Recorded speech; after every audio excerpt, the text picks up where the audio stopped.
Yeah. Yes. And that's my parents' last couple of years. I've rented this house. Good morning and welcome to today's New York City Council hearing on the Committee on Housing and Buildings. At any point, no one may approach the dais during today's hearing. If you'd like to testify, please fill out one of the testimony slips in the back with the Sergeant at Arms. Please silence all electronic devices that you may have. Chair, you may begin. Good morning, and first and foremost, my apologies for the tardy start. Everyone, thank you so much for joining us. I'm Councilmember Pierina Sanchez, Chair of the Committee on Housing and Buildings. Today, the City Council is holding a hearing, a second hearing, on the topic of social housing, including a package of bills known as the Community Land Act. I would like to acknowledge my colleagues from the Council who are present, Council Members Hudson, Marte, Brewer, Nurse, Aviles, Ressler, and Dinowitz on Zoom. New York City and municipalities across the United States are facing a dire housing crisis, not one that is felt equally by all New Yorkers or all those who call America home, but one with pain concentrated in low-income communities, communities of color, and one that is felt by underrepresented people like persons living with disabilities, sexual and gender minorities, religious minorities.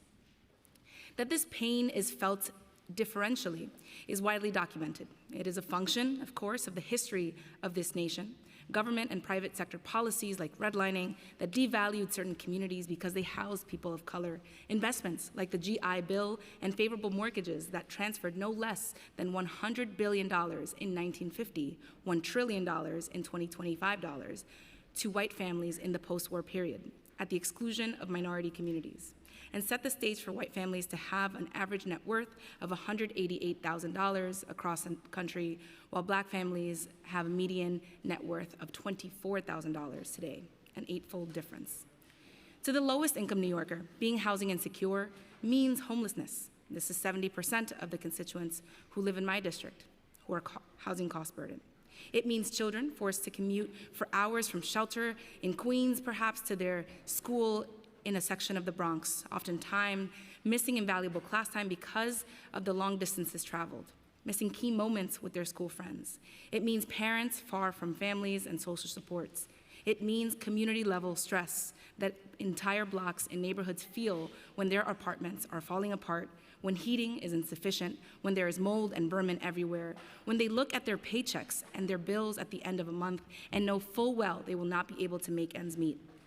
And as we know, that manifestation of community-level stress is exacerbated by economic insecurity, food insecurity, poor health outcomes, and even violence in some communities. But it's not just the history of our nation that causes this reality. Today, low-income and working-class communities, communities of color across the country, are facing an unprecedented federal assault. The Trump administration threatens to put even more families on the street faster than ever before. And while our city and state have made strides and continue to work against the housing crisis, increasing investments to build and preserve, expanding traditional access to ownership and increasing zoning capacity, we are falling short of meeting this moment. Today's hearing is about continuing the work toward a response to the housing crisis that centers and solves for these stories and experiences. What exactly do we mean by social housing? As we explore this topic today, it is important to share an understanding. Simply put, social housing is housing built for the public good, not as a product whose goal is simply to maximize profit. If we want to go deeper, and we should, the Alliance for Housing Justice offers some basic principles. Housing that is socially owned by public entities, nonprofit organizations, community land trusts, or residents themselves. In New York City, HDFCs, Mitchell-Lamas, public housing. Housing that is permanently affordable at deep levels of affordability, typically no more than 30%. Permanently decommodified, meaning that the housing is removed from the speculative market and is managed without the goal of turning a profit. Under community control, where residents in the broader neighborhood have some form of decision-making power through the democratic governance structures, anti-racist and equitable, with a goal of reversing a long history of harmful policymaking, including redlining, blockbusting, urban renewal, and planned shrinkage. Sustainable, so that social housing can be resilient in the midst of not only a housing crisis, but a climate crisis as well. high quality and affordable, built to meet the range of ages and abilities with robust maintenance to ensure a consistent state of good repair, and secure for tenants who are protected from landlord harassment and are able to live without fear of displacement. Promoting social housing in the U.S. is about shifting the housing paradigm, bringing a discussion on housing solutions that does not leave out the vast majority of New Yorkers who are feeling the most pain, centering on ownership, protecting and growing the middle class, stabilizing our most vulnerable. Today, as we hear from our colleagues at HPD and agencies, I urge us not to only celebrate the work that we've done at the agency, but to ask ourselves, what more can we do? What gap can this legislation fill, and how can it complement existing programs? I am excited to dive into each of these questions with you all today. Next, I'd like to turn to my colleagues who are having bills heard. Bills that together create containers for truly, deeply affordable housing in our city and community stability. Councilmember Ressler's Intro 78 would require the city to prioritize not-for-profit developers and community land trusts when disposing of city land for affordable housing. Councilmember Nurse's trio of bills, Intro 350, would require a study on the feasibility of establishing a social housing agency, and Intros 1006A and 1007A would define community land trusts for the provision of services in addition to housing that benefits the local community. Councilmember Rivera is sponsoring Intro 902, which would bring to New York a system modeled on the Community Opportunity to Purchase Act, as launched in other jurisdictions, which allows qualified entities a first opportunity to purchase certain residential buildings. Councilmember Brewer is sponsoring a pair of bills, Intro 570, which would establish the New York City Land Bank, and Intro 571 to establish a Wards Island Affordable Housing Task Force. We're also joined by Councilmember Christopher Marte, who is sponsoring Resolution 777, very lucky, calling upon the state legislature to pass legislation creating a public benefit corporation for the construction, acquisition, and rehabilitation of permanently affordable housing. Finally, the public advocate is sponsoring Reso 374, calling on the state legislature to pass legislation requiring certain building owners to make an offer of sale to building tenants before any sale offers to third parties, also known as the Tenant Opportunity to Purchase Act, or TOPA. In addition to our primary topic of social housing, the committee is taking this opportunity today to hear additional legislation, which agencies, don't worry, we're going to talk about first. Intro 1034, sponsored by Councilmember Julie Menin, would require notices in connection with eligibility for senior citizen and disability rent increase exemptions, otherwise known as SCREE and DREE. Intro 1281, sponsored by Councilmember Dinowitz, would delay the implementation of natural gas detector requirements to account for supply chain issues. And Intro 1296 by Councilmember Rivera, which would address an issue with capital funding eligibility by the city Canvas program, which allows for the installation of approved artwork on temporary protective structures. We thank the Department of Cultural Affairs for highlighting this issue during the preliminary budget hearing, and the staff from the Cultural Affairs, Libraries, and Intergov Committee. We are our teams, and here I close, and so I'd like to thank my teams. I'd like to take the opportunity to thank my teams at the district, Maria, Ben, Kim, Gerard, Carla, Paola, and Joenia. And I'd also like to thank the Housing and Buildings Committee staff, Senior Legislative Counsel Austin Malone, Senior Policy Analyst Jose Conde and Andrew Bourne, Policy Analyst Dirk Spencer, Finance Unit Head Jack Story, and Data Scientist Reese Hirota. We've also been joined by Public Advocate Jamani Williams. I now will call on my colleagues to speak on their bills before turning it over to the committee counsel to administer the oath. So first, Councilmember Ressler. Great. Thank you so much, Chair Sanchez. I think I say it every hearing, but only because it's so true that that we as the City Council and all New Yorkers are really fortunate to have you in this position and appreciate your exceptional leadership. Intro 78 is proudly co-sponsored by a healthy supermajority of council members, 31 council members. Maybe 34 is a supermajority, but it's a significant majority of council members. And we are fighting to ensure that public space is always used for the public good. You know, when I talk to my constituents about this bill, they're shocked that it doesn't already exist. They're shocked that there wouldn't be a incredibly high threshold that ensures that we are demonstrably achieving a public good every single time public property is redeveloped in our communities. I'm a big advocate for expanding housing supply, but we will never achieve the deeply affordable housing that we really need from private developers if we don't maximize those opportunities on public land. I can cite so many examples across my district, across all of our districts, where public sites have been redeveloped in the last 15 years and gone to for-profit developers with far too much market rate housing and far too much quote-unquote affordable housing that isn't actually affordable to working families. And I've been shocked to find that when we look back at the data from the Adams administration, from the de Blasio administration, a majority of the public sites that are redeveloped in New York City go to for-profit developers. That just doesn't make sense to me, especially when the record is clear that for-profit developers are building deeply affordable housing at half the rate that non-for-profit developers are. I understand from your testimony that HPD has questions about nonprofit capacity. I think that we are really missing an opportunity that we will never, ever get back. Every time we fail to properly redevelop publicly owned sites into 100% deeply affordable housing that our communities deserve. And I am deeply committed to helping to push this legislation over the finish line, both the Public Land for Public Bill, Public Good Bill, Intro 78, and the whole CLA package. And I just want to commend Chair Sanchez, Councilmember Rivera, and all the people who are involved, and the advocates who've been pushing so hard, especially the New Economy Project and Controller Lander, for helping to center smart, achievable bills that will advance social housing and build the deeply affordable housing that our communities are clamoring for. Thank you very much, Chair. Thank you, Councilmember Ressler. Councilmember Rivera. Thank you so much. Thank you to my colleagues. I want to thank Chair Sanchez for your leadership and for holding this important hearing. I want to thank the admin for your partnership over the years. It's really meant a lot to me, and of course to the advocates here who show up every single time and who have really been my guide over the last almost 2 decades in fighting to bring affordable, truly affordable housing to our city. I'm proud to be the sponsor of Intro 902, the Community Opportunity to Purchase Act, or COPA. COPA is designed to give certified nonprofits and land trusts with a mission of creating permanent affordable housing and a history of community engagement, the first opportunity at purchasing certain residential properties before they hit the open market. COPA would not only give these groups the first opportunity to purchase, it would also give them the ability to match any third-party offers.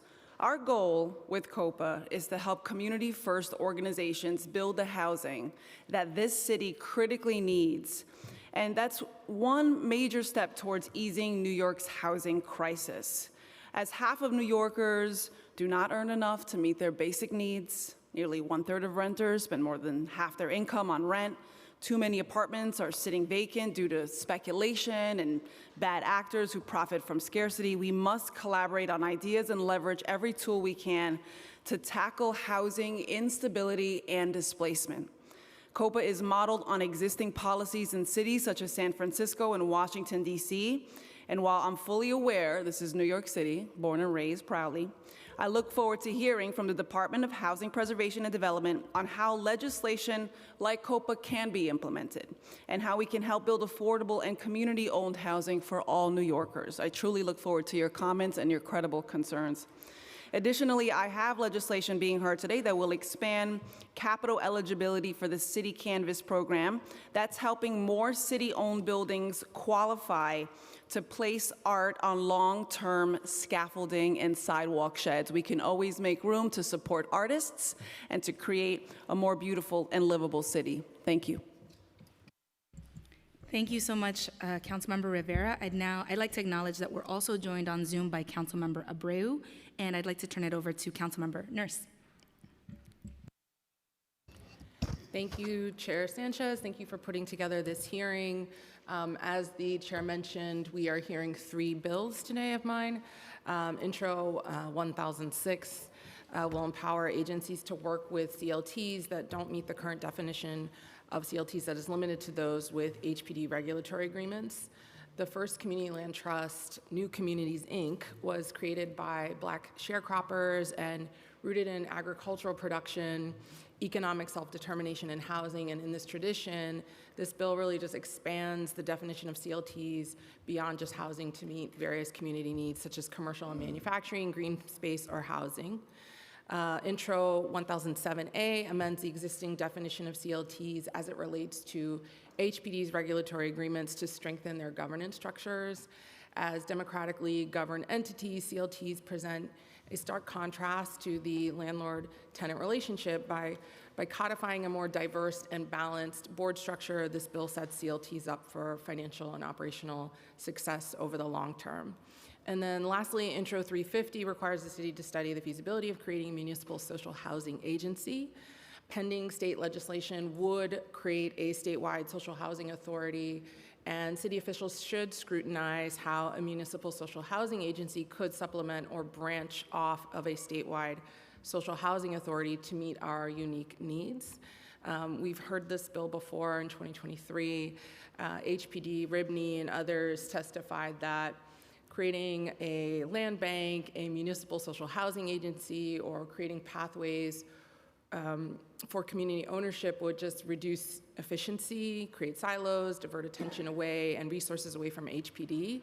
And the argument was that HPD is best equipped to handle the growing demands for social housing. And I really empathize with this argument. We're not here to create redundant structures or departments. We don't want to clog up government machinery for sure. However, in the last 2 years since that hearing, we've just continued to have a lot of delays and inefficiencies. We've seen delayed contracts being signed, government dysfunction, fundamental misunderstandings of social housing models within government agencies that claim to do this themselves. For example, CLTs, perhaps you all can speak to this, but we don't know of a single community land trust that has gotten their contract in a timely manner. We're still fighting with MOX and HPD for local CLT contracts that are 2-3 years late. So this is the difference between having staff, having no staff, between doing outreach and developing campaigns or not. And this isn't efficient by any stretch of the imagination. So just wanted to remind the agencies about the arguments they've made and just say that we reject them. So when it comes to creating and preserving social housing and ensuring groups recover timely government contracts, we just can't have an ad hoc approach. And we really need people who understand the models and their different needs, and we're here in good faith to have a conversation about it, and we hope we can come to some agreements on how to move forward. Thank you, Chair Sanchez. Thank you so much, Chair, Councilmember Nurse, Chair of another committee, Councilmember Brewer. Thank you, Chair Sanchez. Intro 570, as you mentioned, has to do with a land bank. And a land bank is a nonprofit created by the government designed to convert tax delinquent and vacant properties into affordable housing. A land bank is a mechanism to ensure permanent affordability. It maintains title to the land which nonprofit developers build instead of the city's strategy of selling tax delinquent or vacant properties to a developer in exchange for a developer setting aside a certain number of affordable units, not all of which are usually affordable, and land banks retain the title to the land so that developers can be accountable and negotiate for permanent affordability. Land banks exist in the state of New York in 31 different locations. The state, under Eric Schneiderman, put money toward it and passed state law enabling us to create a land bank. I know also that they can raise funds by issuing tax-exempt bonds, which offer lower interest rates than conventional bank loans. Many housing preservation developers have complained about the exorbitant cost of financing the rehab of neglected buildings. We have an aging building stock in need of rehab investments. Why would we want an entity like this? We have a lien sale going on. We have no idea what is going to come of that lien sale. Perfect example, use the land bank to create, via the lien sale, opportunities for permanent affordable housing. I have a building in my district, it's vacant, it's all ready to be sold. Perfect example, why wouldn't the land bank help the city create, with a nonprofit, opportunity for hundreds of affordable units? In the past, on February 2-3, HPD testified against a land bank, saying, oh, we have everything we need. We don't need any new tools to create affordable housing. I'd like to know what those tools are when we have questions for the administration.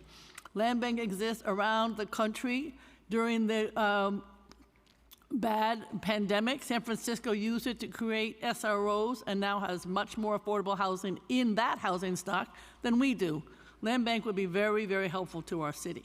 Number 2, Intro 571 Wards Island. This is my crazy idea.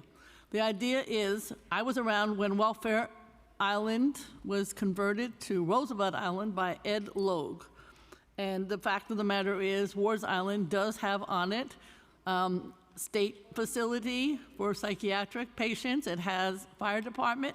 It has a wastewater processing tank, and it has 2 at least shelters. The question would be putting together state and city and a task force that would be sunsetted. What can the administration and us do to find space on Wards Island for affordable housing? It's the last place in the borough of Manhattan in particular where you could build affordable housing, and it should be affordable. Mitchell-Lama 2.0, for instance. Why not make an effort toward something out of the box, exciting, and actually providing housing for people? Thank you very much. Thank you so much, Councilmember Brewer. I'd now like to turn it over to Councilmember Marte. Thank you, Chair Sanchez. We're here today because we're facing an affordability crisis. Housing gets more expensive each month, and whatever new housing does get built is often too expensive and displaces our communities. This is happening because our current approach to affordable housing does not work. We cannot continue to give tax breaks to private developers and rely on their goodwill to build true affordable housing. The Social Housing Development Authority, proposed by Assemblymember Emily Gallagher and Senator Cordell Clear, will bring New York back to its roots of directly investing in public affordable housing. As a self-financing public authority, the Social Housing Development Authority would not be focused on profit like a private developer, allowing it to build permanent, deeply affordable housing throughout our city and state, especially on public land. It will create tens of thousands of good-paying union jobs, increase our stock of carbon-neutral, energy-efficient buildings, and give tenants true representation in managing their homes. With the bill stalled in Albany, passing Resolution 777 would send the message that New York City wants and needs the Social Housing Development Authority. As a city council, this is our opportunity to push back on developer-driven housing plans and support true public affordable housing, like Mitchell-Lama and many co-ops throughout New York, are all proof that social housing works. We just need to invest in it. I look forward to passing Reso 777 to bring the Social Housing Development Authority one step closer to reality. And something my staff did not put, which is a joke I like to say, in the 90s and early 2000s, we used to dial 7 to get us to where we need to go. Let's vote for Reso 777 to put us on the right track. Thank you. Thank you, Councilmember Marte. I'd now like to call on Public Advocate Jamani Williams. Thank you very much, Madam Chair. As mentioned, my name is Jamani Williams, Public Advocate for the City of New York. Thanks again, Chair Sanchez and the members of the Committee on Housing and Buildings for holding this hearing today. There's been a lot of discussion in recent years about social housing, what it means, how it would look, how it could be funded, but despite the wealth of conversations, there is still no single defining vision for social housing. In New York City, proposals for social housing have centered around 3 main goals: insulating housing from market forces, promoting social equality, and enabling residents to exercise democratic control over their housing. The COVID-19 pandemic exacerbated the housing crisis in both New York City and state, leaving many unable to pay their rent and at risk of eviction. Property owners and other landlords seeking to turn a profit during the pandemic sold inhabited properties, leaving tenants in these buildings at higher risk of eviction and displacement, a risk further compounded by almost 5 years of uninterrupted rent hikes. Resolution 374 calls on the New York State Legislature to pass and the governor to sign legislation mandating that any owner intending to sell a multi-unit residential dwelling must first make a fairly appraised offer of sale to the tenants within the residence before making any sale offers to third parties. Tenants would then have an opportunity to sell their interest in a community, nonprofit, or community land trust that would then own and maintain the building. This would place these properties in the hands of those who have a vested interest in maintaining residents in their homes and will restore security and stability in their lives and tenants. By enacting this law, New York stands to boost home ownership, preserve affordable units, and further mitigate displacement amidst the housing and homelessness crisis. The resolution regarding the Tenant Opportunity to Purchase Act, also known as TOPA, however, is just one of the pieces of legislation being heard today, all aimed at building the underlying infrastructure for social housing programs. Councilmember Nurse's bills, Intro 1006 and Intro 1007 regarding community land trust, would define provisions of services for CLTs under the Charter. This would further permit city agencies to enter regulatory agreements with CLTs for use beyond housing, such as manufacturing and commercial uses for open spaces and gardening.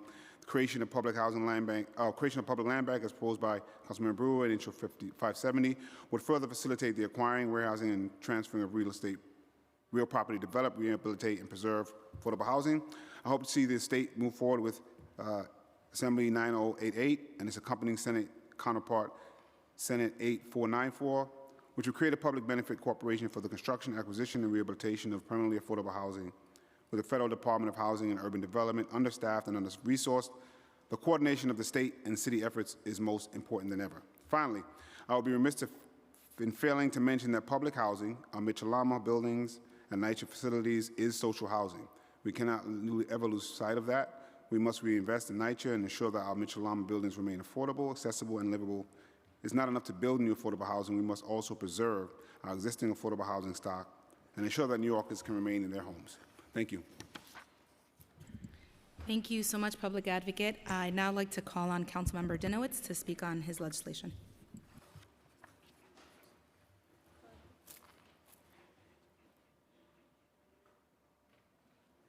Thank you, Chair Sanchez, for holding this hearing, for ensuring we address affordability in this city. Before I begin my opening remarks, I do want to echo the sentiments of the Public Advocate regarding NYCHA and Mitchell-Lama. It's not enough to build this type of housing. We need to have continued investment in developments like Mitchell-Lama housing to ensure that in these developments that were designed and built for affordability, that the residents aren't being priced out or aren't living in squalor, both of which are happening in my district. But today I'm here to talk about Intro 1281, a bill I introduced with Council Members Bottcher and Holden to protect New Yorkers from being penalized for a mandate they cannot meet. And this is pretty urgent legislation, and I urge its swift passage. What this bill does is it amends Local Law 157 of 2016, which requires natural gas detectors in residential buildings and hotels.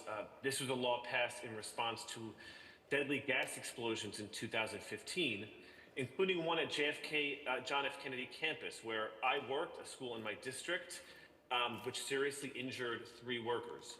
Now, these detectors certainly are vital for public safety, but right now, the law's mandate is impossible to meet. As I noted in a letter to the Department of Buildings signed by 17 of my colleagues, a product recall, ongoing supply chain issues, and the fact that only one manufacturer currently makes these detectors have created a bottleneck. Even customers who ordered months ago still have not received their devices. Despite this, DOB rules require compliance by May 1st of 2025.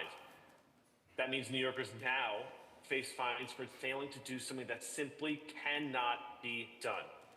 As we work to ensure New York City remains safe and affordable, we must hold ourselves to smart, realistic standards, not punish residents for circumstances beyond their control. So Intro 1281 would postpone the installation deadline until 1 year after DOB confirms detectors are readily available and affordable, no earlier than January 1st, 2027. This is a straightforward, common sense fix. It ensures we uphold critical safety standards without unfairly burdening New Yorkers. And unless the council acts, residents, many of whom are doing everything right, will face fines for a mandate that is currently unachievable. This bill gives them a real chance to comply in good faith. So, thank you again, Chair Sanchez, for the opportunity to speak on my bill today. And I thank Council Members Bottcher and Holden for their partnership, and I urge all of my colleagues to join us and co-sponsor Intro 1281. Thank you. Thank you, Councilmember Dinowitz. I will now turn it over to our committee counsel to administer the oath. Please raise your right hand. Do you affirm to tell the truth, the whole truth, and nothing but the truth, and to answer all councilmember questions honestly? Thank you. You may begin.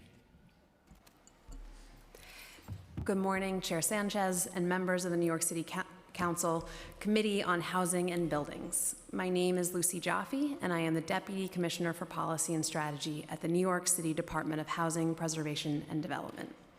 I am joined by Stephen Erdman, the Assistant Commissioner of Home Ownership Opportunities and Preservation. Thank you for the opportunity to testify today about social housing. Though there is no single global definition of social housing, we think shared language is important. At its core, social housing is based on the foundation that everyone has a right to housing, including the most vulnerable. Social housing models typically focus on some combination of affordability, social equity or inclusivity, and resident representation. They reflect a broader focus beyond just building places to live, but on creating homes in communities where people can thrive. Similarly, HPD's mission is to promote quality and affordability in the city's housing and diversity and strength in the city's neighborhoods. We see the principles of social housing embedded in our mission and the work that we do every day. We are here today to discuss the ways that HPD enacts the principles of social housing through our work and our efforts to innovate over time to make New York City more affordable, equitable, and accessible. We see today as an opportunity to discuss whether and how certain additional tools or interventions would help improve our work in this area. As you all know, New York City is facing an unprecedented housing crisis. Our overall rental vacancy rate is shockingly low, according to the 2023 New York City Housing and Vacancy Survey, at just 1.41%, and is even more dire for the lowest cost homes. The statistic that keeps me up at night is the almost $1,500 gap between median rent and median asking rent. In practice, this means that the typical New Yorker who needs to leave their current home would be faced with an almost inconceivable and destabilizing monthly increase. We know that the members of this committee share our sense of urgency. Therefore, we must balance our focus on new approaches with the need to build and preserve as much affordable housing as we can with the resources that we have. While the principles of social housing guide much of HPD's work from neighborhood planning to rental assistance programs, we are going to focus today specifically on HPD's work to build and preserve affordable housing. First, affordability. HPD finances new construction and preservation requiring long-term or permanent affordability. To create new affordable housing, we work with a range of partners, nonprofits, including community land trusts, and for-profits, to identify properties that may be feasible to acquire and develop. As we all know, property in New York City is expensive to purchase. Acquisition, carrying, and pre-development costs can be prohibitively expensive. We have developed several pathways to minimize that burden when there is a viable path to affordable housing on a reasonable timeline. Nonprofits and MWBEs may receive assistance from the New York City Acquisition Loan Fund when acquiring property directly for affordable housing. Alternatively, Neighborhood Restore may acquire and hold certain property on an interim basis until it can be developed into affordable housing. In both cases, our partners typically form nonprofit Housing Development Fund corporations, HDFCs, established under the Private Housing Finance Law to provide affordable housing to serve as the legal ownership entities. The city, with the council's support, can then provide the HDFCs with property tax exemptions to help offset some of the reasonable carrying cost. Most other cities do not have these tools, but they have been central to HPD's ability to build and preserve affordable housing for decades. We are committed to continuing to innovate in this area, but we want to ensure that any new tools improve upon our existing resources, making our work more efficient and effective.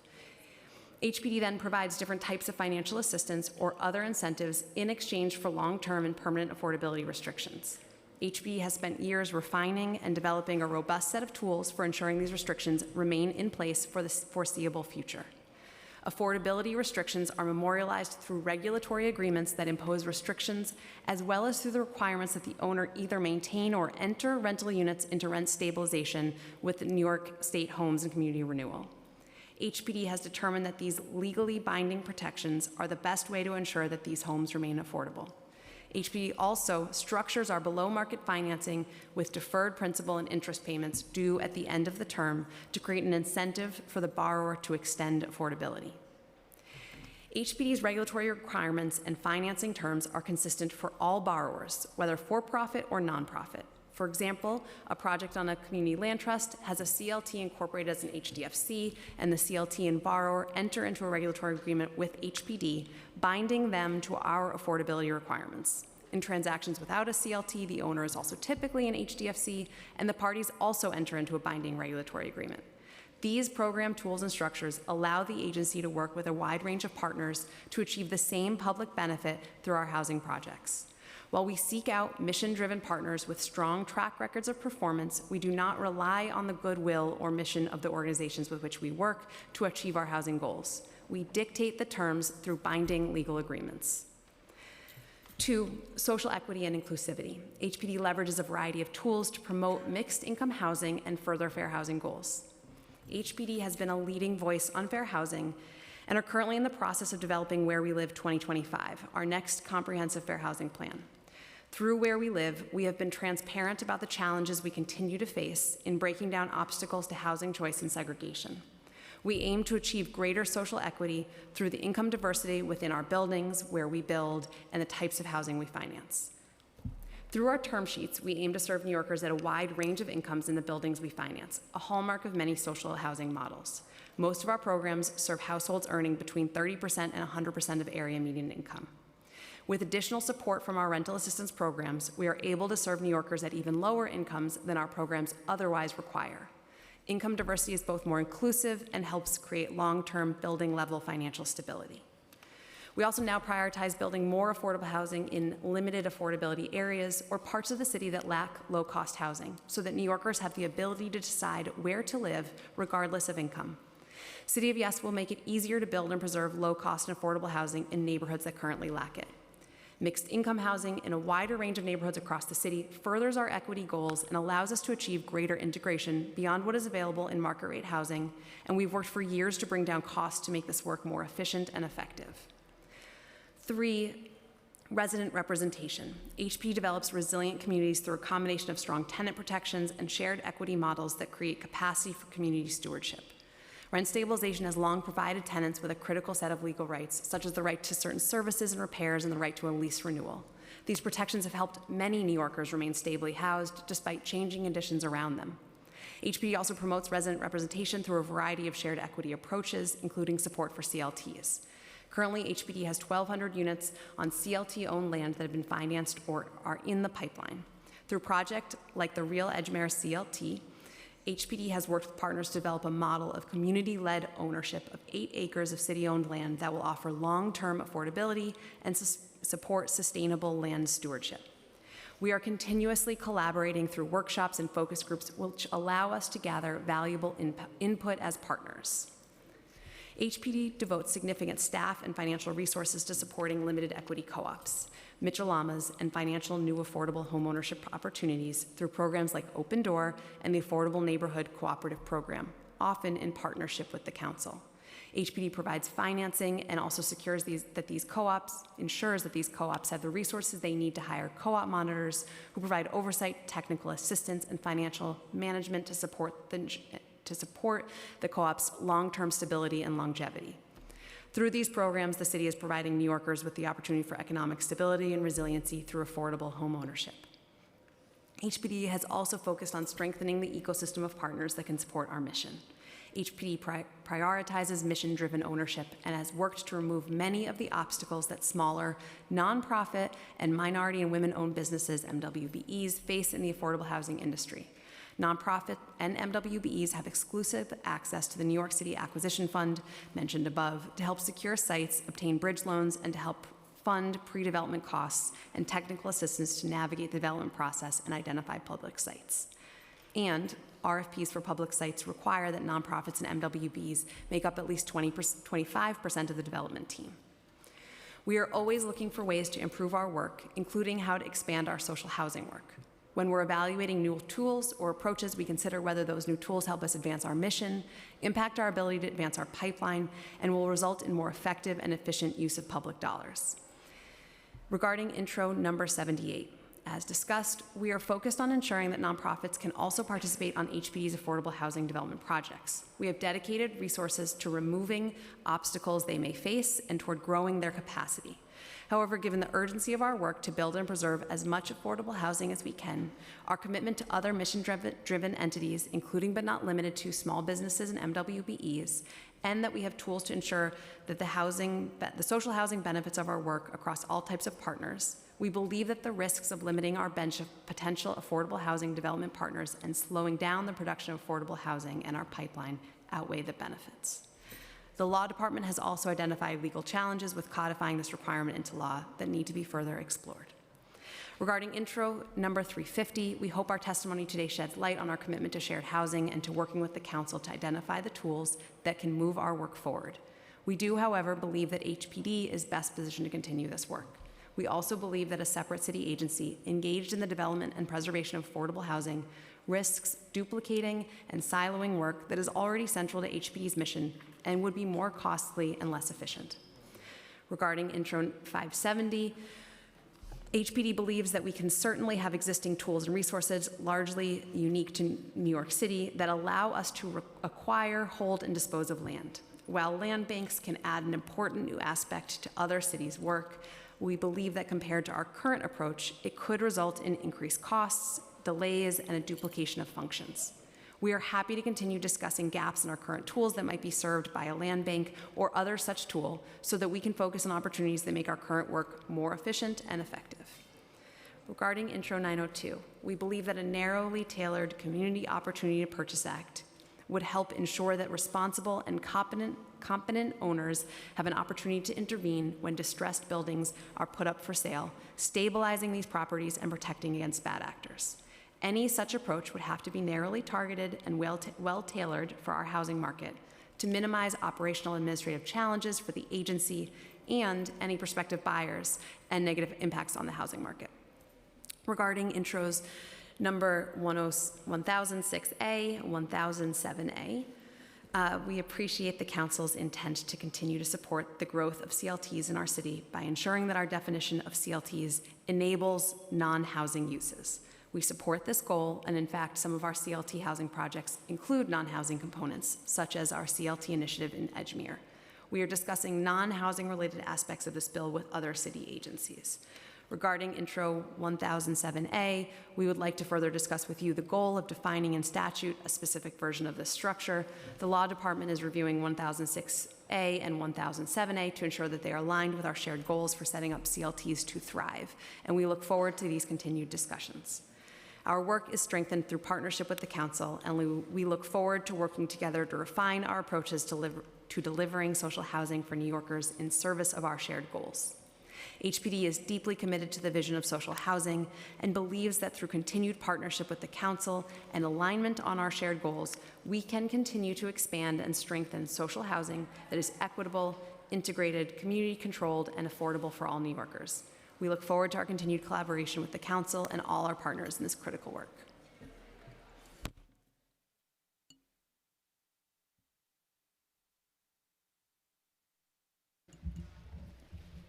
Good morning, Chair Sanchez and the members of the Committee on Housing and Buildings. My name is Jake Capistran, and I'm the Deputy Chief of Staff and Director of Legislative Affairs for the New York City Department of Finance. I'm here today to discuss Introduction 1034, sponsored by Councilmember Menon. Intro 1034 required the Department of Finance to notify eligible households of our senior citizen rent increase exemption and disabled citizen rent increase exemption, better known as our rent freeze programs. Additionally, there are notification requirements for renewal applications, removal applications, and third-party notices. Overall, the Department of Finance supports the intent of this proposed legislation in furtherance of our goals to notify and enroll as many eligible New Yorkers as possible.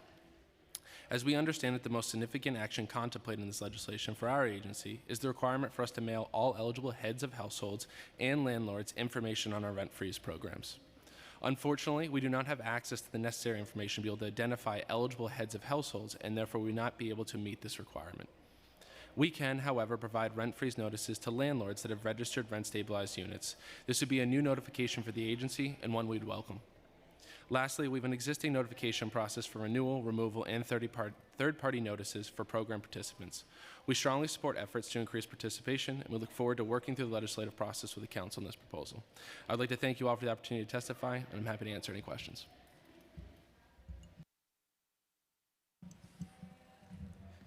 Good morning, Chair Sanchez and members of the Committee on Housing and Buildings. I am Robert Howell, Executive Director for Code Development at the New York City Department of Buildings. I am pleased to testify before the committee regarding Intro 1281. Local Law 157 of 2016 required the department to adopt standards for the installation of natural gas alarms within 180 days of the establishment of an industry standard. Owners of certain residential buildings were mandated to install natural gas alarms on or before May 1st of the first year that commences following the department's adoption of the established industry standard. In 2024, the department adopted the applicable industry standard, NFPA 715, by promulgating Rules 1 RCNY 908-02 and 1 RCNY 3616-06. As such, the compliance date for installation of the required natural gas alarms was May 1st, 2025. Currently, there are various devices that meet the requirements established in code and rule. However, we have received feedback from the industry regarding potential compliance challenges. Limited availability of the preferred device, costs associated with procuring and installing the devices, and supply chain issues are a few of the challenges raised by industry. Intro 1281 seeks to extend the compliance deadline until such time that there is sufficient supply of preferred devices available, but no earlier than January 1st, 2027. The department does not object to extending the compliance deadline. Since the enactment of Local Law 157, other related laws have been implemented, such as Local Law 152 of 2016, which requires the periodic inspection of gas piping systems. The inspections required by Local Law 152 promote a safer environment by allowing for any issues with gas piping systems to be timely identified and addressed. While the department does not object to extending the compliance deadline, it does have concerns regarding the interconnection requirement and the required annual report related to market availability required by Intro 1281. Local Law 157 required the department to adopt the industry standard. The applicable industry standard, NFPA 715, includes provisions for power source and interconnection, among other things. Section 908.10.2 of the New York City Building Code, as written, requires compliance with requirements that are not applicable to the devices at issue. The requirements of Section 908.10.2 are written for distinctly different devices than what is required by Local Law 157. Therefore, the department suggests removing Section 908.10.2. The department looks forward to collaborating with Council to ensure that the technical requirements align with the industry standard for the subject devices. With regard to the annual report, market research and affordability of devices are outside the department's scope and expertise. Additionally, an owner's financial ability to purchase and install the required devices is dependent on multiple factors and may differ from owner to owner. As such, the department is not in the position to make such a determination.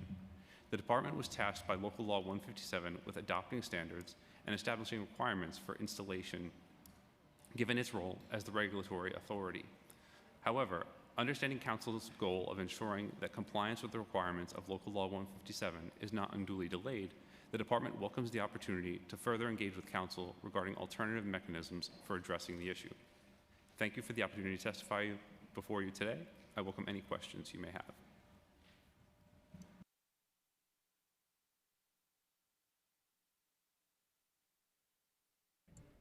DCLA is only submitting, not reading? Yeah. Okay, great. All right, thank you. That was the shortest introduction to any hearing that I've ever been to. So colleagues, I do have a stack, but we're gonna start with any questions on 1034, 1281, and 1296 so that Buildings and Finance can answer questions and then leave us to focus on social housing. Is that cool? So let me know if you have specific questions on them, on those three bills. So first, I'm going to ask a question on 1281 to Buildings, and this is coming from Councilmember Dinowitz, who is online. at this moment. So first, thank you. I'm going to put this, Councilmember Dinowitz, I'm putting on my best you impression, okay? Thank you for your feedback on the legislation and your general support of amending the compliance deadline. The first question is, have any fines gone out, and if so, how many? Second, without the implementation of this legislation, how much in fines would the Department of Buildings project would be imposed by the administration? And third, for fines already imposed, will there be a process for a refund? So the requirements are largely in the Housing Maintenance Code, which would be enforced by HPD. So we have not issued any violations or fines related to local law. Got it. And do you have any projections on how many properties would be subject to fines? We have not done those projections yet. One of the complications with trying to put numbers to this is that it's not just at the building level, but it's actually at the dwelling and sleeping unit level. So it would be work to calculate the number of units affected and then how many buildings those are in. Got it. Thank you. Okay. Thank you so much. That was Councilmember Dinowitz's question. Okay. For finance on 1034, does the city conduct outreach today to individuals who may be eligible for screen injury and other tax exemptions? You mentioned not having contact information access or access to the list. Yeah, so Councilor, the Department of Finance does a considerable amount of outreach, led by our Director of Outreach, Kieran Mahoney. We do hundreds of events each year, anywhere from town halls to office hours with our council members. Councilmember Brewers does amazing screegery office hours. You're fabulous. And so we do hundreds of these events. We contact thousands of constituents. We also will assist with applications. We've done about 1,000 this year alone on behalf of constituents. So we really try to get out in each and every community and try to meet, eligible households where they're at. One of the most important things I think we do is train the trainer events. We'll meet with nonprofits, we'll meet with elected official offices, and we'll teach them about the eligibility criteria, about how to assist the constituents. So we really try to, with the best knowledge that we have, to get out into the communities and have proactive outreach. Great, thank you. Any other colleagues have screen injury questions? Councilmember Aviles. Thank you. I was just curious, is there any space for creating a rule that would require the landlords, they're collecting rent on a monthly basis, they know where everyone is? Yeah. I'd imagine they can reach out to every one of their tenants who could potentially qualify. Is there any way to require them to do that as well? It's a great point, Councilmember, and that's being contemplated in 1034, is notifying the landlords. It's not a practice we have right now, but we do have the records of all the landlords that have rent-stabilized units within their properties, and so that is something we're looking to explore through this legislation and with the council. We're providing those proactive notifications about eligible households so they can go to the tenants. They know the units in their building that are rent-stabilized. We don't have access to information, but certainly the landlords do, and we're willing to adopt that practice. Excellent. Thank you, Department of Buildings. Thank you, Department of Finance. Oh, could I do one? Oh, not thanked yet. Councilmember Ressler. I just wanted to congratulate you, Jake, on the promotion, and thank you for all your hard work. Thank you, Councilmember Ressler. Thanks all. Okay. So, Councilmember Nurse. Yeah. Sorry, I did have a question in my midst. Councilmember Brewer brought up the lien sale, and I just wanted to, while we had you here, I wanted to ask what role or what opposition you would have to a land bank playing a role in acquiring tax foreclosed properties to preserve them for affordable housing. Ultimately, we would defer to HPD, who's offered testimony in that bill. I would say we ultimately defer to HPD. You don't think that liens themselves could be banked within a land bank?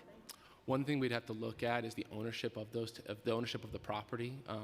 As I understand what a land bank is and how it's being contemplated, the ownership would have to be removed from the current owner. And as you know, Councilmember, when a tax lien is sold, it doesn't remove the ownership. So it's something that needs to be contemplated through this process. Okay, thank you. Thank you, Chair. Thank you. Thank you for real this time, Finance and Buildings. Okay, so the stack is going to be first up Councilmember Nurse, then Ressler, then Brewer, then Rivera, and then I will turn to my questions. So Councilmember Nurse, you're up. Sorry, I had to scroll.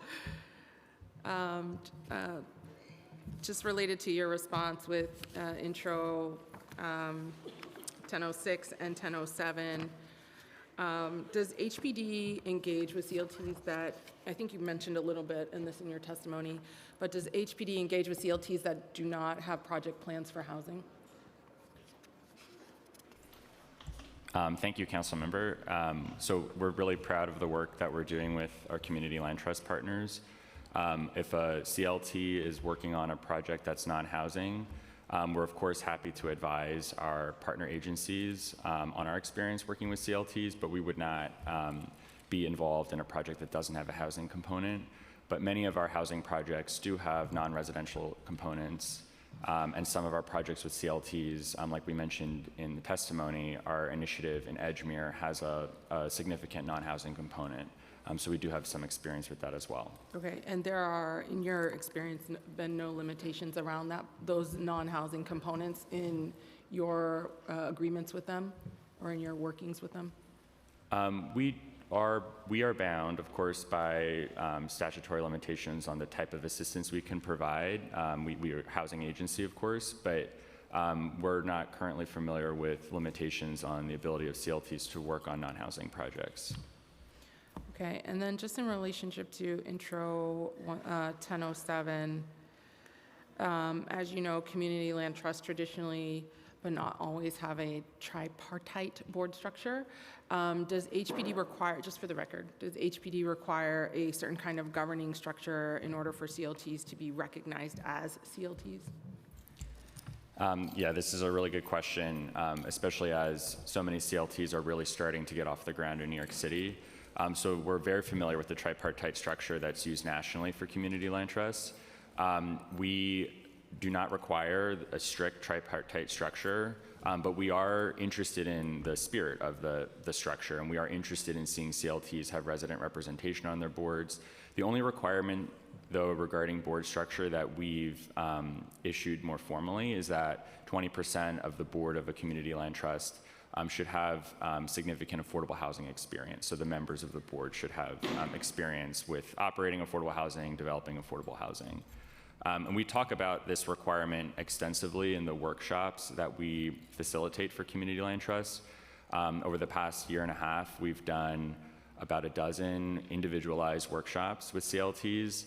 Each one is about 6 hours long over the course of a few days. And we talk about issues like this, like how does a CLT envision setting up its board? What does HPD want to see? Because we don't think that there's like a one box that all CLTs need to fit into, but there's a spirit that we want to try to comply with. Okay, thank you, Sarah. Thank you so much, Councilmember Nurse. Councilmember Ressler. Great. Thank you so much. Appreciate you all being with us today. I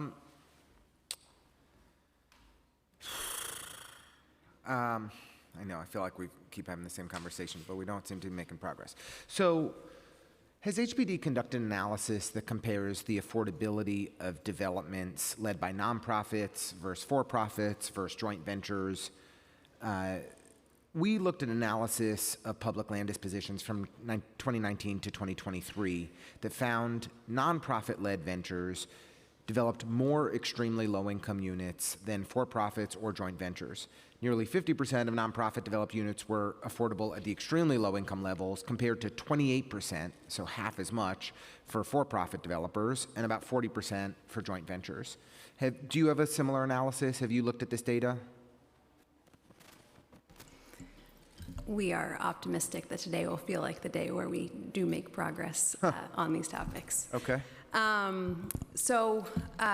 We would love to see the analysis that you're talking about. We have looked at this. We feel really confident that there is not sort of a difference in how we relate to our nonprofit versus any other partners.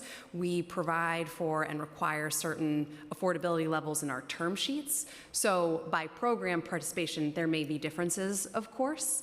And that may be something of what you're seeing, but we have seen very consistent responses between for-profit and nonprofit and any other type of partner within any program term, and don't see variation on the affordability levels. I'm so sorry, Councilmember. I just want to acknowledge that they're walking away. We were joined by the student government from Lucero Elementary School. Hi, kids. Bye, kids.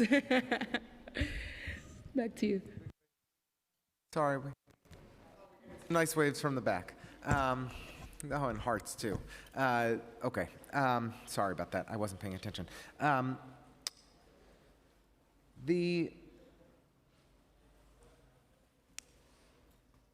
We found that 40% of newly constructed affordable housing units completed last year were for middle income, I'd even say upper middle income households. A two-bedroom apartment that goes from between $4,000 and $5,800 a month, right? We're counting as affordable housing 165% AMIs that rent for $5,766. I don't know who thinks that a $5,766 apartment is affordable, but that person needs to have their head examined. But that is, of course, the policy of the City of New York, as egregious as it is. Only 18% of the units generated, half as much of these units that you're claiming are affordable housing and are totally unaffordable, and it's deeply, deeply offensive. Only 18% of those of the total units, half as few, to just over 2,000, were for extremely low-income families. So twice as much of the affordable housing is totally unaffordable and for very wealthy people, and half as many units are going to people that desperately need it and are unable to get by in New York City. Public land is the place where we should be creating the deeply affordable housing, right? There's no land cost to purchase it. We already own it. This is where we can achieve our deeply affordable housing goals in a meaningful way. And yet, we're continuing to give this property over to for-profit developers that are delivering less good outcomes for our communities. And so I'm just confused that you're saying that you're looking at data that's showing similar outcomes for for-profit and nonprofits. We've looked at this data over the last 5 years. We looked at the data over the previous 5 years, fully under the de Blasio administration, and found the same exact thing, that for-profit developers are not generating the deeply affordable housing that our communities need. So do you have any data to share with us other than what you're seeing is similar across the board? Is there anything specific and substantive that you can share that can give me and anyone else in this room any confidence that we're actually maximizing opportunities on publicly owned land? Thank you. That's a really great question. And I think there's a lot of points that we want to touch on. So we might share a response to that question. So the first point I think might be helpful to share is just some information about our work on public land since 2023. And so for the RFPs that we've issued since 2023, 100% of the selected teams included a nonprofit as part of the team. And this is in accordance with our equitable ownership policy that was rolled out a few years ago. And there have been teams that are 100% nonprofit, and then there's other teams that are joint ventures between nonprofits and for-profits. But the minimum of the requirement is that there's a 25% ownership stake by a nonprofit or an MWBE. So nonprofit or MWBE. That's correct, yes. But you said that 100% of the properties that have been selected, redeveloped, that partnerships have been identified for redevelopment over the last 2 years have included a nonprofit partner with at least 25% stake? Or is it a nonprofit or an MWBE? So 100% included a nonprofit, and all of the projects complied with the 25% requirement. We'd have to verify for specific projects what the breakdown might be between nonprofit, MWBE, and other for-profits. Yeah, go ahead. Yeah, so I just wanted to then talk a little bit about the term sheets regarding your question. So, we've done a lot of work on revising our term sheets. We're in the process of publishing new term sheets. And so we've looked at project data for many of these term sheets to understand what drives costs and what kind of subsidy the city needs to provide to make our different programs function. And we know that the drivers of costs are acquisition price, their hard costs, which may be somewhat constant across certain types of projects. And then what really drives differences is the population that we're serving, the affordability of the project, and any other site-specific conditions, public approvals, non-residential space. So our term sheets don't differentiate between ownership type. And I think that's really important because that's the expectations that we have put out publicly regarding the subsidy that we provide projects.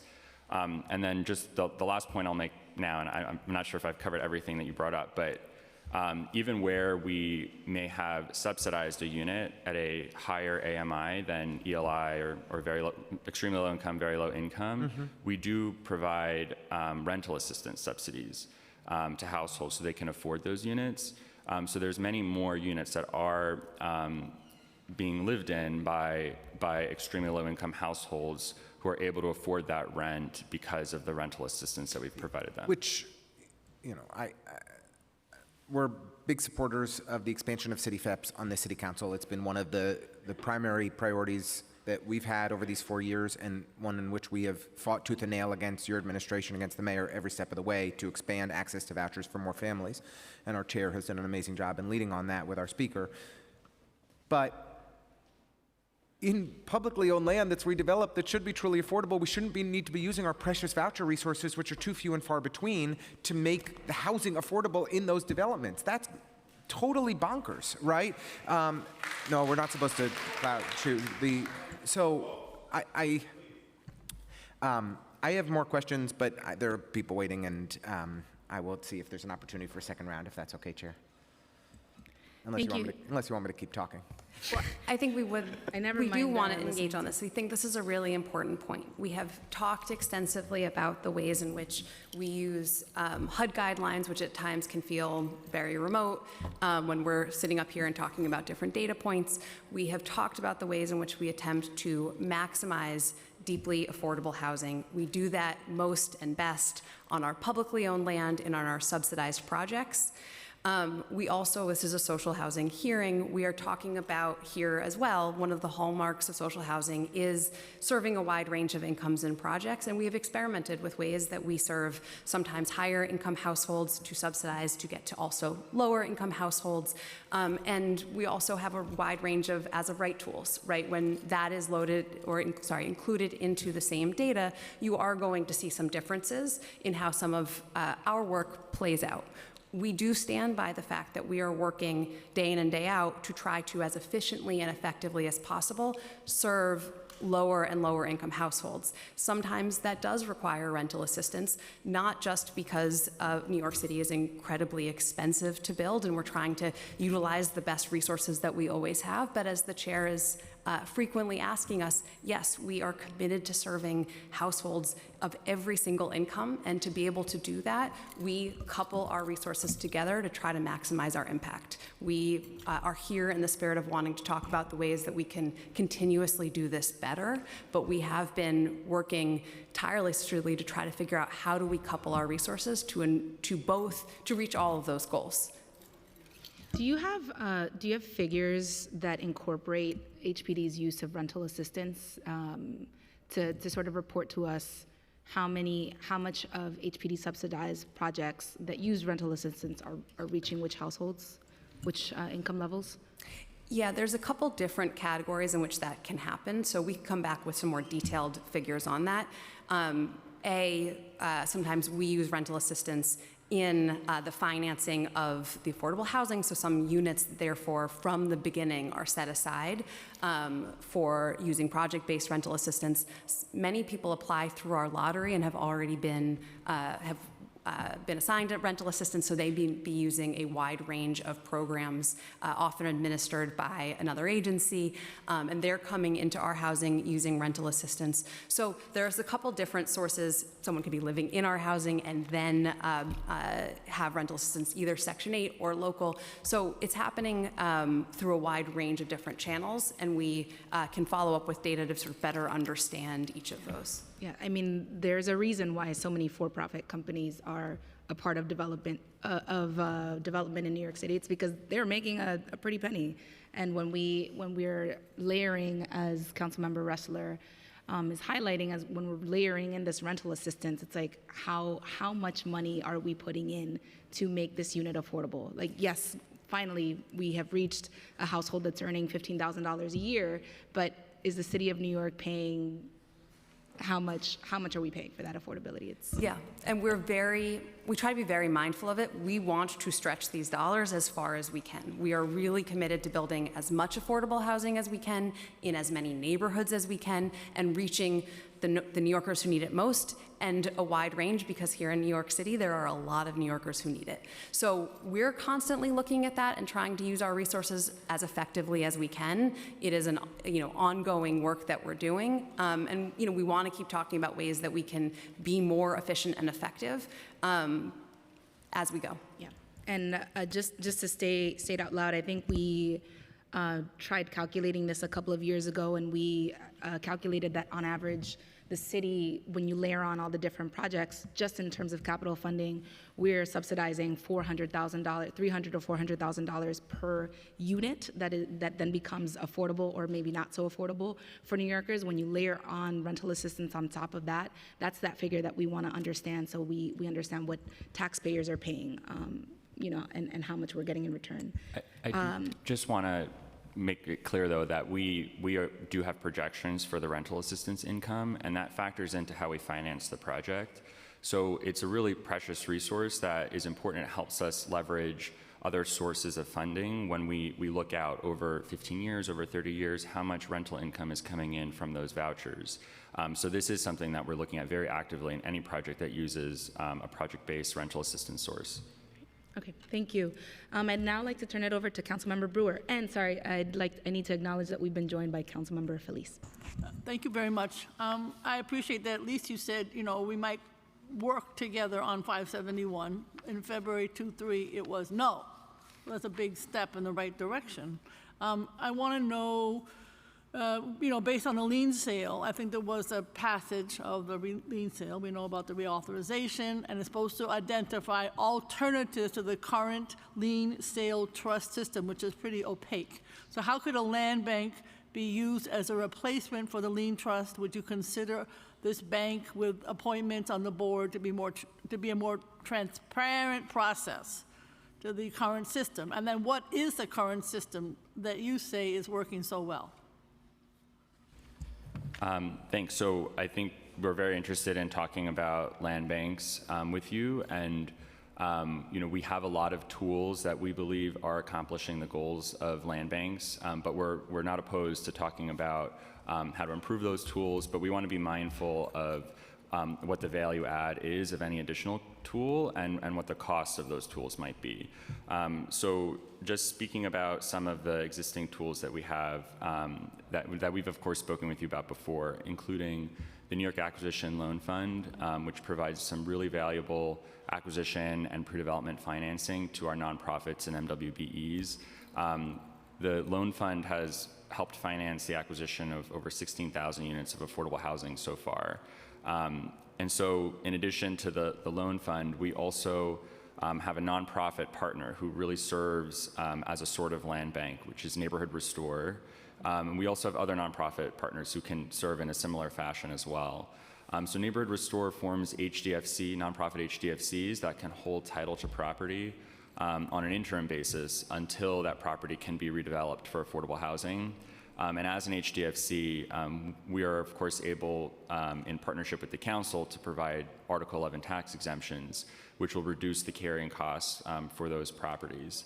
And then we also do have bond issuing availabilities to us. OMB is able to issue bonds. We have the Housing Development Corporation, which issues private activity bonds to support affordable housing development.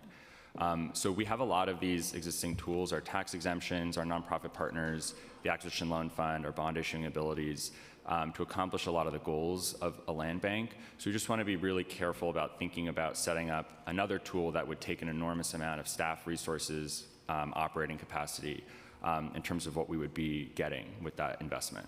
Would it offer lower interest rates perhaps than some of the tools that you have suggested, some of which need banks, I assume? Specifically on the interest rates, we have a lot of partners who offer favorable interest rates for our projects. CDFIs that we work with, the Housing Development Corporation that we work with. So there are a lot of very advantageous lending products that we use every day in our projects. If there's specific information that you'd like us to look at regarding the type of lending products land banks offer, we'd be happy to do so. Have you looked at the 31 that already exist in the state of New York in terms of what they are or not doing? I know you said testimony-wise that, we have more tools than the other, I don't know, Kingston or elsewhere. But have you looked at any of the work that they're doing? Because that might be helpful. Yes, we appreciate that, and we're constantly trying to talk with other jurisdictions, see what they have. We have not talked to all 31, but that is something that we're continuing to, we're interested in continuing to explore. I would say that we're not totally clear. We would like for the tax lien sale and any programs that the city is involved in to be increasingly transparent, and we are working on that. The tax lien sale results in the sale of the liens, but not necessarily the sale of the project. No, I so I think understand that. we're not totally sure in thinking about the role that the land bank would play, how that would necessarily change the process compared to what might happen now. But again, if there's some gap that we're not understanding, happy to keep talking about that. Okay, but I mean, on the lien sales example, I have a couple of brownstones. I don't know what happened to the owners, that you would leave a $6 million brownstone and not pay the taxes, et cetera. But that would be a perfect example. I'd love to have a nonprofit take it over, land bank to, no tax has been paid on it for years and years, have a nonprofit, land bank pay for it. Why wouldn't that make sense, for instance?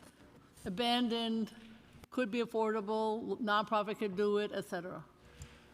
So I want to just make 2 points because it's a good question. So the first is that we always need to make sure that when we're working with our partners to acquire projects, that there's a viable path forward for an affordable housing long-term I understand path, right? that. I've done that, so I understand that. Yeah. Okay, so then the other, something I want to highlight is that we worked very hard with the council last year to pass a new lien sale legislation. Yeah. And it created a new option for some low-income 1 to 3 family owner-occupants where they can opt to have the city foreclose on their homes and transfer the homes to a qualified preservation purchaser. So we're excited to continue working with the Department of Finance and our community partners on rolling out this new option. But we see this and other tools that we have as certain ways that we can bring properties into the fold, and we just need to keep in mind about the additional cost of carrying property and staffing different options to augment those abilities. I hear. I look forward. Go ahead. Sorry. Yeah, so those two, I'm not specifically familiar with those properties, but to the extent that there was an interested buyer and a preservation buyer, they could, with either sort of resources through the New York City Acquisition Fund, depending on who that buyer is, or using Neighborhood Restore, those properties could in fact be acquired. The whole goal from our perspective, when properties are acquired and ultimately going to be moved towards affordable housing, is not keeping them in that state longer than they need to be, because that can be very expensive. Stephen mentioned carrying costs, so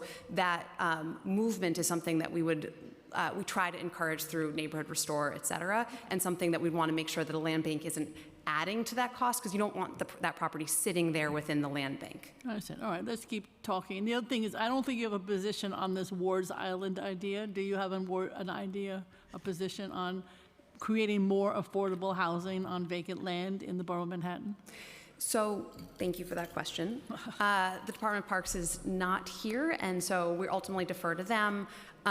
We are working to activate as many city-owned sites as we can for affordable housing. We've been doing that on a more of a citywide basis. So I think we want to make sure that sort of a site-specific study makes sense in this context, but we would ultimately defer.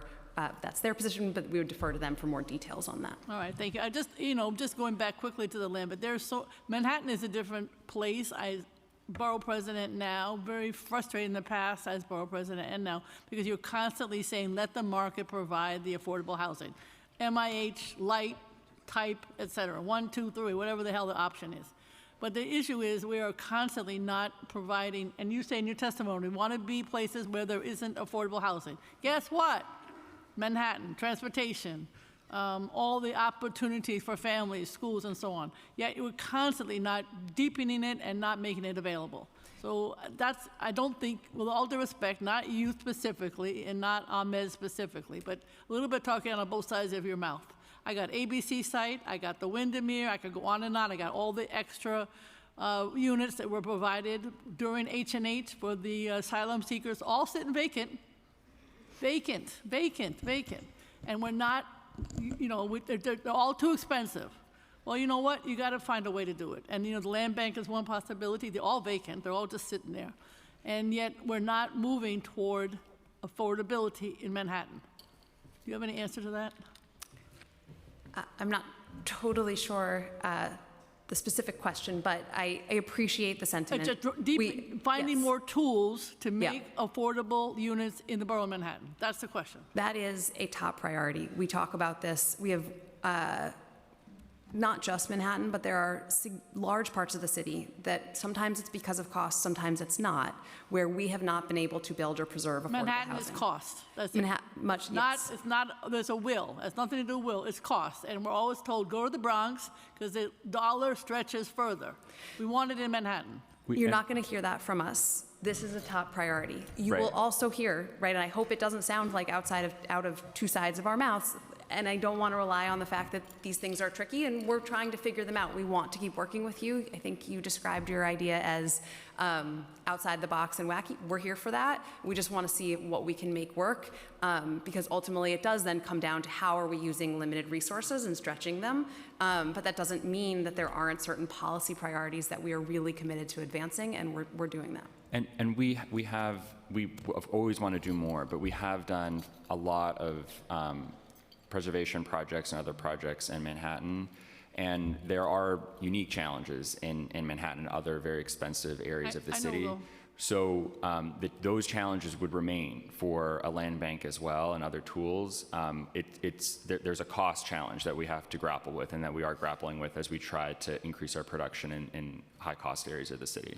Thank you. ABC site needs help. Thank you. Thank you, Councilmember Brewer. Councilmember Rivera. Thank you. I think, I feel like Gail is getting to this idea that we so desperately want these tools in social housing. Maybe the definition is relative. I understand that. But what is it that we have to do? I mean, is it that city officials like HPD and other nonprofit partners, like we have to maybe convene a series of meetings with trusted nonprofit developers to better understand their challenges, and so we can actually create these interventions, these tools, these solutions to increase their capacity? They don't have the same capacity as for-profit developers. Clearly, they don't have the same access to capital, among other things. And so we're trying to be fair. We're trying to think of ideas or concepts that are going to assist in the creation of affordable housing. I've passed bills on tenant protections, on lead remediation, on trying to protect the tenant in their home itself. I've funded construction with AFI and barrier-free living, and then on the other side with someone like BFC. So we're really trying here to figure out how do we address the ongoing challenges that we're facing in creating affordable housing, and how do we further lift up the nonprofit developers as well as those community land trusts that exist and have really created models for the rest of the nation. So my questions are, given your concerns about the nexus of intervention timing and the risk of maybe harming smaller property owners, with something like COPA, what kinds of exemptions, thresholds, or supports do you think would strike the right balance? Thank you for that question, but also for your points about engaging with nonprofits and partners in terms of understanding what it is they need, including in this moment. We at HPD have been trying to do a lot of that to better understand the challenges that folks are facing, particularly currently. And it is a really important thing to do when we're exploring new resources, new approaches, even ones that we are studying in other cities, because they can play out differently in different markets. As we alluded to, we think that when thinking about an intervention like COPA, that there's a couple different administrative and sort of policy type challenges that we're thinking through. We hear from other cities that when it is too broad in scope, that it can both be overwhelming for the city agency that is receiving all of these notices, but that also the prospective preservation buyers really can't do the due diligence and vetting that they need to do, such that they can't ever move forward and actually make a purchase. We heard one report of, a small preservation buyer getting notices of 50 different potential sales in 1 week, and there is no way that they can do that kind of vetting. And that kind of vetting is very important for this type of purchase. You really want to understand what you're getting involved in, what you're purchasing, and the acquisition price does need to be supportable, right? It needs to be the market price and supportable ultimately. And so from that sort of administrative or operational type perspective, also from a policy perspective, we think that when we look at the types of buildings where we most need to influence, right, who is ultimately going to be buying and owning, when the building is experiencing significant physical and financial distress, it would benefit from a responsible, competent owner with experience in doing this kind of work. And so that could really be the area, right, where you might see a benefit from slowing the market long enough that some qualified preservation purchasers can do the due diligence necessary to actually make that decision that this is a building to intervene in. We think that's to the benefit of the tenants. We think that's to the benefit of sort of all of the stakeholders that are involved.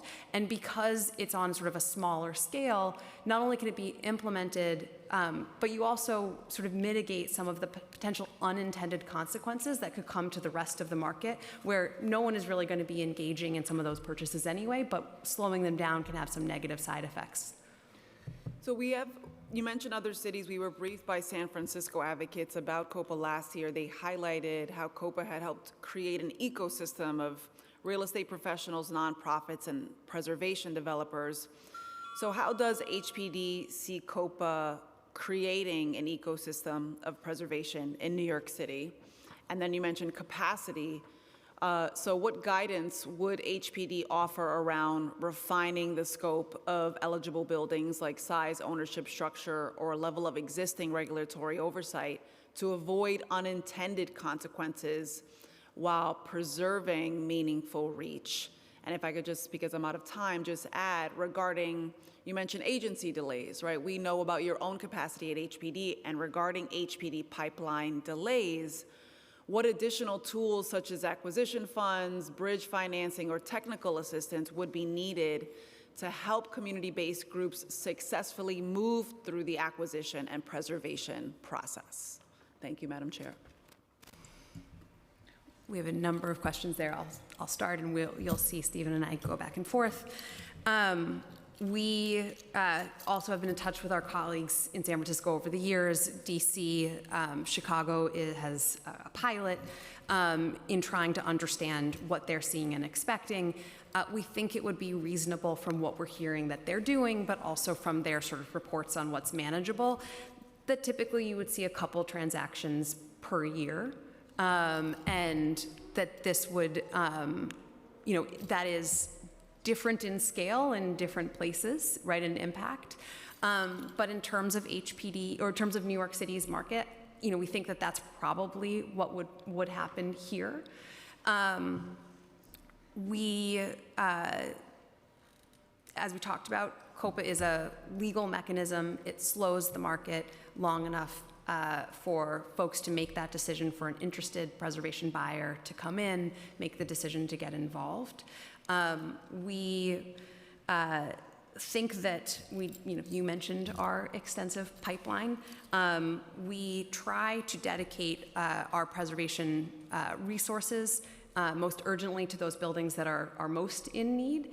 We would continue to do that, and think that may open up more opportunities, but that we would need to continue to target the buildings that are most in need of preservation intervention. So I would just add a few things. You spoke about the ecosystem of partners that COPA helped facilitate in places like San Francisco. We're very fortunate that we have a strong affordable housing ecosystem in New York, with many different groups that we work with on an enormous number of transactions every year. We, of course, want to continue to foster that ecosystem, especially our nonprofit partners and MWBEs. And so we have a number of initiatives that are underway to do that, and we're always seeking to do more. But our Building and Land Use Approval Streamlining Task Force, or BLAST, was designed to try to make process improvements and code improvements to facilitate the development of affordable housing, to make it easier for our partners to move through the approvals process. I mentioned the Acquisition Loan Fund before. A few years ago, the policies were changed for the fund that it only provides loans to nonprofits and MWBEs. So we're really targeting those resources more directly to those types of groups. Last year, we also set up an MWBE guarantee facility in partnership with HDC. And this is intended to help address the financial capacity constraints of MWBEs and provide pre-development loans. And we closed last year on our first pre-development loan with an MWBE via that guarantee facility. So we're looking forward to seeing how that work continues to expand. And I also mentioned our CLT workshops, which I'm personally very proud of, and hope to continue to expand the work we do with our CLT partners. And then just in terms of where this work intersects with our pipeline and backlogs that have occurred over the last few years, we're also very proud of advancements we've made in increasing HPD staff capacity.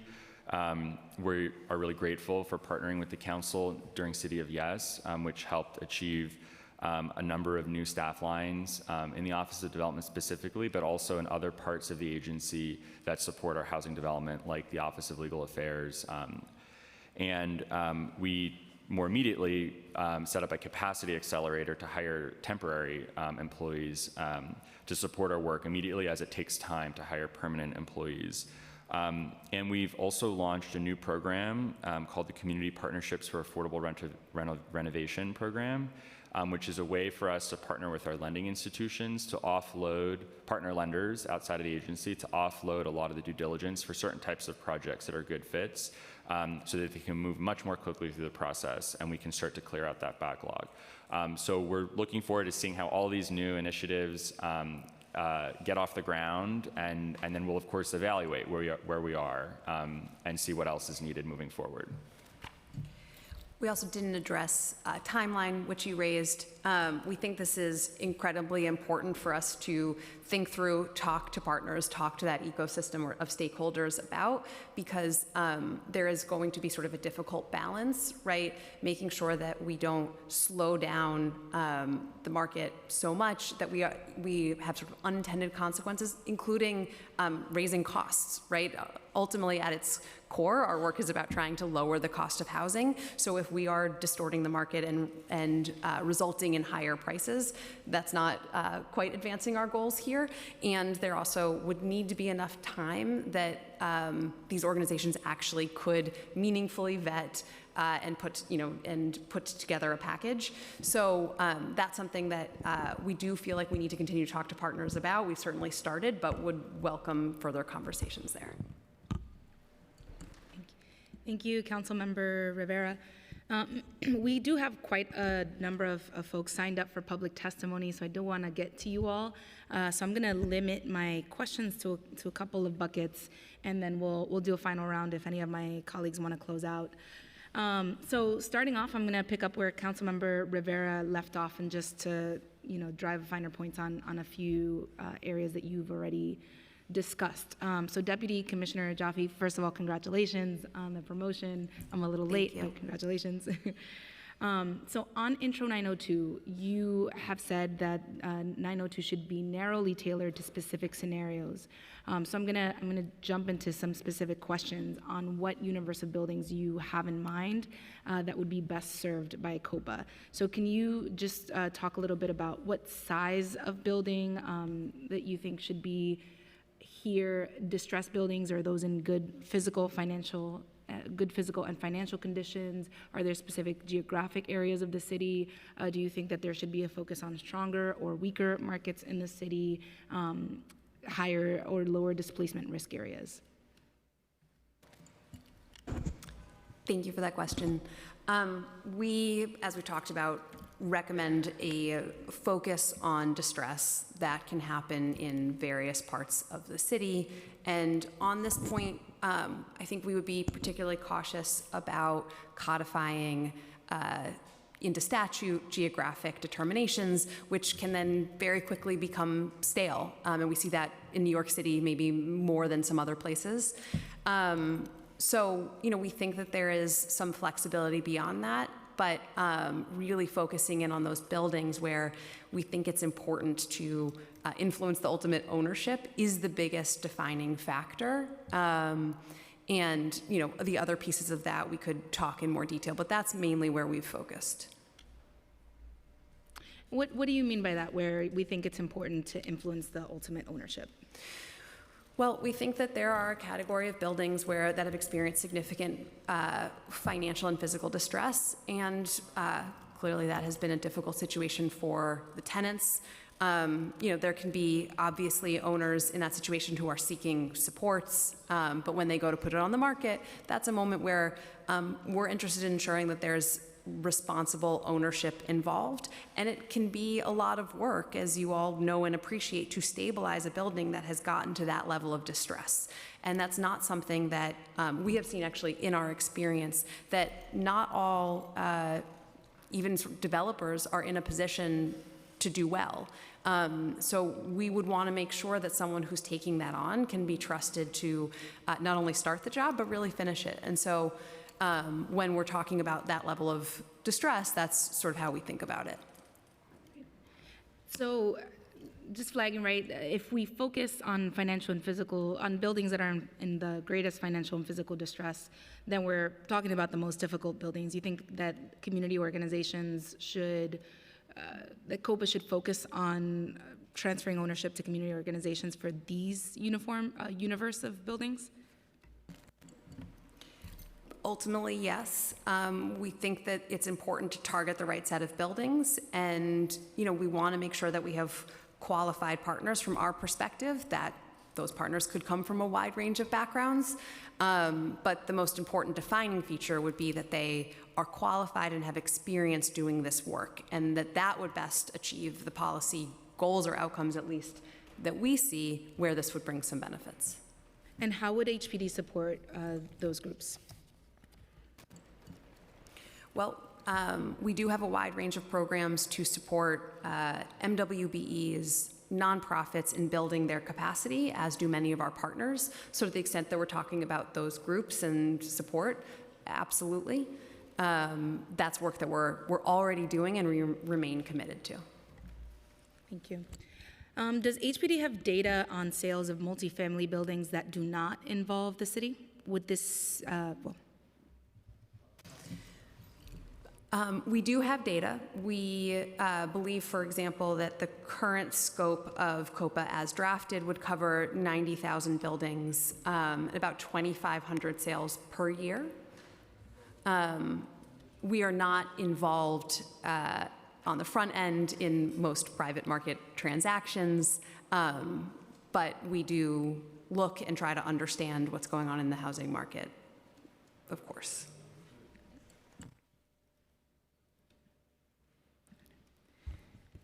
Thank you.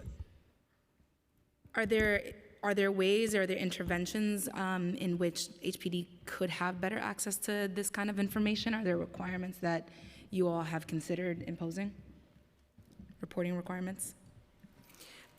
I don't think we see the obstacle currently to the lack of knowledge. Typically, when there is, we're looking both for sort of a building that someone is interested in buying, and that's more often when we get involved. We have a very, as we've discussed here, a long pipeline of projects that people are interested in financing the development of affordable housing for. So we have not, we don't see necessarily a gap there, but certainly if any kind of legislation along the lines of COPA were to be enacted, one of the things we would have to figure out is how it could be operationalized without overwhelming HPD in notice requirements and sort of bogging down any of our systems, making us less efficient or able to react. So if the agency was able to track multifamily sales, you're saying that it wouldn't influence your preservation strategy as it exists today? I think just stepping back, we're not necessarily seeing that as the real barrier to this work. The barrier, there's a resource question and then there's a viability question.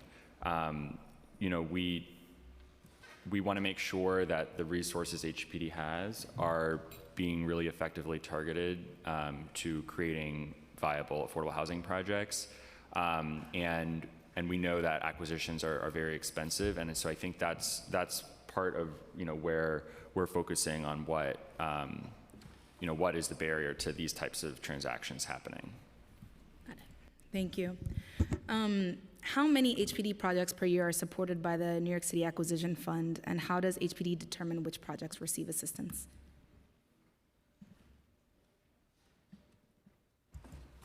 So I do have some information on the acquisition fund. We can follow up on an annual amount, but I do know that since the fund was created in 2006, it's supported over 100 projects, and it's loaned out over $780 million. And there's currently about $170 million that's outstanding. So that's out there right now supporting projects that are in pre-development or intended to be in pre-development. And so in total, that's 17,000 affordable housing units that have been supported by the acquisition fund. What's really crucial here is that the fund looks to HPD in many cases to get affirmation that the acquisition of a certain property can turn into a viable affordable housing project.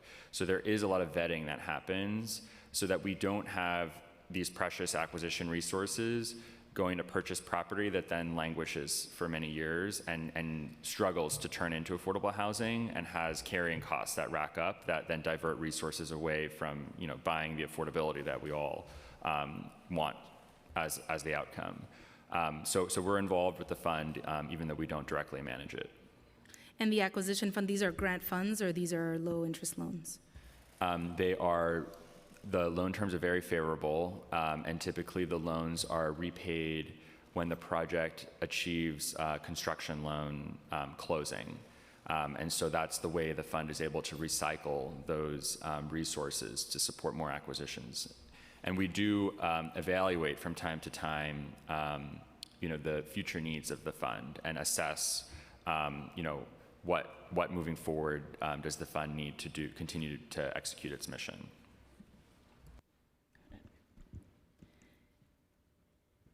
Can you give a few examples of recent projects that have benefited from the fund? And what kind of developers? I don't have handy some stats on specific projects, but the range of projects is pretty wide. It's really everything. We see low-income rental projects. There's supportive housing projects for formerly homeless households. There's even hotel conversions that have been supported by the loan fund, and we definitely would be happy to provide the council with specific examples of projects. But it may be projects that many of you are familiar with as well. Got it. How might the acquisition fund make a COPA acquisition and redevelopment more financially feasible?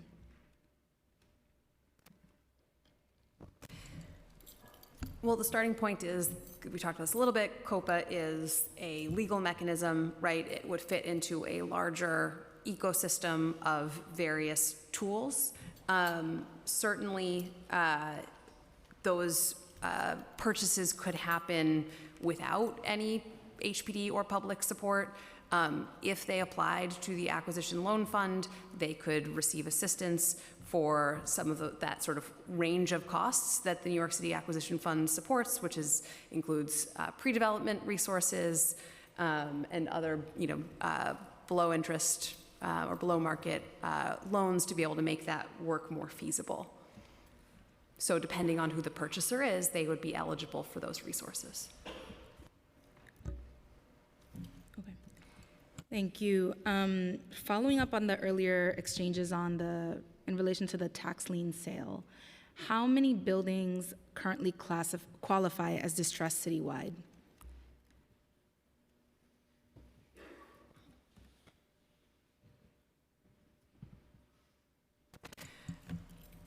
In terms of the tax lien sale definition specifically, so as I believe you're aware, we're moving through the process for the tax lien sale. So there is obviously there is a starting point of a wide number of buildings that are eligible and receive notices, and there is a winnowing process as we try to make sure that folks are very aware of what's going on, and that there's sort of a funneling there. In terms of that eligibility, I'm not sure it maps on exactly here, but are you asking sort of the number of buildings that because that's the statutory distress definition, that's what you're looking at? Yep. Okay. Give us 1 second. As we all know, the lien sale is also just happening now, and so we are definitely happy to follow up with our colleagues at DOF to provide a number of buildings that qualified for statutory distress. And we should be able to get that over to you. Yeah, I think we brought numbers, but it might just be easier for us to follow up as this is, as Stephen noted, happening in real time. 1 second. What about, so the statutory definition and the lien sale apart, what about physically distressed? We have varying definitions of physical distress in various programs that we have, so there is not sort of a one definition there. What we would want, if we were thinking about this in the context of an intervention like COPA, we would want to be thinking both how we set standards for physical and financial distress that borrow from some of these programs, but also serve to shrink that universe so that we're really looking at both a manageable and feasible number of transactions per year, and so that we're really getting at those high levels of distress. So that is going to be some intersection of those things in our current thinking about it, and we would welcome the opportunity to talk more with you all about the way to define that. Got it. Do you have handy a number like how many properties, residential properties in the city of New York have more than 2, and I'm making up a reference point, but more than 2 B and C class violations per unit or anything like that? Anything we can sort of just use as a benchmark?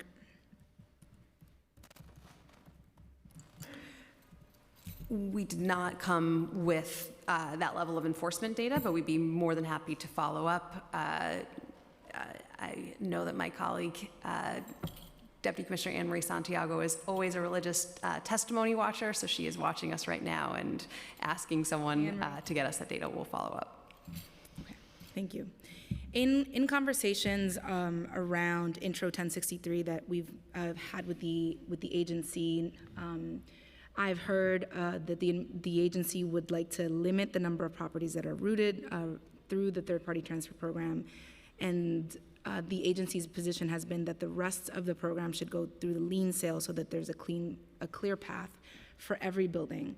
So a question for you today is, if a rent-stabilized building with significant physical and financial problems is sent to the lien sale, is that a good policy outcome from your perspective?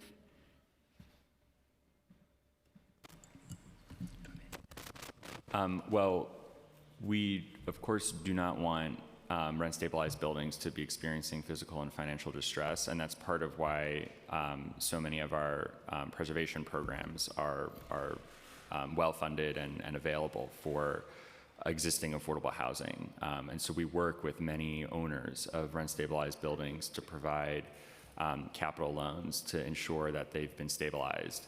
I'm not sure if that answers your question, but we would seek to, there's many interventions that we would seek to deploy to prevent a situation where buildings are in that, in those circumstances. Right. To put a finer point on it, it is never the ideal policy outcome for a building to end up in a situation where they cannot pay their bills, their operating costs. You're always going to then have concerns. It is always preferable to us that that building seek to participate in one of our programs to get support before something ends up in that situation. So, thank you. And so I guess the ultimate question is relating back to COPA, is how do you understand that COPA could work in parallel to different programs that the agency has, the proposed Intro 1063 that we're talking about a lot behind the scenes, to preserve distressed buildings without sending them to the tax lien sale? Thank you for that question. It is, as we're talking about, sort of an ecosystem, right, of a number of ways that we may engage with a building that is experiencing some level of challenge, in the ideal sense where we're providing support, in the less ideal sense where they're experiencing enforcement. What's unique about COPA is that it is, I've used this term already, forgive me, but a legal mechanism which slows the market, but only when an owner moves to put that building up for sale voluntarily. So that action can dovetail, can happen among folks who are looking for support and looking to work with us, or those who are not and might be experiencing enforcement. So while there's a lot of potential sort of intersections in that universe of buildings, COPA sort of is a little bit unique in that it is only an intervention that is available when that owner goes to sell. Thank you. Thank you. Okay, so next set of questions. In August 2024, the mayor issued Executive Order 43, which created the City Housing Activation Task Force. HPD sits on this task force, which is tasked with reviewing all land under the ownership and control of the city for housing development. Can you provide us an update on this task force? Who else serves on it? What types of sites are being considered for new housing? And is HPD advocating that these sites be designated for 100% affordable housing, or does the agency have no position on whether future public sites will be 100% affordable? And sorry, is there a timeline for a public report? Thank you for that question. The City Housing Activation Task Force, otherwise known as CHAT, is being led by the Deputy Mayor's Office for Housing, Economic Development, and Workforce. There are many city agencies represented there. That does include HPD. They are charged with looking at the, I'm told, over 13,000 properties that the city has control over. Many serve essential functions. It includes park areas, schools, police stations, fire departments, shops, lots of things that keep the cities up and running. CHAT has identified several dozen, quote, easy sites for further evaluation. And by the end of the year, they are anticipating that we'll be able to advance housing on sites that could generate thousands of homes. There have been some announcements of those sites. So Flushing Airport in Queens, the Whitney Gansevoort in Manhattan, Coney West in Brooklyn, for all of my colleagues' benefit, 100 Gold in Manhattan, 395 Flatbush Avenue, and Hunters Point South. So these are all in varying stages of RFP lead up or announcement. or even I think it looks like a couple of them have already had their responses come due. And what is the status of 100 Gold? You know, this is my favorite line, one of my favorite lines of question. What's the status of consideration there? We also like talking about the prospect of 100 Gold being renovated into more usable space or high-quality space that includes residential. So specifically there, EDC, as you may know, is leading the RFP process, and HPD is participating with them in that. RFP responses are due June 5th, so 2 days from now, actually. Why EDC? Why not HPD? It's coordination based on both a combination of resources and tools to try to move this as efficiently and effectively as possible, but it is a coordination and collaboration. 100% affordable, specific term sheets being considered? I have to say I actually am not specifically involved, so I don't know the terms of that. It is, I believe, publicly available, but we will get back to you on the details. Councilmember Brewer grumbles no, for the record. Okay, thank you. Just a couple more on this line. So in 2023, HPD reported 810 vacant tax lots under HPD's jurisdictions, with 2/3 already RFP'd. How many of these lots have successfully been developed since then? How long have these properties been RFP'd? How many vacant lots are currently under HPD's jurisdiction? Where are they located? And what is the average length of time that these properties have remained vacant?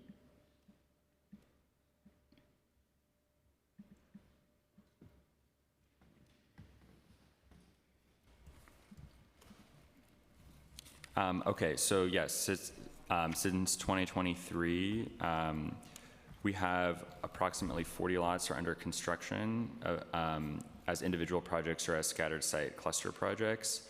And so since November 2024, there were 742 vacant lots citywide under HPD jurisdiction. So more than 75% are part of the existing RFP or RFQ pipeline, where we're planning future development for affordable housing. This will happen over a period of time.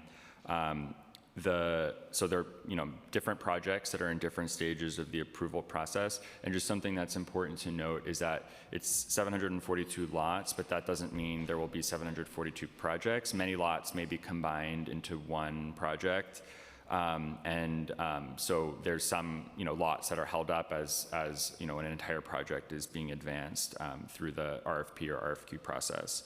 The lots are citywide, but there's a lot in Brooklyn and Queens, and there's some that are part of larger planning processes.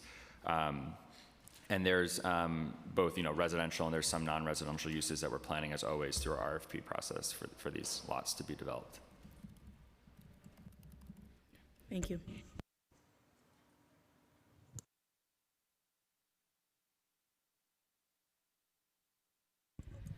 Okay. Well, that concludes my priority questions, because I do want to get to the folks that are patiently waiting. Colleagues, do you have any final questions? Just very quickly, so the Wards Island, in order to get on the chat task force, how do you get on it? I am not sure the process of getting on the task force, but I assure you. Not on the task force, how do you get Wards Island? Right, to get on the list for the chat list. I'm not sure the mechanics of it, but we absolutely will talk to our colleagues about this and continue to talk to our colleagues at Parks. All right, thank you. Thank you. Great. Thank you so much, HPD, for your testimony today, and I look forward to hopefully making even more progress on these bills. Thank you.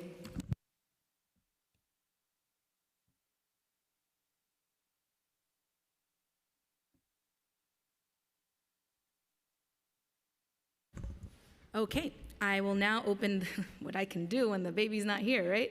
I will now open the hearing for public testimony. I remind members of the public that this is a formal government proceeding and that decorum shall be observed at all times. As such, members of the public shall remain silent at all times. The witness table is reserved for people who wish to testify. No video recording or photography is allowed from the witness table.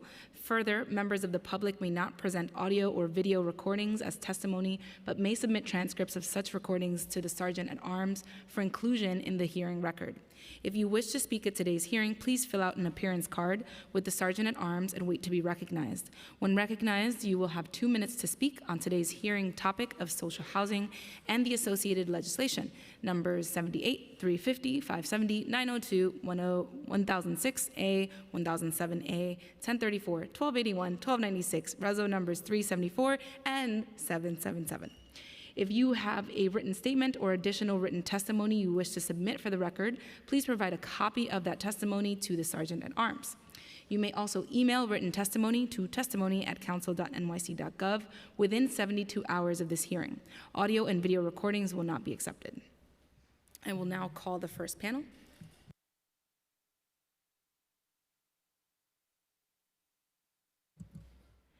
Ha Young Jong of East New York CLT, Deborah Ack, Jacob Schneider, Shantanu Du, and Hannah Anushesh.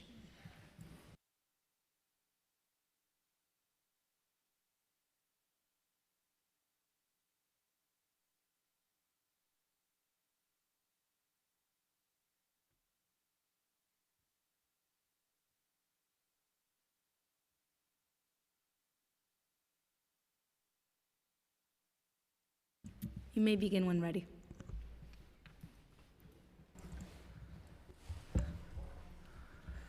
Thank you, council members. My name is Hayong, and I'm a member of East New York CLT. I'm here to urge your support for Intro 78, a bill that is not simply about the city's preference for real estate developers, but about the future of our public land. In the 1980s, the city used to have over 100,000 units of city-owned properties. Imagine if those properties had gone to community land trusts for permanently affordable housing. We would have never seen the housing crisis that we see today. Instead, HPD has given away public land to for-profit developers who constantly fail to serve our community needs. This approach has come at the expense of communities of color who can't afford housing built on our very public land. In the past decade, 1/3 of all affordable housing on public land has been concentrated in just 3 community districts: East New York, East Harlem, and Mott Haven.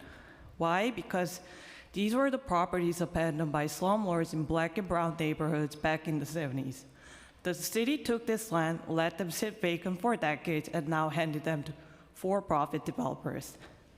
I urge you to pass the Community Land Act now, and thank you for allowing me to speak. Thank you.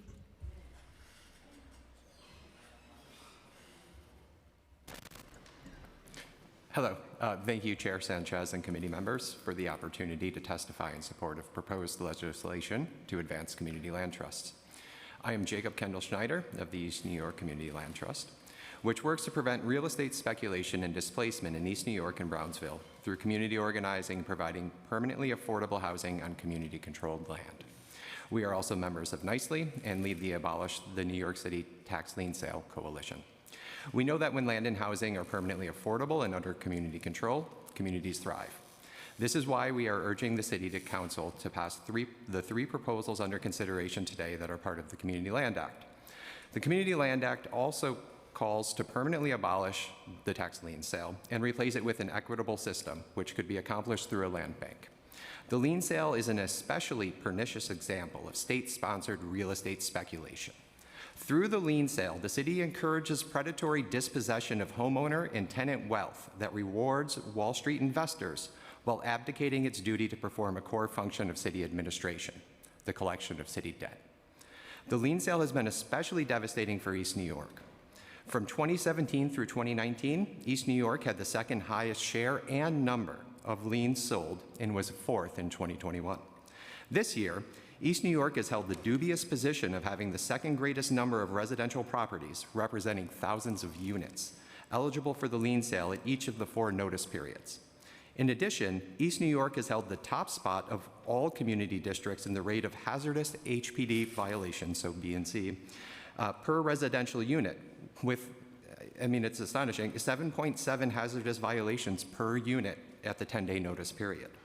While homeowners risk losing their homes and the wealth tied up in it, tenants pay rent to live in substandard conditions while their landlords don't pay their taxes or take care of their properties. The city must permanently end the tax lien sale and its sponsorship of private profit on the backs of Black and brown communities. In our forthcoming written testimony, we'll also provide additional information about our support for the Land Act and our support for the Land Bank and Social Housing Development Authority proposals. Thank you. Thank you.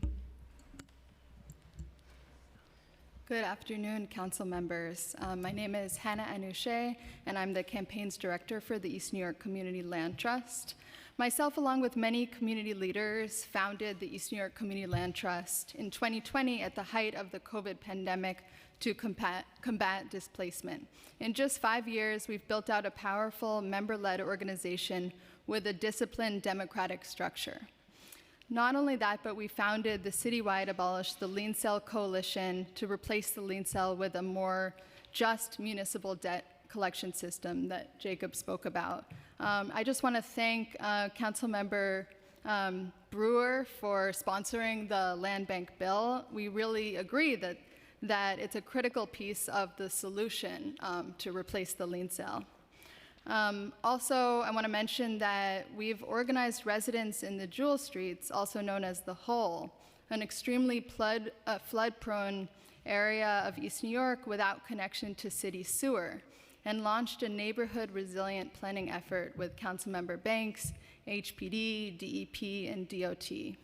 Now we need to make sure that the 17-acre city-controlled site in the Jewel Streets is brought under community control.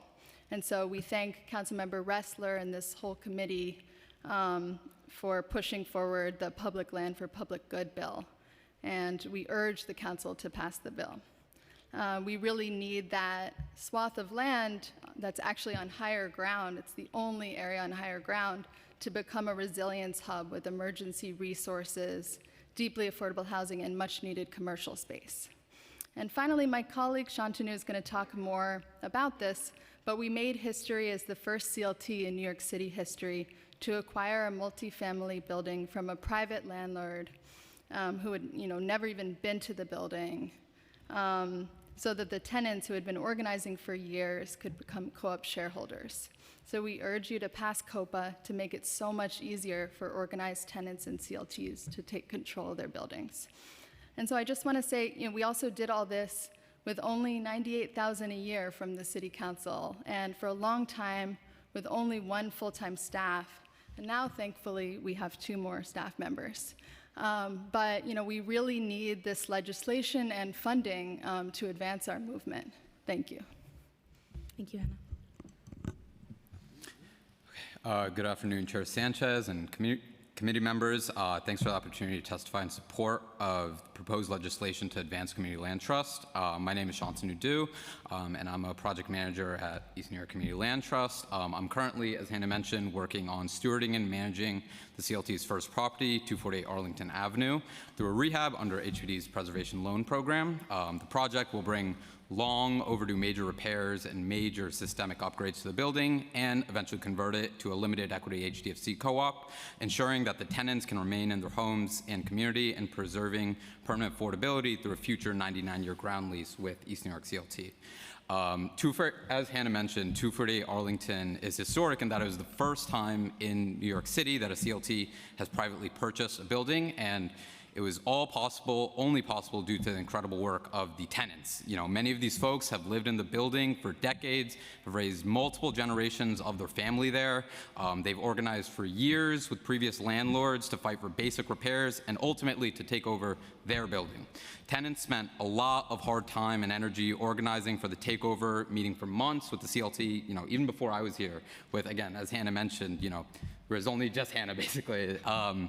With the CLT helping just steward the efforts. They believed in the power of collective action and the fact that housing is a human right, not a commodity. It was this persistence that made the takeover possible, and now they'll get to own their homes. No matter the result, there's no denying that the work for 248 Arlington was and is difficult and taxing, but also deeply necessary because it's what the tenants wanted and deserved. We hope that this is the hardest a tenant takeover ever needs to be. The only way to make that a reality is by passing the Community Land Act, which, as everyone has mentioned, includes 3 proposals: public land for public good, COPA, and a resolution for supporting TOPA in Albany. Especially when it comes to replicating tenant takeovers like 248 Arlington, passing COPA and supporting TOPA is absolutely essential. So, passing this is a critical step in fighting back against the predatory real estate on, all the tenants and city land. So, thank you. Thank you so much. I'd like to thank you so much for your tireless advocacy on the Land Act, Community Land Act.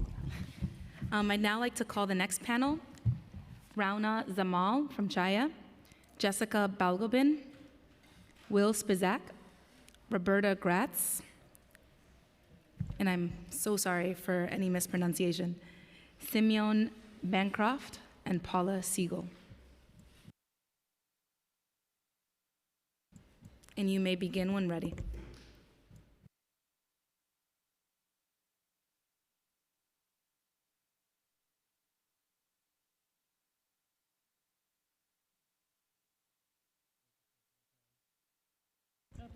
Turn on your mic, yep. Thank you, Chair Sanchez and members of the committee. My name is Ranak Samal, and I'm the Communications and Neighborhood Development Associate at Chaya CDC, where we support in building the power, housing stability, and economic well-being of South Asian and Indo-Caribbean communities in New York City. I was born and raised in Jackson Heights, Queens, and my neighborhood is beginning to change rapidly. 2-family homes are being replaced with luxury apartment buildings. Small businesses that have served our communities for generations are shutting down and being replaced by big box stores. What's being built isn't for us. It's not affordable, it's not community-driven, and it's pushing working-class families, cultural spaces, and long-standing local businesses to the edge. One example I wanted to mention is Hot Bazaar, a restaurant and grocery store at 3711 73rd Street in Jackson Heights that was a staple for the Bangladeshi community. My family went there my whole life, and after more than 20 years as a cornerstone for our community, it had recently closed due to rising rents. It was a cultural anchor, a communal space, and a taste of home for countless members of my community. Its closure is part of a larger pattern. The few community spaces we do have are only here if they can survive the next rent spike.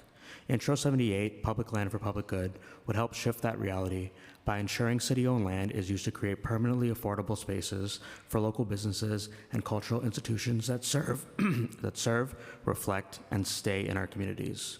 That's why we need the Community Land Act. Intro 78 and Intro 902 would give our communities a fair shot at keeping our homes, our neighborhoods, and our businesses affordable permanently.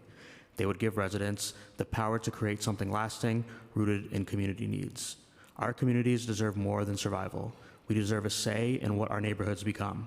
Please pass Intro 78, Intro 902, and Resolution 374. Thank you.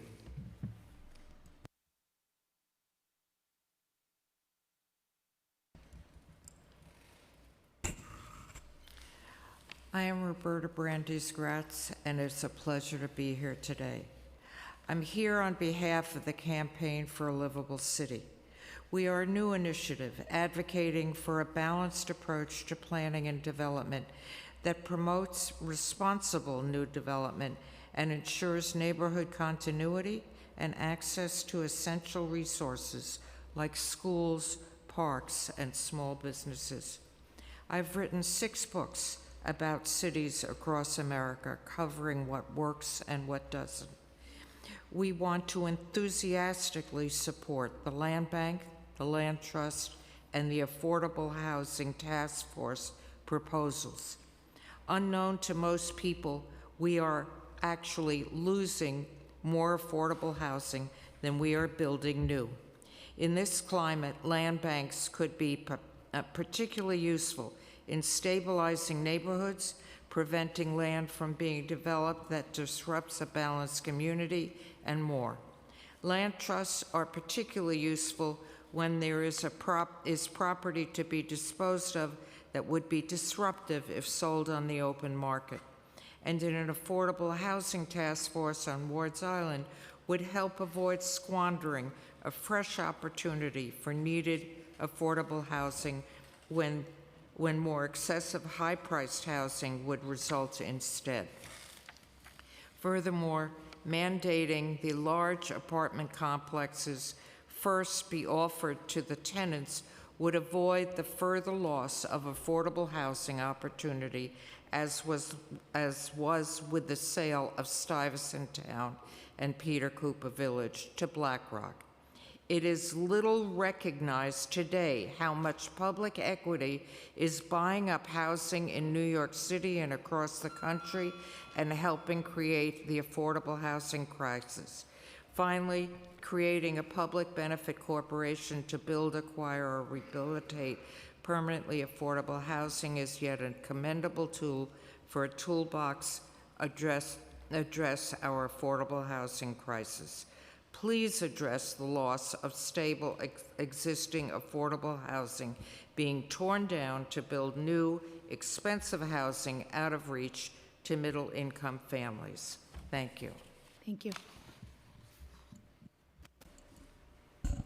Dear Councilmember Sanchez and members of the Housing and Buildings Committee, my name is Jessica Balgobin, and I am the Community Initiatives Manager at Chaya Community Development Corporation, where we work to build the power, housing stability, and economic well-being of Indo-Caribbean and South Asian communities across New York City.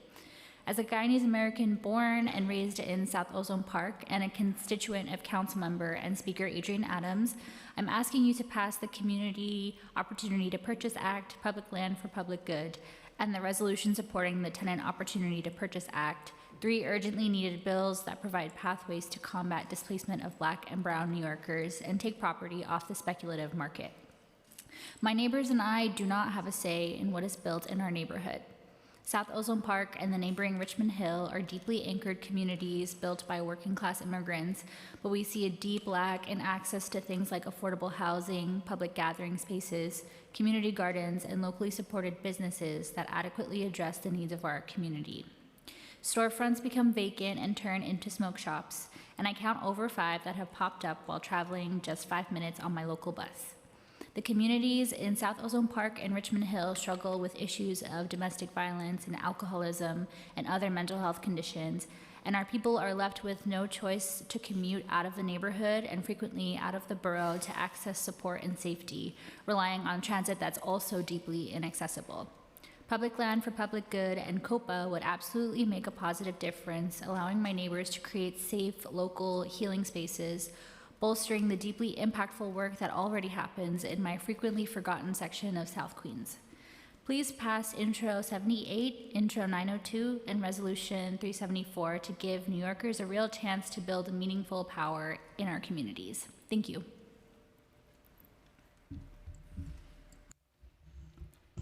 All right, good afternoon, council members. Thank you so much for holding this milestone hearing on social housing. My name is Will Spizak. I'm a senior policy strategist with New Economy Project. We are also co-founders and facilitators of the New York City Community Land Initiative, the citywide coalition of CLTs that have been working to decommodify housing and land for the benefit of communities across the city. We're here to urge this committee and the council to pass the Community Land Act, namely Public Land for Public Good, COPA, and the TOPA resolution, as well as to express our support for the Land Bank bill.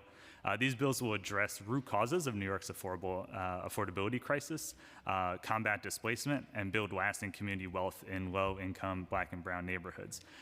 This is not our first time here. We did have a hearing back in 2023, and we're excited to say that since then, we're seeing progress, and we've been extremely busy. We've built a mass movement. We have over 150 organizations endorsing the Community Land Act today. A Data for Progress poll found that 2/3 of New York voters support the Community Land Act. We have dozens of CLT projects in the pipeline. And we have hundreds of tenants that have reached out to our coalition expressing their desire to see a community takeover of their building or direct tenant takeover of their building and to bring it under community control. So these are very popular ideas that we're excited to see move forward. Just a few notes on some of the bills. Public Land for Public Good, we're extremely excited to see it move forward. We wanted to emphasize that one way to improve the bill would be to make explicit the joint venture options available to nonprofits. And we wanted to just mention that Public Land for Public Good would not slow down the process of developing land. HPD already goes through a rigorous RFP process. All they would have to do is identify nonprofits and put them at the top of the list, and if they don't qualify, they don't qualify. You move on to the next one. And just to mention about COPA, we're really excited to hear HPD's openness and excitement about COPA policy. We just want to stress that limiting it only to distressed properties would be very difficult for nonprofits and CLTs that want to make sure that we're preventing rent-stabilized buildings and other properties from becoming distressed. We need to not just address the crisis in front of us, but prevent the next one. So we're happy to continue having these conversations about how to make COPA viable and strong enough for New York City. Thank you. Thank you for all your work on this. Good afternoon, council members. I'm Simeon Bankoff with the Campaign for a Livable City, which Roberta Gratz has mentioned earlier. We're a new initiative, and we are incredibly pleased to support the important initiatives being discussed today. These bills are a remarkable effort to bring much-needed aid to the communities throughout the city suffering from the current affordable housing crisis. We especially support those bills which empower community members to have a stronger voice in determining their future within their existing neighborhoods through the creation and strengthening of community land trusts and banks, as well as encouraging appropriate community-oriented development for all. All too often in the past, the city has looked to private real estate industry to solve the social ill of housing scarcity. While private industry is a powerful player in our city and must be engaged with when envisioning our city's future, the primary focus of industry is profit, not meeting social needs. This omnibus of proposed bills goes some distance to addressing these very real needs by creating and empowering new tools dedicated to creating and preserving affordable housing. Currently, city housing policy seems to be based on getting whatever's left over from market rate development. New Yorkers need more than leftovers and scraps. This initiative is a worthy attempt to flip the script and actually menu plan for the actual affordable housing New Yorkers require and deserve. We need more of this. Thank you. Thank you so much. Council members, thank you so much for holding this hearing. My name is Paula Siegel. I am speaking today as Senior Staff Attorney in the Equitable Neighborhoods practice of Take Root Justice. As you know, Take Root works with grassroots groups, neighborhood organizations, and community coalitions to help make sure that people of color, immigrants, and other low-income residents who've built our city are not pushed out in the name of progress. We are a member of the New York City Community Land Initiative and counsel to many of the grassroots community land trust groups that make up that initiative. We are also a member of the Abolish the Tax Lien Sale Coalition. As you heard earlier, the coalition advocates for the full abolition of the New York City lien sale, which is being held as we speak, and its replacement with systems that preserve homeowners' and tenants' ability to stay in their homes, promote racial equity, and support community land trusts. I want to respond to a couple things I heard in the exchange this morning. I'm really heartened that we are having this holistic hearing where we're talking about COPA, we're talking about a universal TOPA that I think we're all ready to go to Albany and fight for. We're talking about a land bank for New York City that will fill gaps that we're seeing with the existing agencies, and I'm really excited that we're having a single conversation about that. I was a little bit distressed to hear that HPD seemed to consider the Community Opportunity to Purchase Act a tool for them, right? When they say, oh, we want this limited to distressed properties, what they're really saying is, we want this limited to properties where we're gonna be really involved in bringing these buildings back online. Well, it's really nice of them to be really involved, but my projects where HPD is really involved move extremely slowly. I just recently received a signed certificate for the approval of the creation of a Housing Development Fund Corporation a year and a half after we submitted the initial application, but also 2 weeks after it was signed and dated by the commissioner. So I don't know why, but I'm very fearful of a COPA program that is one that is entirely in HPD's purview, and instead I want to encourage this to be a legal requirement. The community opportunity to purchase any property that is occupied that meets the criteria, the same way that if a charity sells its property, it needs to show that it got approval from the Attorney General's office. If a landlord wants to sell their building, they need to show that they provided a community opportunity to purchase. Thank you so much. I want to thank all of you for your advocacy on this issue. We're going to take just a 2-minute recess. 5 minutes is more realistic. Yes, after Councilmember Brewer asks her question, so don't leave.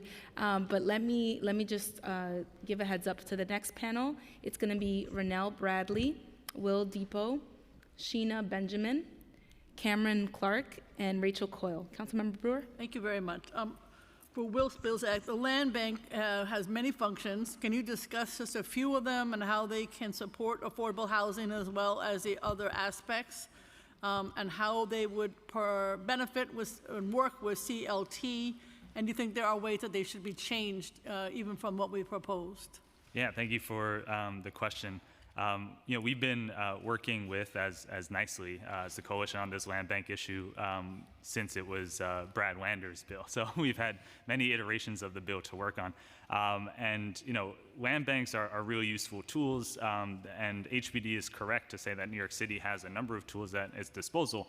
But we've been really honed in on this issue of the lien sale because right now we have this really opaque system where this completely unaccountable lien sale trust buys liens from the city. And then, it goes to these private debt collectors, these investors that then can add on more interest and fees, and the city loses its leverage over those properties. A land bank could be a publicly accountable intermediary that can hold those liens and actually, use its leverage to hold landlords accountable, to help homeowners get out of financial distress, which DOF, for some reason, doesn't do. They do have payment plans, but they don't have case managers, for instance, which a land bank can do. So there's a lot of ways that land bank can fit into that ecosystem in a way that doesn't replicate things that the city already does and provides new options. And then, of course, the changes that we had proposed to your office to strengthen the bill makes the board much more publicly accountable and transparent, which is really important.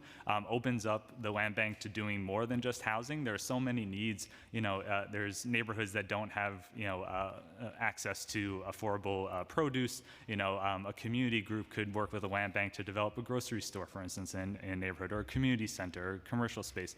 So there are so many ways that we can leverage the power of that entity into benefiting New Yorkers far and wide. And by prioritizing CLTs as a key partner, we think we would be able to do that in a way that preserves permanent affordability in the long term.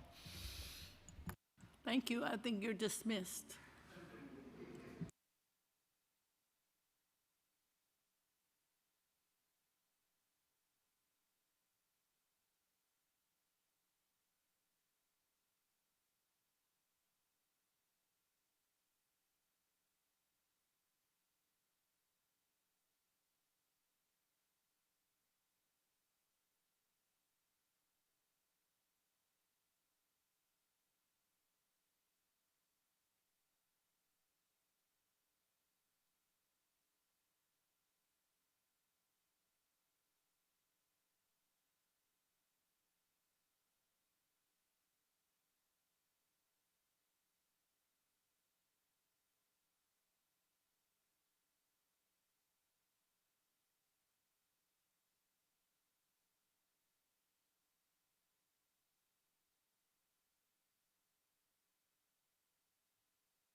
Sergeants, I'm ready to resume.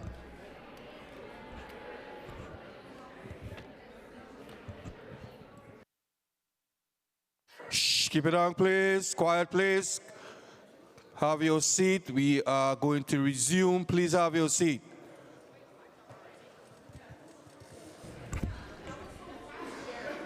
Guys, please, excuse me. Shh, may I have your attention? May I have your attention, please? Please keep it down in the chambers. Thank you.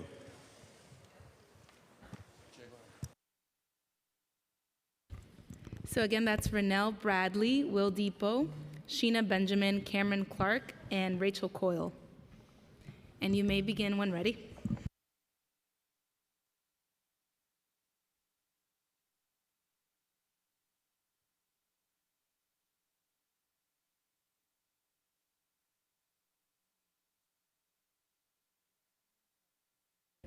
Please turn on your microphone. Good afternoon.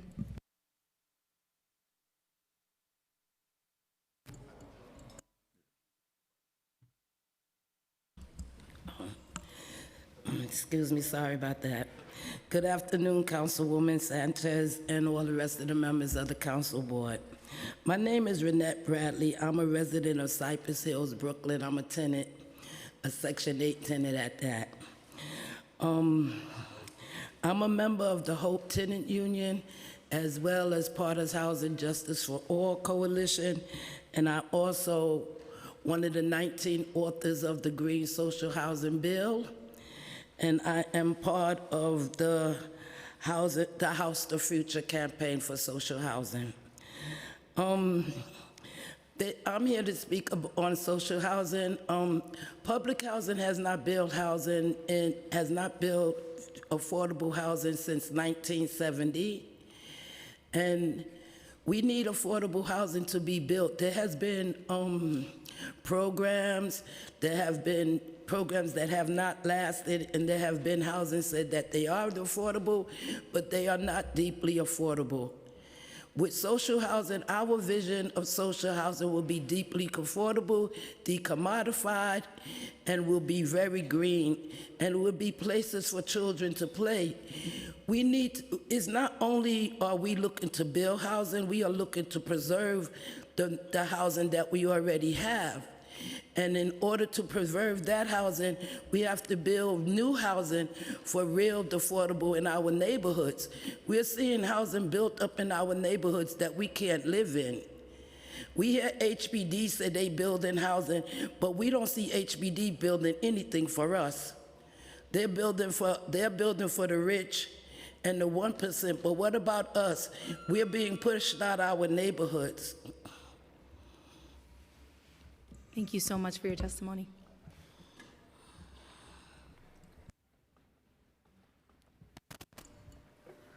Good afternoon, Committee Chair, Committee on Housing and Buildings. Thank you for the opportunity to testify today. I'm Cameron Clark. I'm an organizer representing We Act for Environmental Justice, speaking in favor of community opportunity to purchase, tenant opportunity to purchase, and public land for public good.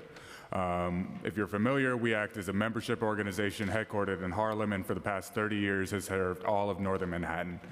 The communities that we serve are majority Black, brown, or low income, and lack the parks, gardens, grocery stores, community centers, et cetera, that we need and deserve in order to thrive, even as we are being pushed out by speculation and gentrification. But every time we would call for more affordable housing and community-centered development, we would hear the same things. There's no room to build in Harlem, it's too dense, the land is already built up, Harlem is full. Well, that actually didn't sound right to our members. So last year, we actually spent every day walking past abandoned buildings and empty lots that seemed like they were begging to be redeveloped by one of our 3 Uptown Community Land Trusts. So we actually decided to test that claim. So with our members, last year we walked every single block of northern Manhattan, tracking vacant lots, abandoned buildings, parking lots, community gardens, all viable properties for transfer to a CLT.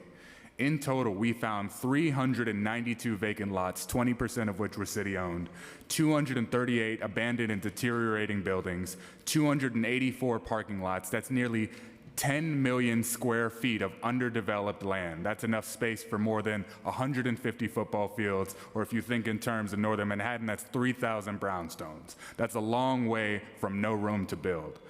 This isn't an issue of space to develop. This is truly a policy choice where we've created a landscape where developers can get land from the city for pennies on the dollar and sit on it or trade it back and forth amongst themselves until the neighborhood is gentrified so much that they can build a luxury tower that no one from the actual community is able to afford to live in. So that's why we need to actually change this system and put communities first, which is why we need the City Council to pass the Community Land Act, including public land for public good, community opportunity to purchase, and tenant opportunity to purchase. Thank you so much. Thank you. Hi, thank you, Councilmember Sanchez and members of the Housing and Building Committee. My name is Rachel Coyle. I am a member and organizer with We Act for Environmental Justice and also a coalition organizer at the Climate Justice Coalition New York Renews. I am submitting testimony in favor of COPA, Intro 902, Public Land for Public Good, Intro 78, and the resolution supporting the Tenant Opportunity to Purchase Act, Resolution 374. 3 bills urgently needed that provide pathways to take property off of the speculative market, combat displacement of Black and Brown New Yorkers, and ensure community-led development. I live in Central Harlem as well, and my neighborhood has fewer and fewer local businesses. While I see constantly new corporations coming in, developing the neighborhood that displace local Black and Brown people and build unaffordable housing to make a profit. I work at a restaurant down the street from me, and we're fighting hard to stay open. It's Black-led and immigrant-led, and even though we provide one of the few community spaces in the neighborhood, not just to eat, but to host writing groups, book clubs, virtual workers, local musicians, and local art exhibitions, rising costs are struggling to kick us out of the neighborhood. This also happened to the community garden next to me as well, where a luxury apartment building took over half of their plot. My neighbors, coworkers, friends, and I do not have a say on what is built in our neighborhood.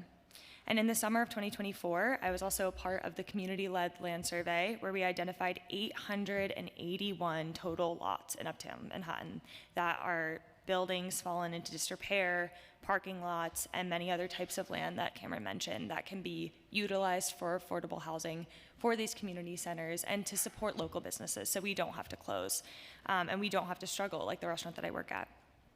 We, the community, demand the opportunity to decide how land in our community is used. I know my neighborhood would like more affordable housing and more green spaces to deal with rising temperatures and the increased impacts of asthma due to pollution. Thank you. Thank you. Thank you, Chair Sanchez and members of the Housing and Buildings Committee for holding this hearing on the bills and resolutions related to social housing. My name is Will Deepu, and I'm a senior campaign organizer at ANHD. As you may know, ANHD is one of the city's leading policy advocacy, technical assistance, and capacity building orgs with a membership of over 80 neighborhood-based and citywide nonprofits that have affordable housing and/or equitable economic development as a central component of their mission. As we continue to face an affordable housing and homelessness crisis, we must commit to building and preserving affordable housing for those who most need it. ANHD members, which some are mission-driven nonprofit developers and community development corporations, CDCs, have always provided housing services and organizing support in low and moderate income, primarily BIPOC communities, and are rooted in addressing community needs, not economic gain, and ensuring that housing remains permanently affordable and community controlled. Many of the bills being heard today would provide these critical tools to fight speculation, develop more equitably, and transfer distressed buildings to trusted stewards. And in those, ANHD strongly supports Intro 78. City-owned land should be transferred to trusted community stewards such as mission-driven nonprofit developers and CLTs to ensure that public land serves the public good. Intro 350, ANHD supports Intro 350, which would require the HPD in collaboration with other city agencies to conduct a feasibility study on developing social housing agency. ANHD supports 570, Intro 570, which would establish the land bank that would be tasked with acquiring warehousing and transferring property for affordable housing. And ANHD supports Intro 902, the Community Opportunity to Purchase Act, COPA, and the mission of ensuring that community-focused, mission-driven nonprofit developers and CLTs have the first opportunity to purchase apartment buildings. And lastly, we support passing Resolution 374, which supports the state-led tenant opportunity to purchase legislation. Thank you again for having this important hearing, and we must ensure that we keep New York equitable, affordable for those that most deserve it. Thank you. Thank you so much to this panel.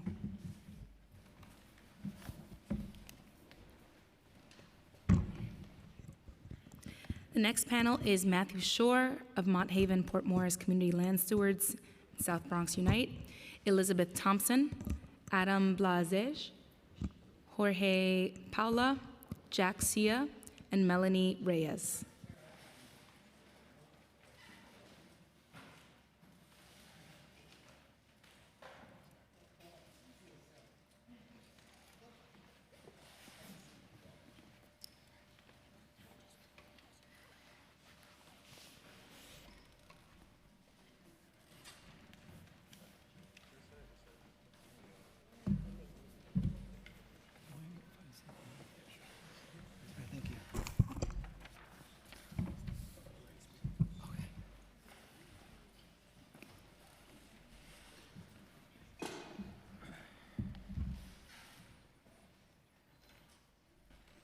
You may begin when ready.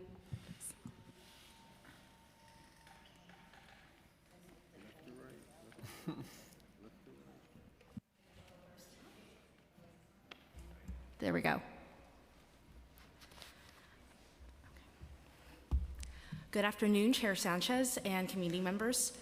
Thank you so much for the opportunity to testify in support of the proposed legislation to advance community land trusts.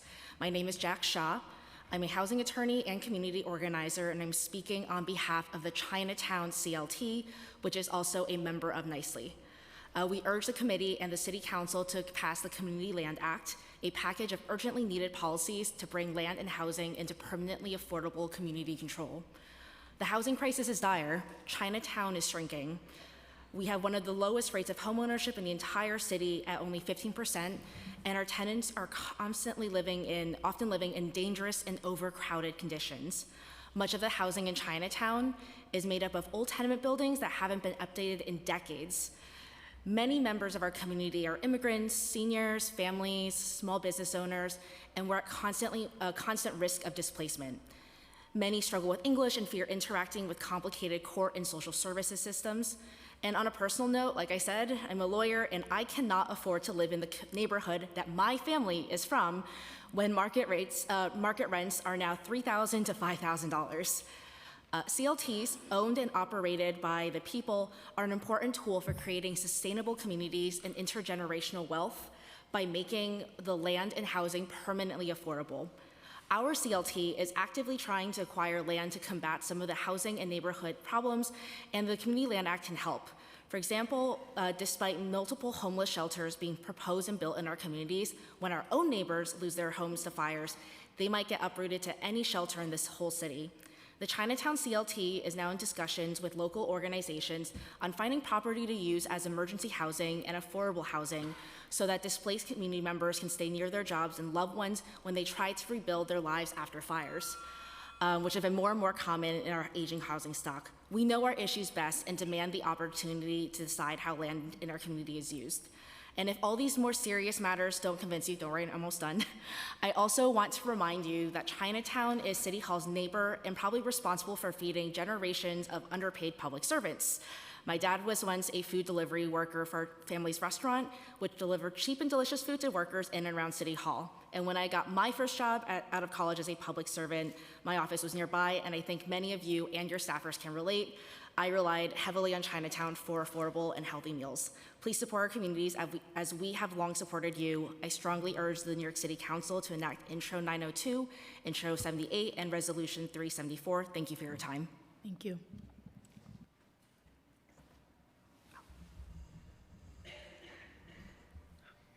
Hello, good afternoon, Chair Sanchez and committee members. Thank you for the opportunity to testify today to talk about the Community Land Act and the way it can advance community land trusts.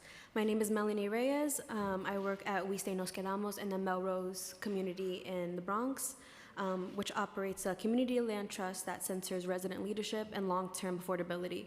We are working collaboratively with tenants to improve their living conditions, address issues, and ensure they have a voice in decisions affecting their homes. Through structures like our advisory committee, residents are directly involved in shaping how their building is owned and operated. And we are also members of Nicely, a coalition that you're hearing from today. To truly combat the affordability crisis, displacement, and homelessness, the city must bring land and housing into permanently affordable community control. And so we urge the City Council to pass the Community Land Act, which includes the Public Land for Public Good, COPA, and a resolution supporting TOPA in Albany. The Community Land Act also calls to permanently abolish the NYC tax lien sale and replace it with an equitable system, which could be accomplished through the creation of a land bank. Together, these policies would protect and maximize city land and subsidies for public benefit, level the playing field for nonprofits and CLTs to meet community needs. One priority bill in the CLA is the Tenant Opportunity to Purchase Act, which would give tenants a meaningful seat at the table when their building is up for sale by allowing them to assign their purchasing rights to a nonprofit or community land act. At Nos Quedamos, we're strengthening tenant voice and collective governance through our advisory committee, so residents have real input. TOPA would expand this model citywide, ensuring that tenants have power in decisions about their housing and that buildings remain permanently affordable and community controlled. So we ask for your support. Thank you for your time.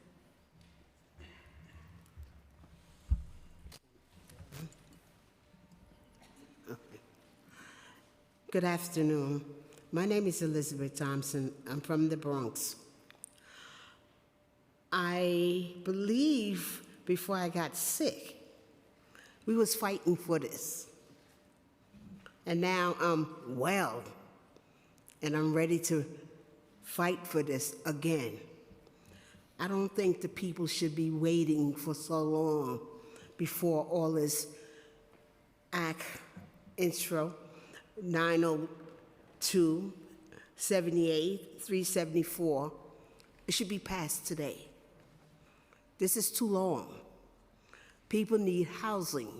And when we go and say we need housing and we tell them our income, they say, oh, you're making too much. $40,000 to $50,000 is not enough. The Bronx is terrible when it comes to housing. Y'all have to help us do something for us. And to pass these intro would help us out a lot. I don't get any subsidized. Nobody helps me but my pension. I work for the city, and I think it's time for all of these to be passed now. Thank you. Thank you, Ms. Liz. Bronx in the house. Good afternoon, Chair Sanchez and committee members. Thanks for the opportunity to testify. Sorry, I think your mic is off. Oh. Good afternoon, Chair Sanchez and committee members. Thanks for the opportunity to testify in support of legislation to advance community land trust. I'm Matthew Shore from the Bronx and an organizer with the Mott Haven Port Morris Community Land Stewards, a CLT founded in 2015 by South Bronx residents to permanently steward land for public use, ensuring community control and self-determination. In 2023, we reclaimed the long vacant Lincoln Recovery Center in Mott Haven, which will reopen in 2 years as the Heart Center, a hub for holistic health, education, and arts, and a neighborhood lack-in community spaces. We're also working to activate our peninsula's inaccessible waterfront by creating green spaces that mitigate asthma, pollution, and flooding. We're proud members of Nicely and co-organized its Green Space Equity Committee, a group of CLTs and nonprofits that briefed the council in January about the holistic benefits of Intro 78 and how it could scale up affordable housing CLTs and green space CLTs, community space CLTs, etc. We urge passage of the Community Land Act, which includes public land for public good, COPA, a resolution supporting TOPA up in Albany, and the permanent abolition of the New York City tax lien sale, replacing it with an equitable system, potentially through a land bank, as mentioned today. These anti-displacement and equity-centered policies would help CLTs and nonprofits deliver more deeply affordable housing, commercial, and community spaces. Nearly half of New Yorkers live in environmental justice areas. 67% live in historically redlined neighborhoods. To undo environmental racism and top-down planning, we must be empowered to shape and steward public land.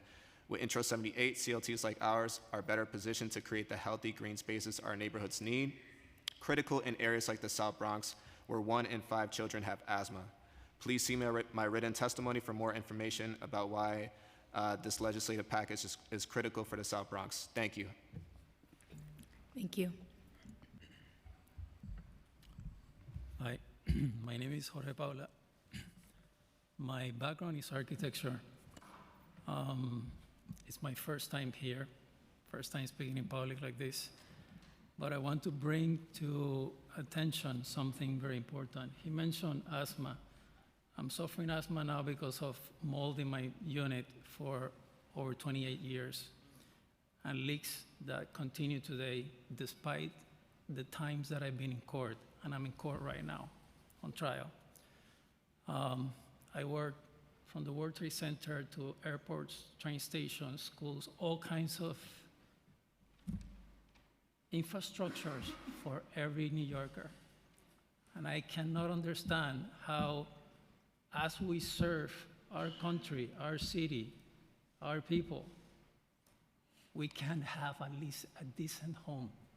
I now have a child and a family. And these are the cracks. These are the cracks in the ceiling of my unit. Total, measuring the cracks there's 214 feet of cracks. People will say, those are just simply hairline cracks. They're not hairline cracks. There are cracks here in my bedroom that go along this wall and this wall that are going to cause a collapse like this one if nothing happens. We have all kinds of inspections happening in our city, and there are things that are visible and obvious, and there are things that are not so obvious. When we take care of doing all the cosmetics all the time, we are concealing what's happening in the structure inside. And so there are things that are visible and simple like this, all the cracks in the back of the building that the DOB and HPD can do, but there are so many other things that happen inside of our buildings that only tenants know. I know how the building moves. I know how our floor goes ups and down in certain areas, how we have to nail back the nails when the building moves and shifts, how our doors get jammed and we get entrapped, and all those kind of things. When HPD goes to our homes and the inspectors come, they can't see anything. They can't report all those things. Doesn't matter how many times we say. I don't sleep well. I'm here on 3 hours of sleep, and I've been like this for over 2 years, thinking that if the building falls, how do I grab my 6-year-old daughter, my wife, and our dog to run out of the building to stay alive? Is this what I pay rent for? I stopped paying rent 2 years ago. I'm on trial right now. If I don't pay whatever the judge says that I need to pay at the end, and I don't have the money, I end up homeless. This is what we are working. I was born on this earth like everybody else. And by birth alone, we are all shareholders of this earth.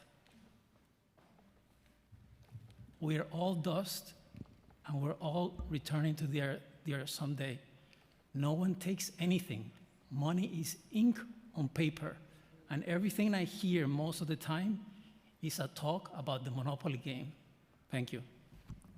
Thank you for your testimony, and I'd love to follow up with you about your property where you live, if that's okay. Thank you. Hi, I'm Adam Blasey. I am a tenant and a member with Jorge of the Upper Manhattan Tenants Union. We are a tenant-led group committed to organizing tenant associations in our buildings from Harlem to Inwood in order to counter the violence of our landlords. In 2020, my wife and I, with our then 2-year-old son, moved into a rent-stabilized apartment in a building that happened to be owned by a notorious private equity landlord. From the beginning, we experienced infestations, days of no heat and hot water, lead paint, elevator not working, all the things that tenants are familiar with.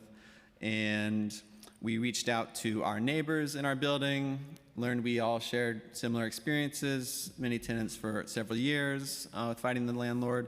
So we formed a tenant association, taking what collective responsibility we could to improve our living conditions.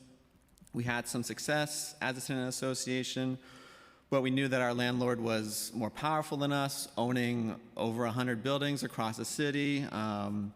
And we also knew that the landlord, Sugar Hill Capital Partners, had been named the #1 worst landlord in the city for violations and evictions.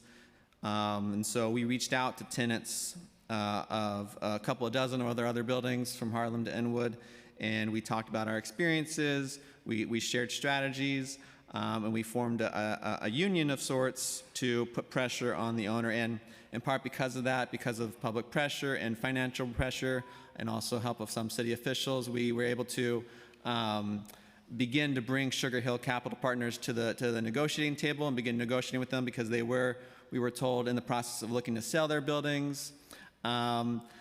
And long story short, that ultimately went nowhere, in part because we didn't have the legislative tools necessary to really effectively exert the leverage we needed to influence the sale of our buildings.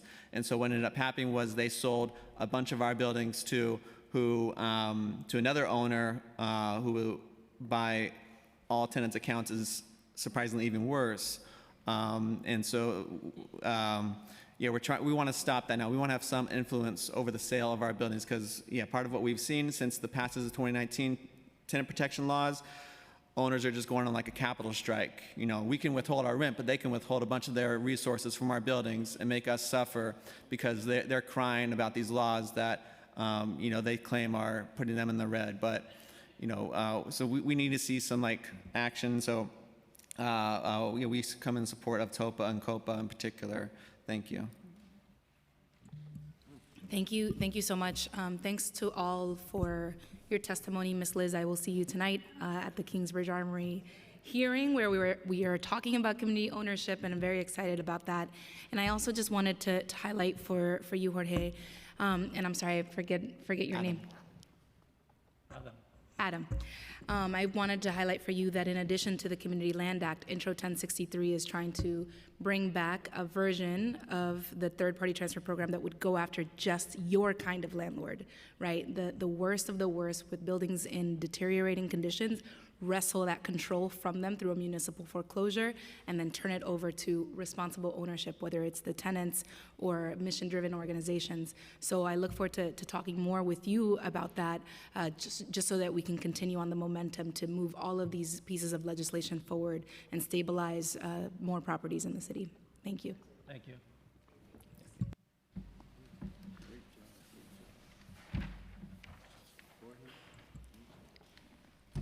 The next panel is going to consist of John Krinsky, Ariel Hirsch, Pia Palomino, Sylvia Morse, Oksana Miranova, and Valerio Orselli.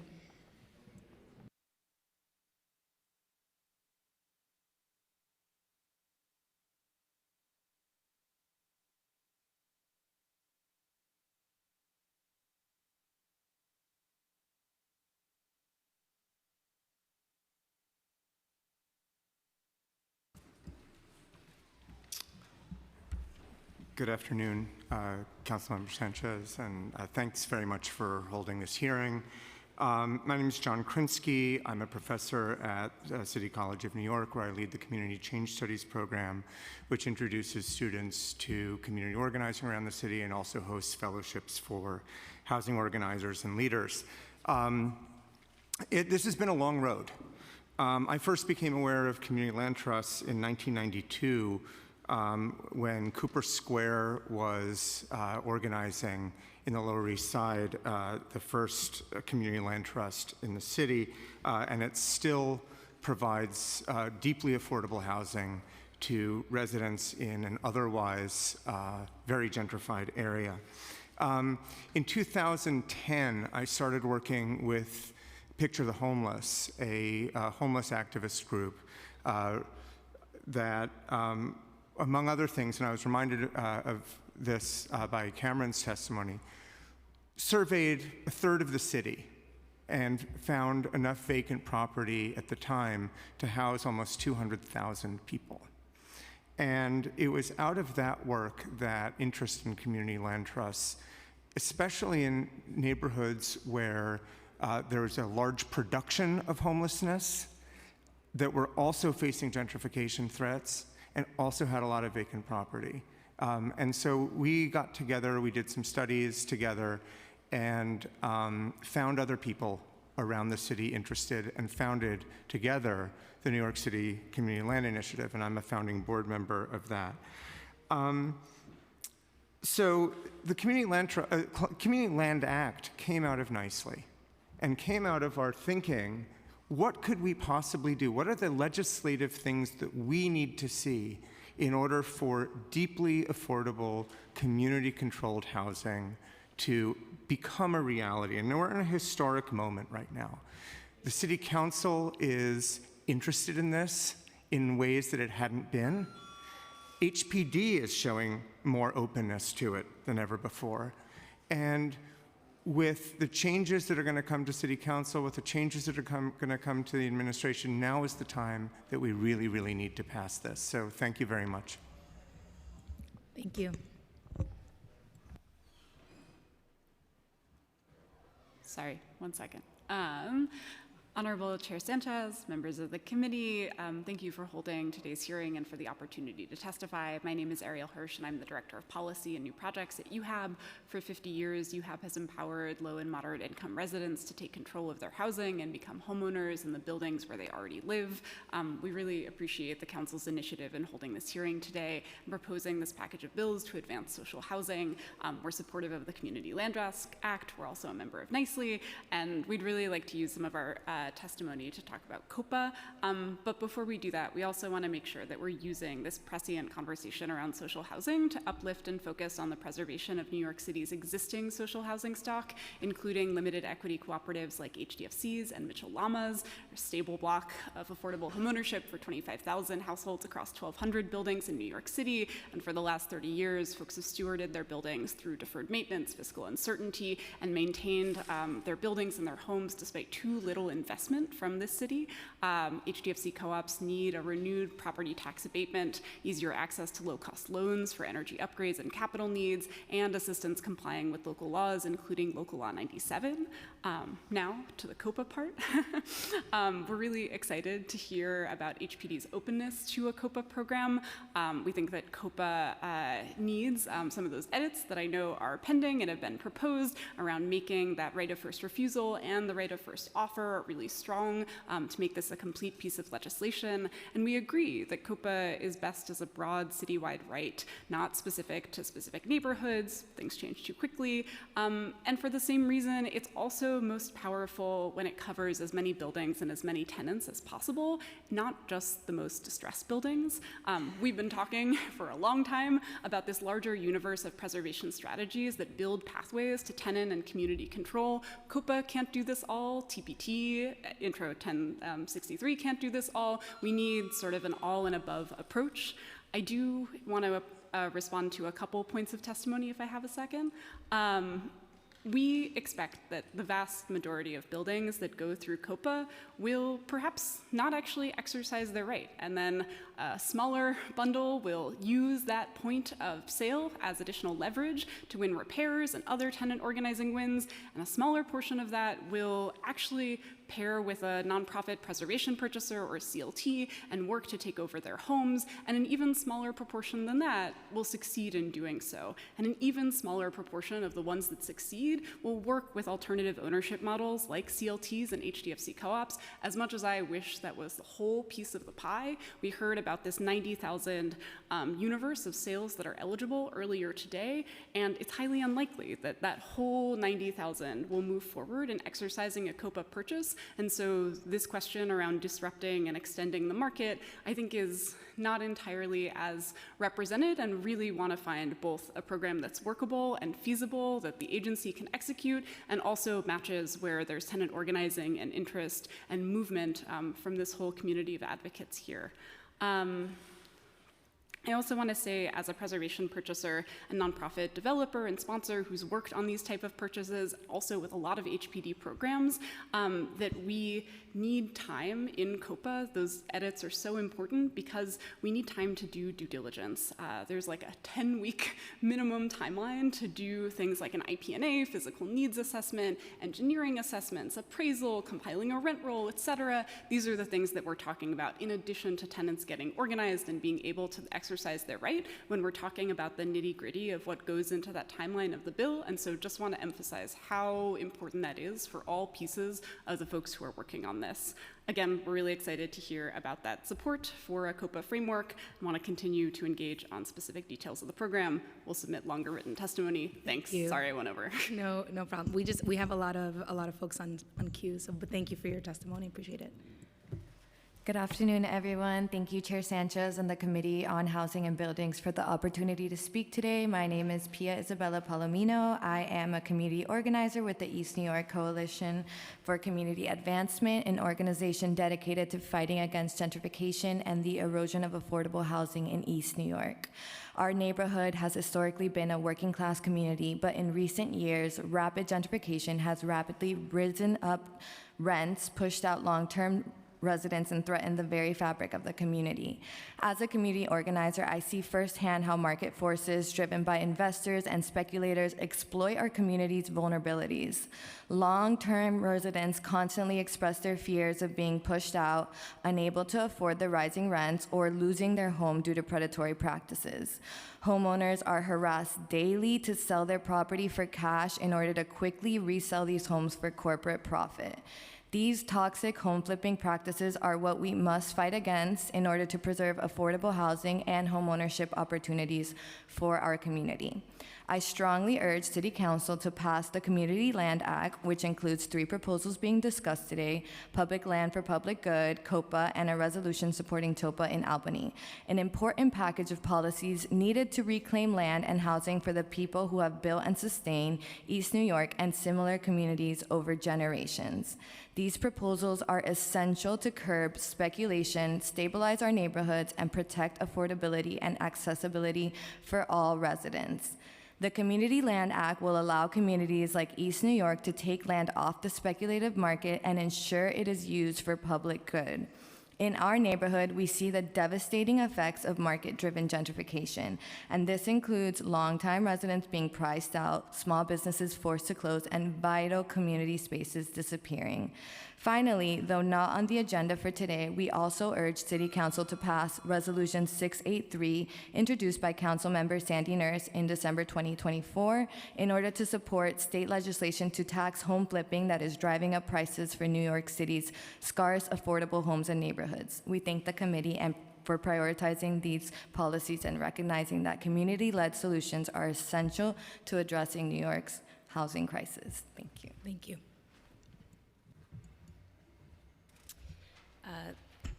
Good afternoon, Chair Sanchez, members of the committee. Thank you for the opportunity to testify in support of several important proposals to advance community land stewardship and affordability. I'm Sylvia Morse from Pratt Center for Community Development, which conducts research and technical assistance in collaboration with community-based organizations on land use and housing policy in New York City, including to Community Land Trust as members of NYSLE. We urge City Council to pass the Community Land Act, including Public Land for Public Good, COPA, and the resolution in support of TOPA. And we echo the testimony of other NYSLE members on how to make sure those bills are as strong as possible. Together, these policies would protect and maximize city land and subsidies for public benefit, level the playing field for nonprofits and CLTs to meet community housing and economic needs, and help vulnerable New Yorkers stay in their homes and neighborhoods. We also support other bills and resolutions being discussed today that will advance community stewardship of land for long-term affordability, including the Land Bank Bill, Intro 570, as well as intros 1006 and 107 to expand the legal definition and regulatory agreements for CLTs to include uses beyond housing. And we support the resolutions related to the Social Housing Development Authority. Pratt Center has a long history of researching and advocating for strategies to combat displacement, preserve affordable housing, and give tenants a say in the future of their homes and neighborhoods. Our 2023 report on community land trusts Gaining Ground identified the land acquisition and disposition, funding, and regulatory reforms proposed in these bills, included in the Community Land Act, as key strategies to address the root cause of our affordability crisis with precedent in other cities like DC and San Francisco. Our recent report on home flipping, which found that speculators are driving up prices and displacement in New York City's last affordable neighborhoods of color, just like Pia was talking about, only underscores the need to expand non-speculative models. We also urge the enhancement of funding for CLTs, which will support new CLTs, as well as groups like ours to provide technical assistance to CLTs throughout the city. Thanks so much for your time. Thank you so much for this opportunity to testify. My name is Oksana Mironova, and I'm here from the Community Service Society of New York to support the Community Land Act, which includes Intro 902, the COPA, Intro 78, Public Land for Public Good, and the Resolution 374 in support of TOPA on the state level. We also call on the City Council to pass the Land Bank Bill, specifically as a pathway towards reforming and abolishing the tax lien system. Intros 1006 and 1007, which would expand the legal definition of CLTs. Intro 350 to support a study of a feasibility of a social housing agency on the city level. And Resolution 777 in support of the state SHDA bill. We know that COPA works. San Francisco passed a similar law in 2019, and in the year since, the law has proven to be very effective, especially in preserving affordability in rent-controlled buildings. For example, the Mission Economic Development Agency, founded in 1973 to promote equitable economic development for working-class Latino households in San Francisco's Mission District, has successfully closed 8 COPA-facilitated purchases, each one in close partnership with the building's tenants. I also really wanted to lift up Ariel from UHAB's point about the fact that our COPA bill is really powerful as it is, but it would be great to see an expansion of it to include right of first purchase as well as a right of first refusal, and to make sure that it is not just limited to distressed properties. We have seen similar policies in the past in the city going back to the 1970s and 1980s not succeed when the pool of buildings that is targeted by a program is limited to just severely distressed buildings. But some amount of limiting could be okay as long as it includes additional factors as well. Thank you so much. Thank you.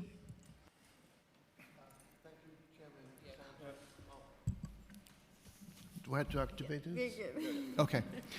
Thank you, Chairman Sanchez, member of the committee, for this opportunity to allow me to speak in support of the Community Land Act and all of its aspects.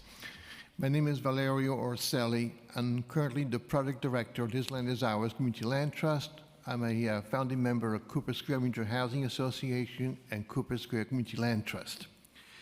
And I just want to mention just one of the things that we've been able to accomplish through City Council's discretionary funds.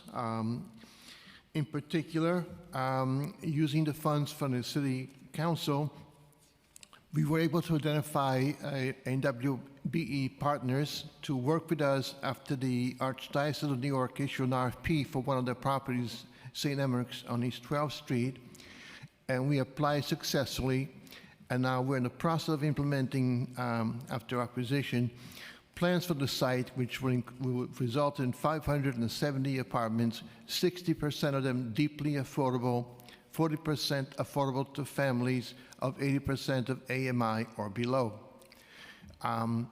The land will ultimately be owned by the land trust, but we cannot predict exactly when that's going to happen because of the financing for the project being set wide, requiring tax credits and so on, and we don't wish to jeopardize the funding, so that may take a while before it happens.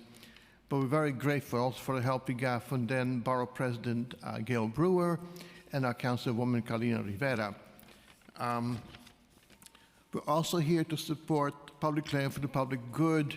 Most city-owned property in the neighborhoods that we're working in, which is Lower East Side and also Chelsea Clinton, has been given away to for-profit developers. There's a couple of properties we're interested in our neighborhood, a NYCHA parking lot on East 6th Street and an NYPD parking lot on East 5th Street, but we are being asked to compete with all sorts of for-profit developers, so we'll have to see what happens, but we're hoping to be able to successfully complete that. We're also working with a couple of buildings on West 45th Street and also 331 East 14th Street for acquisition. The main problem is the acquisition. And finally, we are working to empower agencies to partner with COTs to steward all kinds of properties besides housing. We are engaged in a community-wide visioning process for the PS 64 building that used to be the Charas El Bohío Community Cultural Center. The land is now owned by a philanthropic entity, but the building is owned by a philanthropic entity, but the land is still owned by the city of New York, and we're hoping that the city will agree to share ownership with us of the land to make sure that public land remains public in perpetuity. And last but not least, we've done this with a skeleton staff. We need much more funding than we have received to date from the City Council. Thank you. Thank you. Thank you all so much. I will now call the next panel, which is consisting of Mark Natanawan, Pamela Herrera, Clint Okayama, Rachel Brown, and David Lander.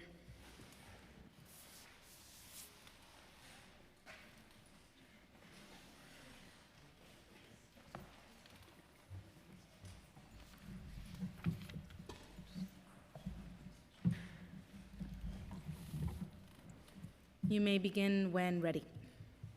Also, I want a shirt. Just kidding. Okay. I mean, I do, but just kidding. Hello, and thank you for having us speak here today. My name is Mark Natanawan. I'm a supporter of the New York City Community Land Initiative, and over the past several years, I've worked as a tenant organizer in the west side of Manhattan. Prior to that, I worked in providing technical assistance to community organizations seeking to build affordable housing in NYC. I have had a lot of experience up and close with developers and landlords of all different shapes and sizes. I support public land for public good, COPA, TOPA, and the third-party transfer program, any legislation that advances social housing in our city, because I know that the type of entity that we entrust with our land and our homes matters. The fundamental ethos, goals, and mission of the organization matters. Building housing is long, hard work, and each developer makes countless tiny decisions within each project that can be oriented in one of two directions, either maximizing affordability in every single unit or maximizing profit within every single unit. I believe it was Councilmember Ressler that mentioned earlier today the studies that showed that when we entrust nonprofits with our public land, we see significantly more affordable housing produced as a result. And that is not surprising to me at all, given my experience. What happens with housing, not just at the outside of projects, but also in the long term, matters as well. I've seen too many instances of for-profit landlords buying buildings in the west side of Manhattan and proceeding to push out tenants, jack up rent, and neglect housing to the point of letting it deteriorate and fall apart. I would love to see more of the opposite in New York City. Nonprofits purchasing buildings, preserving affordable housing, creating new affordable housing, and making homes safe and, once again, secure for everybody to live in. The choice is obvious. Let's support nonprofits and community land trusts whose mission is firmly aligned with ours, creating affordable homes and addressing the housing crisis. Please, let's be bold, let's be ambitious, let's not let hesitation water down this legislation or stop it completely. Let's keep pushing and let's not stop until this housing crisis is behind us. Thank you.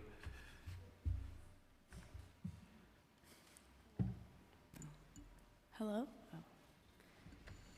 Good afternoon, Chair Sanchez and members of the Housing and Buildings Committee. My name is Pamela Herrera. I work in Queens as a land justice coordinator for the Western Queens Community Land Trust. We are in favor of the Community Land Act package, which includes Intro 902, 78, and Reso 374. Here in Long Island City, we have 4 public sites that could be used for deep, affordable housing, affordable commercial space, and accessible open green space. We currently are at risk of losing those sites to a proposed rezoning that would gift away public land to developers. The community worked tirelessly to protect the public sites from both Amazon and previous rezonings. But we're back again faced with a 54-block rezoning, which threatens us with mass displacement. We continue to repeat history by pushing aside marginalized communities, but we now have a measure that can create opportunities for our low-income New Yorkers. The land trusts in New York are leading the way to preserve the culture and vibrant fabric of this city by collaborating and creating community-led projects. Community land trusts create housing stability, which can lead to a better quality of health, education, and public safety.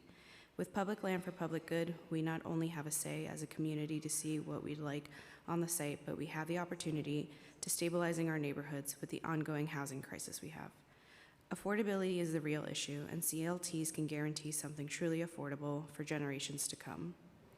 I want to uplift the community our CLT works closely with, Queensbridge Houses, the largest public housing in North America, with over 7,000 residents. They currently have the Jacob Riis Center, the Queensbridge Park, and scattered community centers that have limited space and services.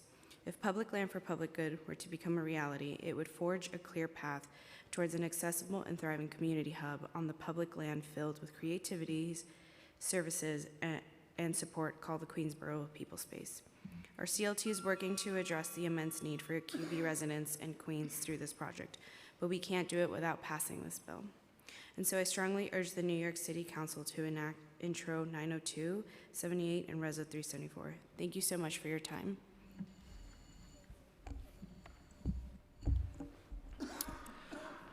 Councilmember Sanchez and members of the House and Buildings Committee. My name is Clint Okayama, and I'm a resident of Astoria, Queens. As a member of the Western Queens Community Land Trust and an LGBTQ affordable housing provider, I am here to testify in favor of public land for public good, Intro 78. This legislation will protect affordability and preserve the cultural fabric of our city. I am an LGBTQIA activist who is witnessing rocketing land prices across New York. This city is one of the few places that the queer community not only created, but also feels safe in as the birthplace of modern, global LGBTQIA movements. But what do we see in the neighborhoods of New York that were once the heartbeat of LGBTQIA culture, like the West Village? Blocks of homes, only affordable to the world's richest. Meanwhile, over 60% of chronically homeless youth are LGBTQIA. I have had so many friends forced out of this city due to a lack of affordability, including queer elders who forged the laws that allow people around the world to love each other free from discrimination. As part of the Community Land Act, Public Land for Public Good would empower local organizations to preserve affordability and cultural identity. These organizations know their neighborhoods better than anybody else, and nobody is as fiercely devoted to fighting for their people.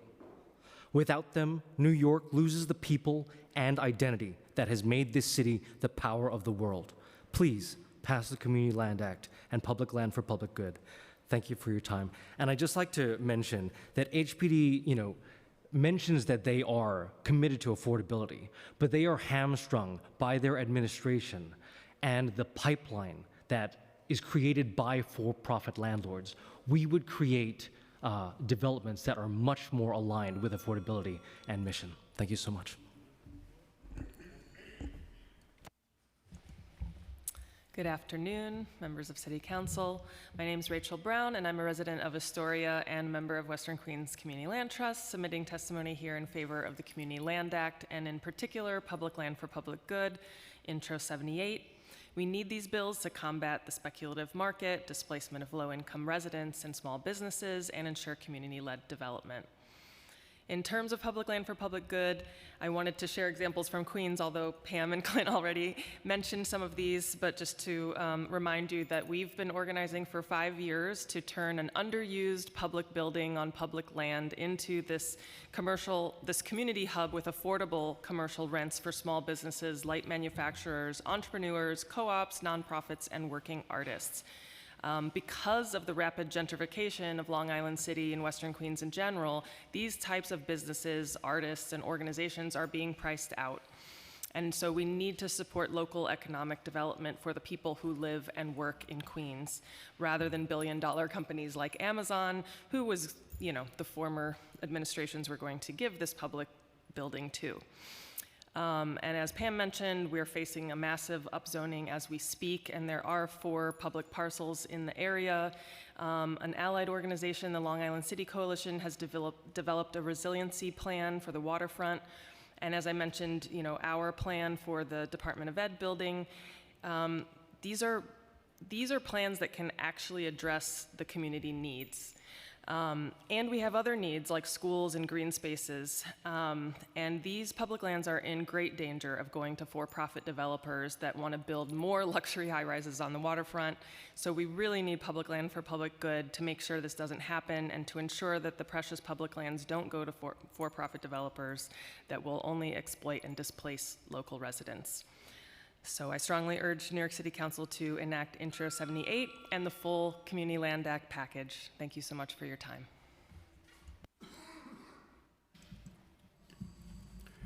Good afternoon, Councilmember Sanchez and members of the Housing and Building Committee.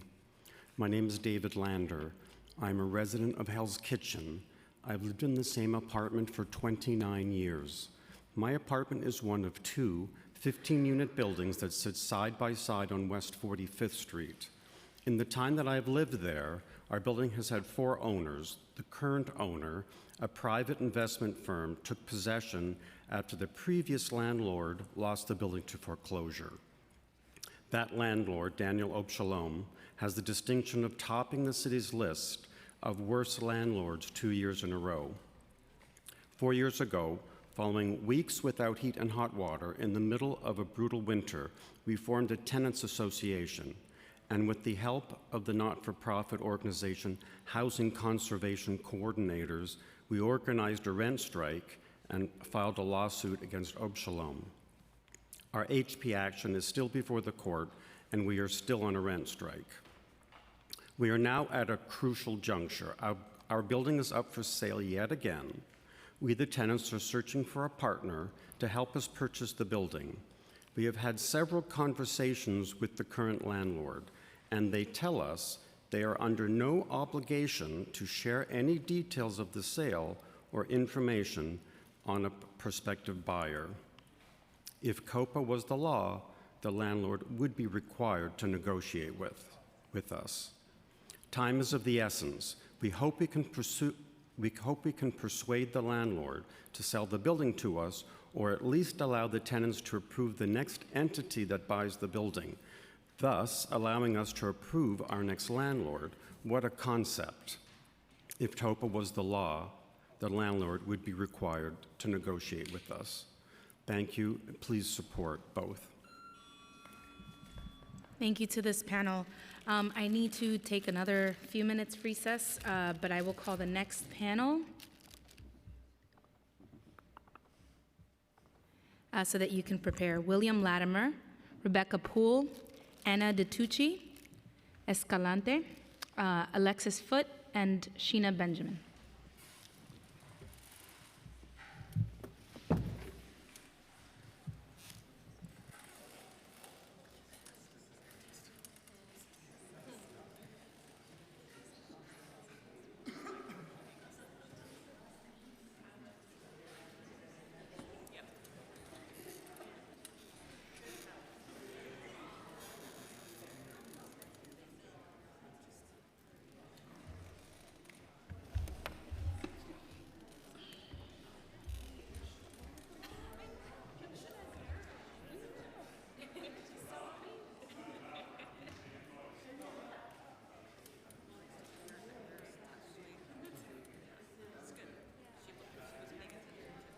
Too early? Okay.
What's up, John? I was just walking over to you. I like to get a lot of Everything they said was how I see that Julie wants it. Krinsky's going to be a part. I want to know what our Yeah, it's funny, some students like that. But I'm glad I like other things too, so that's how I can I remember having one day in a class. Well, like, when I talked to the land use guy for a while, and he was like, you know, he was showing me all the maps and had the various zoning maps and stuff, and like, he was saying stuff like, No, I didn't know what it was. nothing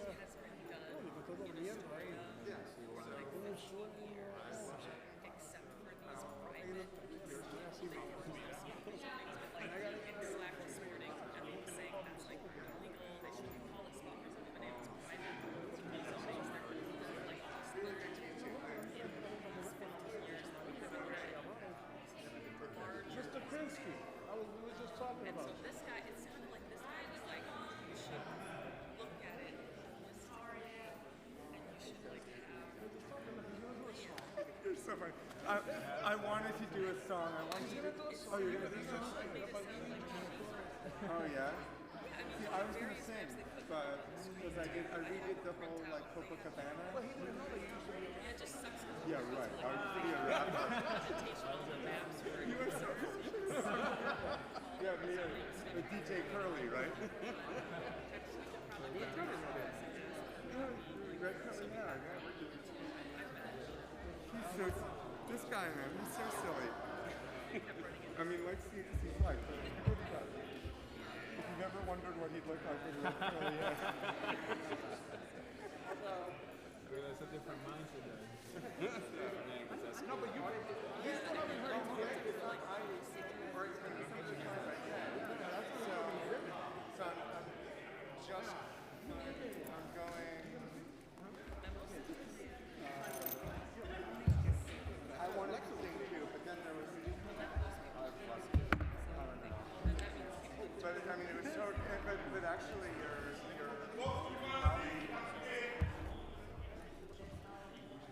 Okay. Mia, is that you? What's going on, Mia? This is in your new capacity?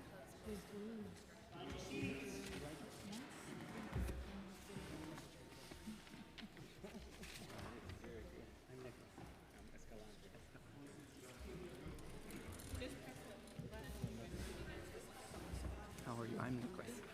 I'm Nicholas. Sheena, nice to meet you. Sheena, nice to see you. Oh, thank you. I guess I gotta go first, huh? Okay. All right. So again, that was William Latimer, Rebecca Poole, Anna DeTucci, Escalante, Alexis Foote, and Sheena Benjamin. You may begin when ready.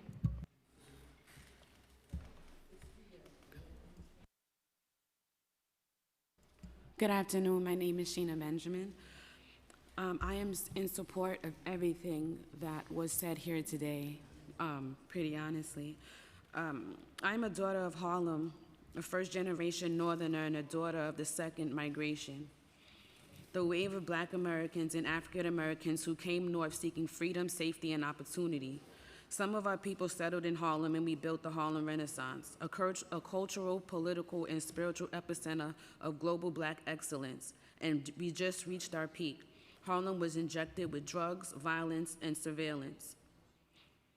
From where, we don't know, but we do know this: it still plagues the same illness, we still suffer the same consequences, and you can see that Harlem doesn't need luxury towers, it needs healing and it needs treatment. What we do need, or what we will accept, is luxury facilities for our elders, safe housing for recovery citizens, homes for family and people who are considered invisible. We need a chance to pass down land through our community and not just generational trauma.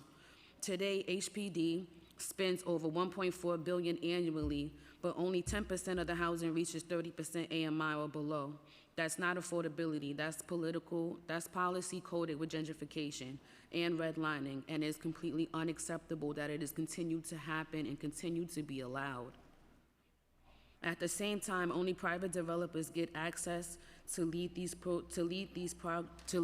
projects because they're considered reliable. They're considered trustworthy because they have a record or a jacket of these things that they've done. But I do construction. They have no idea what they're doing.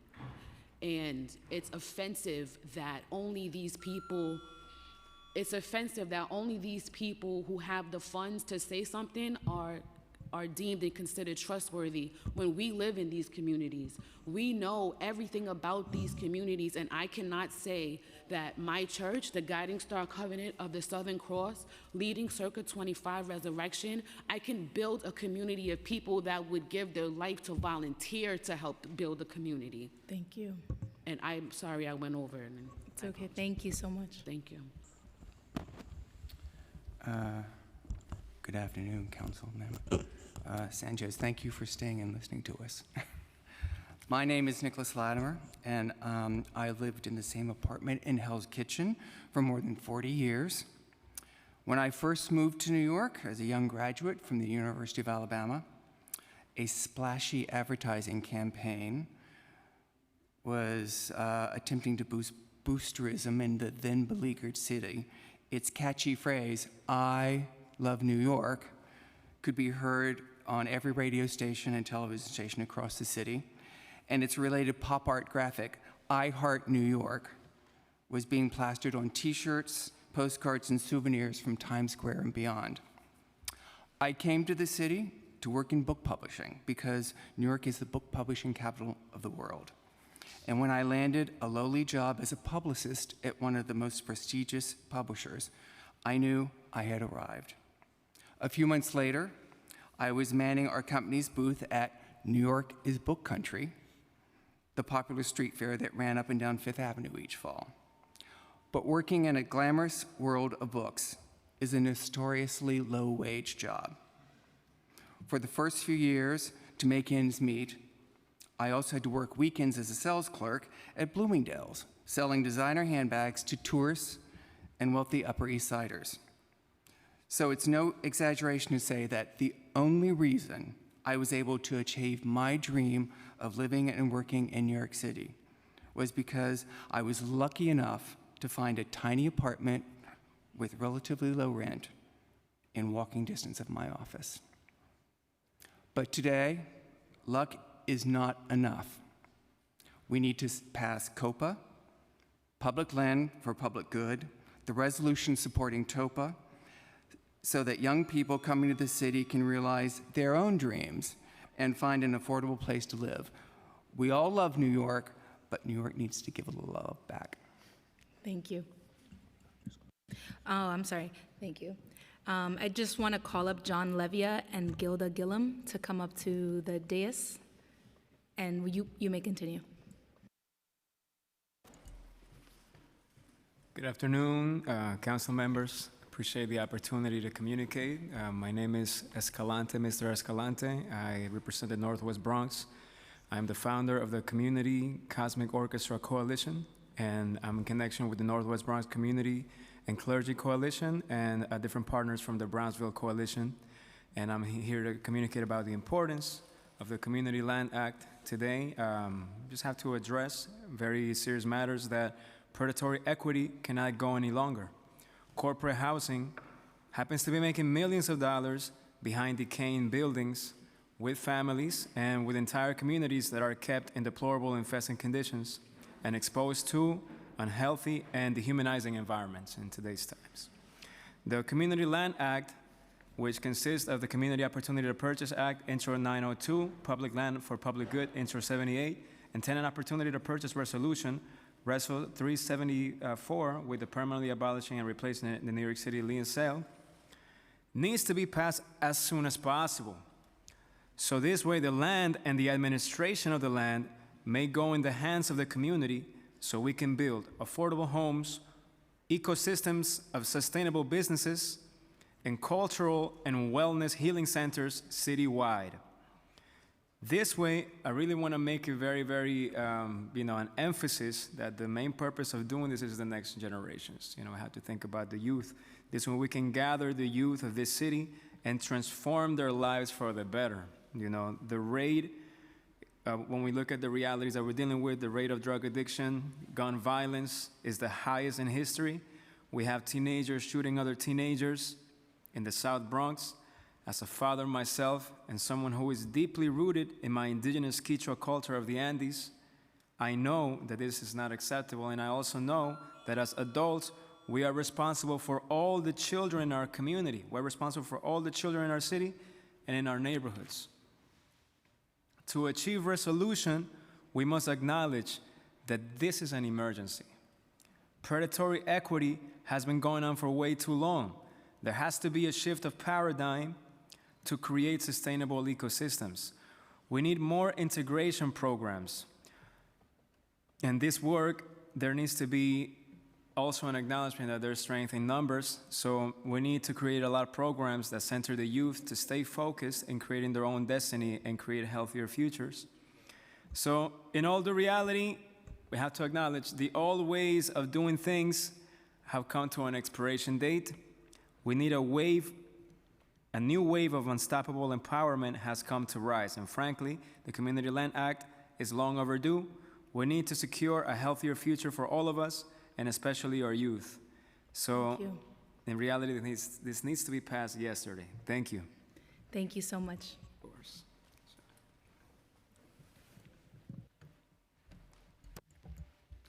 Hello, members of the City Council. My name is Anna DeTucci, and I am a student at the City College of New York. I'm here today to advocate for the passing of TOPA and COPA.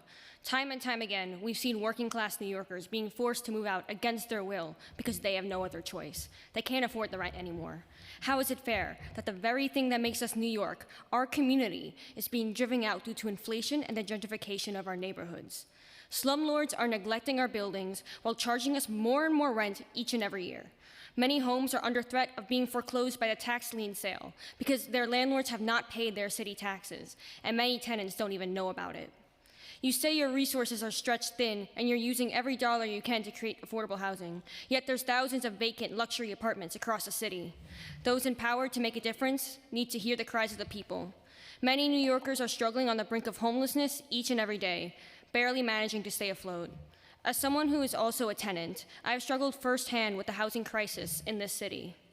I am a part of a class called Community-Based Research, a class dedicated to help solve the housing crisis in the city. We have reached out to several tenants who have organized together under a community land trust to own their building. They already have won massive victories in the fight against for-profit landlords that run the housing market with an iron fist. 248 Arlington Avenue in East New York has been the first building to be taken over by their tenants through a CLT. Since East New York CLT has purchased their building, tenants now enjoy the fundamental right of owning their own homes. It should be like this for every New Yorker. That is why we need TOPA and COPA to pass, so that people don't have to choose whether to feed their kids or afford rent.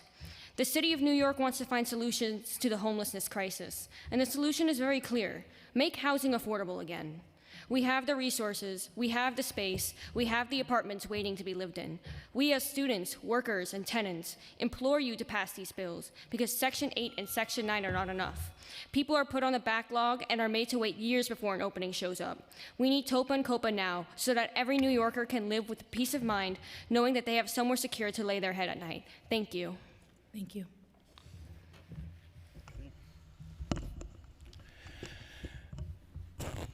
Good afternoon, Chair Sanchez. Thank you for the opportunity to testify in support of the proposed legislation to advance community land trusts. My name is John Leva from Safe 60D Tiffany.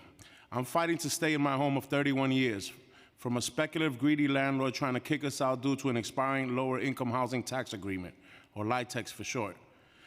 As you probably know, LIHTCs are a product of Reaganomics and are still one of the main drivers of affordable housing development to this day.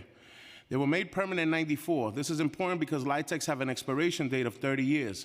Interestingly enough, other states have extended that date, but New York has not. For example, California has made it 55 years.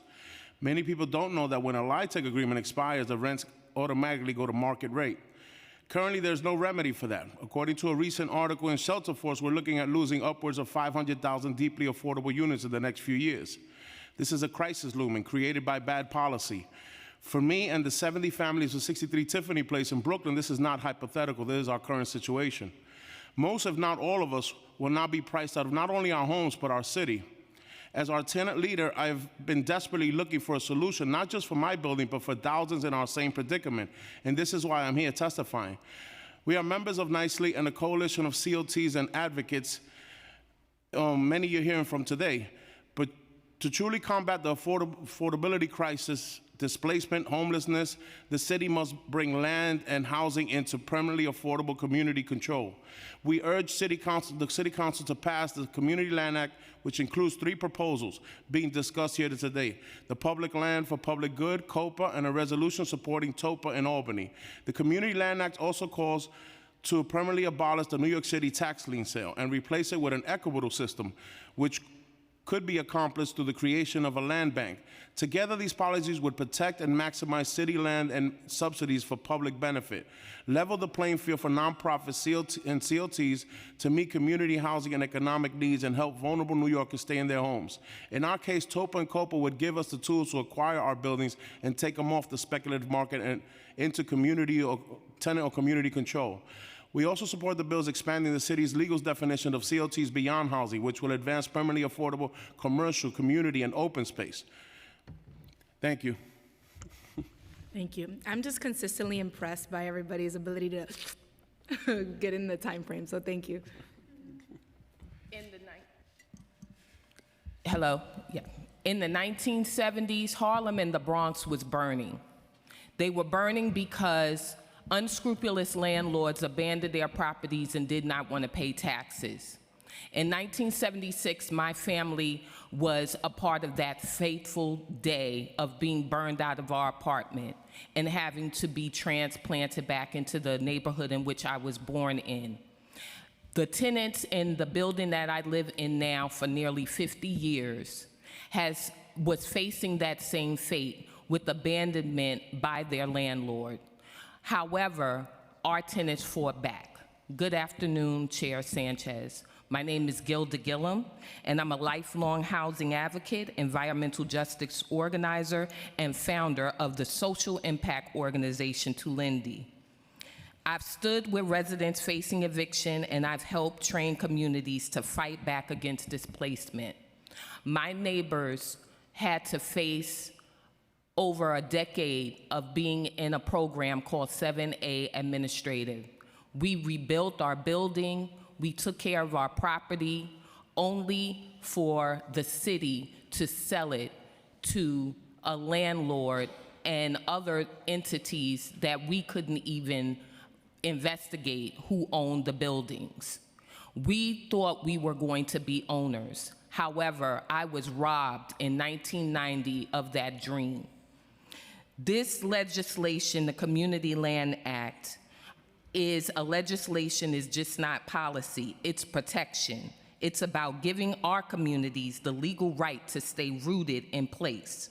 This act is comprised of COPA, Intro 902, Public Land for Public Good, Intro 78, and TOPA, Tenant Opportunity to Purchase Resolution 374, and abolish and replace the New York City lien sale, which we can preserve deeply affordable housing and stop speculative buyouts and ensure that land serves the public good, not developer profits.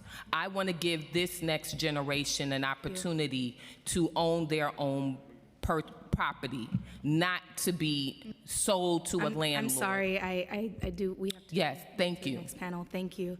Thank you all so much for your testimony.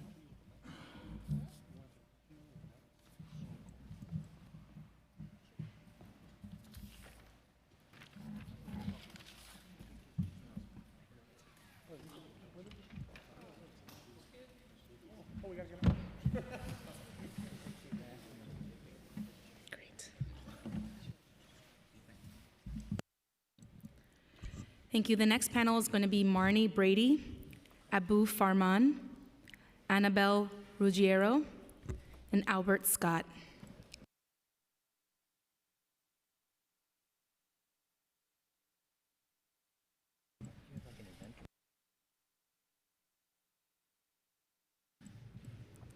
And you may begin when ready.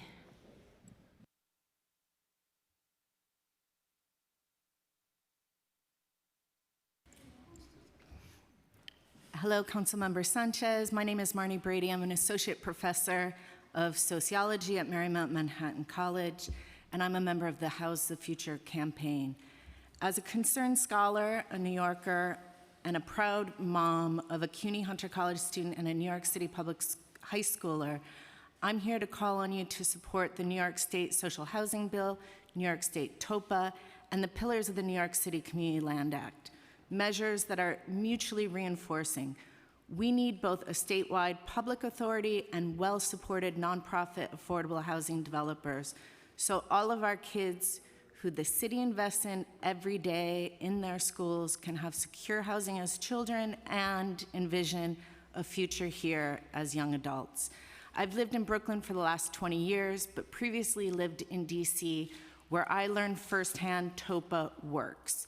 I organized with my neighbors there, and instead of the prospect of another new over-leveraged landlord squeezing or getting rid of tenants, tenants were informed at the announcement of sale of the right to TOPA and ultimately formed their own co-op, and in the process got rid of the mold and the rats. Here in Brooklyn, I've been part of many different tenant rights workshops through my PTA and with the CEC 15. And over again, where community-minded, involved, empowered parents have shown up to learn more about their rights, including when their buildings went up for sale, TOPA and COPA have been sorely missing in the preservation toolbox. So whether we're reinforcing the potential of HPD, or we're prioritizing a community land trust nonprofit developer, or when we enact the New York State Social Housing Development Authority, we need both COPA and TOPA. And I thank you. Thank you. Hi, Al. How you doing, Chair Sanchez? Wow, what a day. I'm just so excited to be here today to see the progression 5+ years later in this particular fight. But for the record, Albert Scott, co-founder of the East New York Community Land Trust, also a steering committee member of the East New York Coalition for Community Advancement and other grassroots organizations, where I witnessed a lot of things on the ground. This Community Land Act is much more than just simply words on a paper. This is an economic justice and housing justice tools to fight back the predator speculators, the hedge funds, giving us the fighting chance. These are our tools. We heard that word a lot today, but with the Community Land Act and knowing what's going on in East New York, we know 145,800 is the AMI for New York City. In East New York is 46,695. We recognize that as a result, we're being targeted by toxic house flipping, we're targeted by speculators, deed fraud, all of these entities. And the only thing we definitely want to disrupt is displacement that's taking place in communities like East New York. I don't know what HPD had in mind when they talk about the market, but the displacement market needs to be slowed down. And with these particular tools as the Community Land Act, you're giving us a fighting chance to push back against these economic predators that target our communities, working families throughout New York City. Pass the Community Land Act, demonstrate, the council needs to demonstrate to communities of color, working families, that they are with us. They are willing to give us the opportunity to remain in our communities. And in closing, our power, our movement. Thank you. Okay, thank you. Thank you so much, Al, and thank you for your leadership on this, and thank you for your testimony.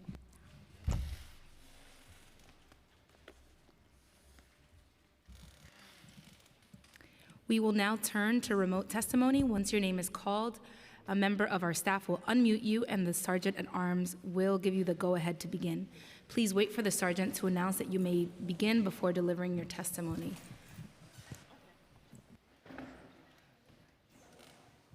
You may begin. Ann Korchak. Ann Korchak. You may begin. Hi, good afternoon. My name is Ann Korchak, and I serve as the board president of the Small Property Owners of New York. And our members operate small rent-stabilized buildings and the naturally occurring affordable housing that you'll find in 1 to 4 family homes. I'm speaking today in opposition to 902. We view this bill as an unfair burden on small property owners, and that it risks putting us at even greater financial risk. Typically, when a family is selling a building, it's often due to the death of a family member, and estate taxes must be settled. While this bill does include an exemption in case of death, that exemption only applies if the individual owns the property. And most rental properties are held in corporations or LLCs because of the liability protections that they provide. This bill would unfairly penalize responsible owners who took those best practices. The IRS requires these taxes to be paid within 9 months of death, and the bill's proposed 6-month process for sale to a nonprofit would really make it nearly impossible for some families to be able to meet that deadline.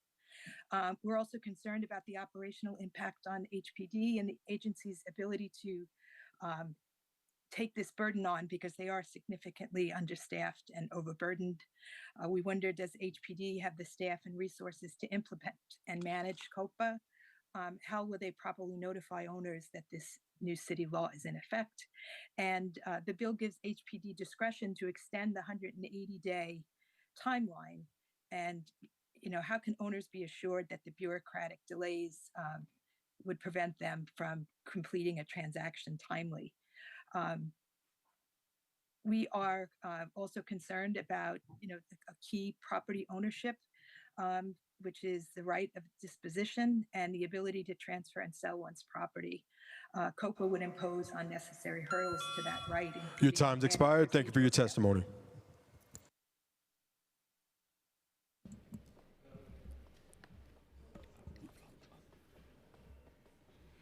Thank you. The next person is Annie Wilson, followed by Bruno Daniel. You may begin.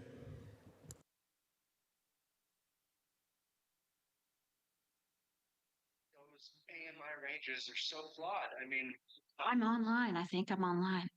Hold on. Hello? You are You're online, online. yes. This is Annie Wilson. Thanks for letting me speak up. I'm Annie Wilson. I was a co-founder of a low-income cooperative, now known as an HDFC, and the Tenants Association at 544 East 13th Street, where I had resided since 1984. And I have testified at 6-7 hearings since 2017, and I've disclosed some of the issues that limited the potential of our affordable housing in the long term. And we ended up being in a partnership, which is my concern that I want to raise right now in the context of the COPA bill. I will be providing written comments by the due time on Friday. And I wanted to inform the fact that the pre-qualified lists, which are now still published and will be published for the purpose of COPA, do not require the full disclosure to all stakeholders, including residents, of all information that is relevant to the public interest, such as partnerships and contracts. And in my lived experience, unfortunately, our nonprofit developer, UHAB, partnered with a for-profit developer that got all of the income from the low-income housing tax credits and the profits from the construction, while controlling the building in a contract that was not shared with the residents, which allowed the developers to decide on who lives where. Your time's expired. Thank you for your testimony. I'm sorry.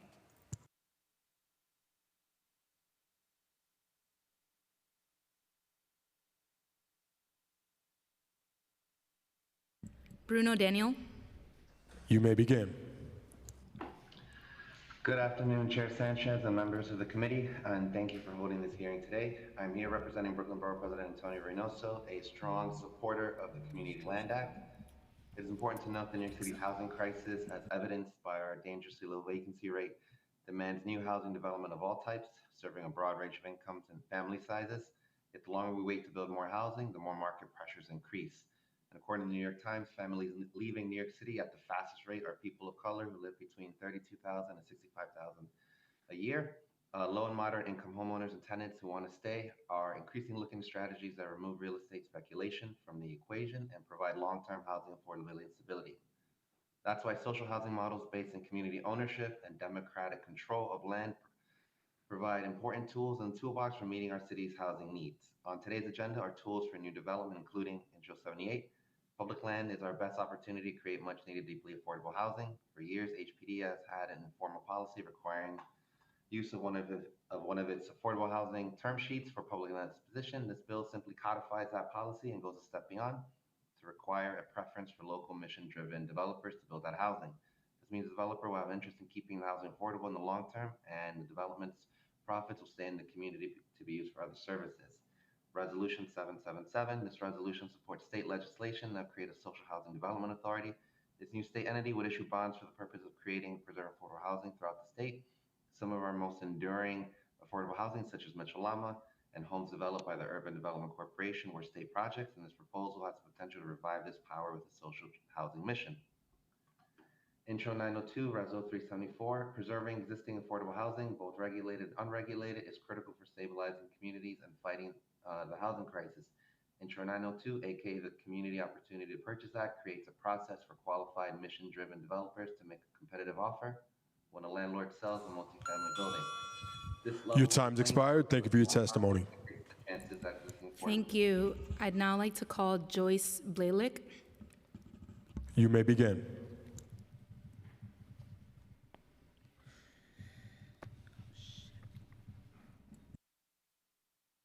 Okay, hi, hello, and thank you.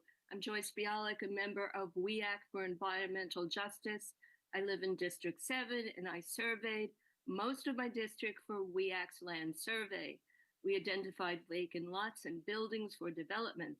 I'm also a social work and social policy educator who's advocated for housing that's affordable for all, because when we are adequately housed, our mental and physical health benefits, as well as our ability to earn a decent living. I support all parts of the Community Land Act, but we'll be talking now about public land for public good. Intro 78, it's a bill that requires the city government, when awarding its properties for the purpose of developing affordable housing, to give priority to nonprofit developers and community land trusts over those organizations that are for profit. Studies have found that not-for-profit organizations do allocate more units for the most low-income residents than do for-profits. We're talking about 38% by not-for-profits versus 21% by for-profits. As you know, we define the most low-income as 0 to 30% of the area median income, which in New York City is between 0 to 38,000 for a family of 3. If not-for-profits are more likely to develop for the most needy, then we want more of such organizations developing properties. I'd like to suggest you're introducing another bill, namely that any development that is obtained from city property or that receives tax credits be required to allocate at least 40% of its units for residents at the most low income level. Thank you for the opportunity to speak. Bye. Thank you so much, Joyce. I'd now like to call Juan Rivero. You may begin.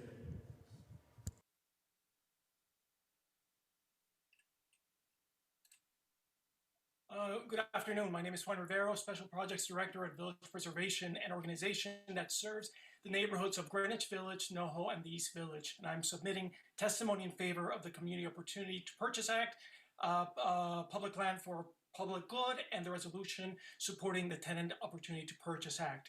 We regard these acts as significant steps in ensuring that land in our neighborhoods serve the needs of people who live there rather than that of those looking for an investment vehicle. Like all neighborhoods in the city, ours struggle with a lack of residential and commercial affordability that leads to the displacement of often long-standing members of our community. And folks in the neighborhood have little say on the matter. Community plans are formulated, neighborhood needs listed, and resolutions issued, but then these are brushed aside and the community has to make do with crumbs of the table of zoning allowances and marked down public land sales that is served by the city to developers in the name of affordability and social justice. The upzoning of NoHo, Soho, and Chinatown is illustrative. The city promised that it would produce hundreds of housing units and quote-unquote affordable housing units within 10 years and ignored communities' demands for deeper affordability and zoning protections and concerns about speculation and displacement. A third of the way through those 10 years, not a single new housing unit has been produced, and the neighborhood has seen a loss in rent-regulated housing. Communities deserve a greater opportunity to determine how neighborhood land can serve their needs.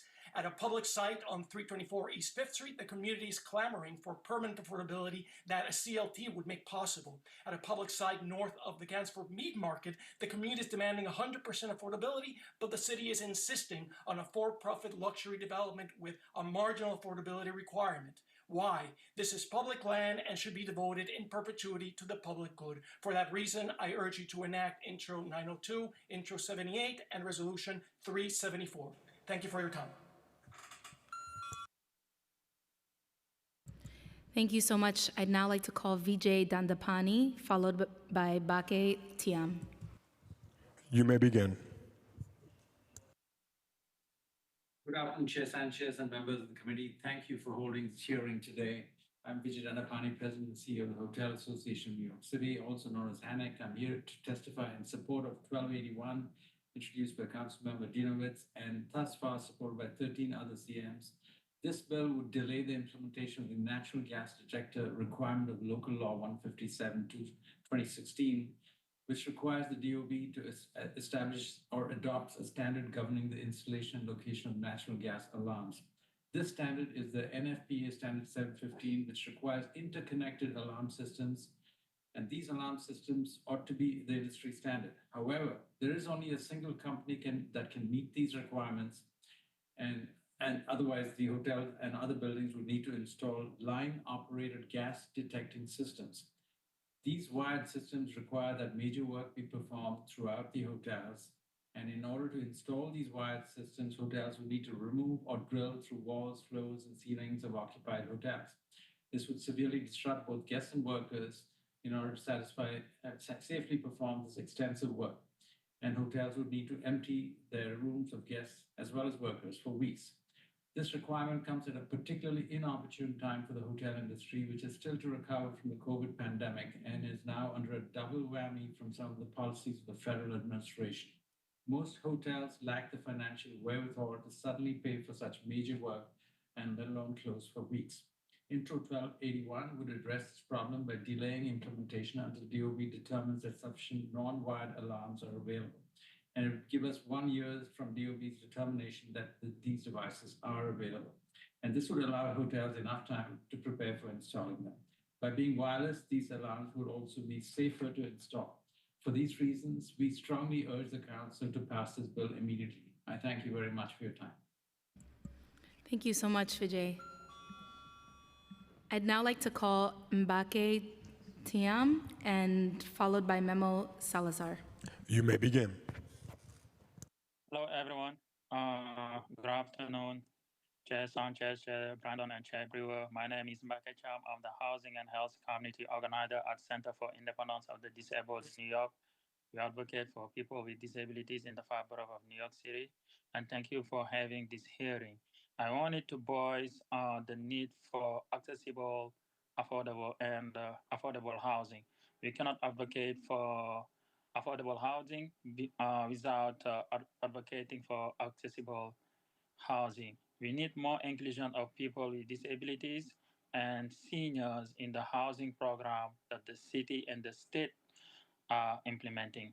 We also need to advocate for a fair and just proceeding of housing application to combat the discrimination that people with disabilities may encounter when their disabilities are disclosed in the housing applications.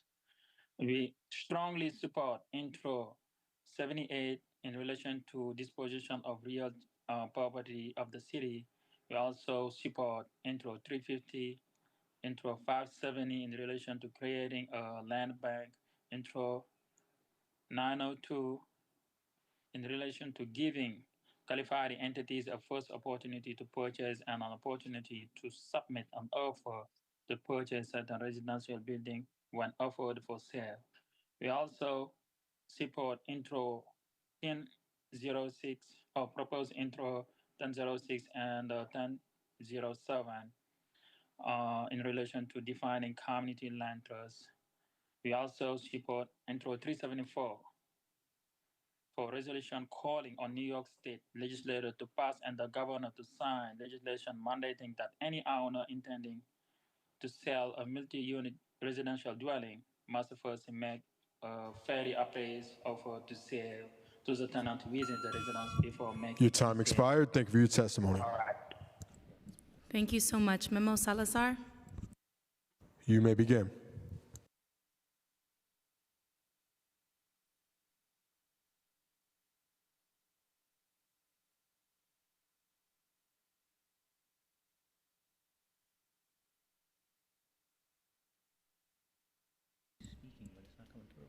We can't hear you, Memo.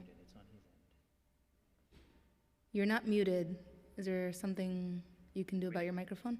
Hello, can you hear me now? Yes. You can hear me now? You. Okay, thanks. Sorry about that. I don't know what happened. My name is Memo Salazar. I'm the co-chair of the Western Queens Community Land Trust. I've heard a lot of discussion today about how to solve this affordability crisis, and I'm telling you that CLTs are your most immediate and direct solution because we're on the ground. We know our neighborhoods better than any city agency. We can move faster than the city processes allow. But with the land prices being as high as they are, it's like a David and Goliath situation. We need more money, we need stronger policy to tip the scales away from the market-driven private developers. In the last couple of years, our CLT specifically has explored purchasing multiple potential buildings, developing relationships with tenants who want to own their buildings. And it's been exciting to connect with them. We're real people in the community who are willing to work together. But every single time we've tried this, the owner has sold the building off before we had a chance to react. COPA would give us that fighting chance, the ability to buy the building and keep the people in their homes, which is a crucial law in a market like New York City's. It also needs to come with an acquisition or bridge fund because landlords want to sell their buildings as fast as possible, which is often why they end up selling to a private buyer. But we offer a better long-term system, one that has ownership with deep community roots that CLTs will work with to make sure that the buildings remain permanently affordable. And I can't underscore how essential COPA is as a piece of that very complicated puzzle. I'd also like to underscore what some other folks have said today, that this needs to be a citywide, legally binding law and not just for distressed properties. That's really important. The Public Land for Public Good Act is also important. As you've heard from other folks, we're currently proposing a huge 750,000 square foot building project in LIC that would go a long way in keeping Queens artists, workers, and community orgs alive. And without this law in place, the land can be given away to any private developer that the EDC deems worthy. So with the law in place, the building will be saved from potential demolition and be kept in the hands of the community. If you can please support both of those plans and the TOPA resolution and the abolish the tax lien sale, we can't do our work without any of it. Thank you.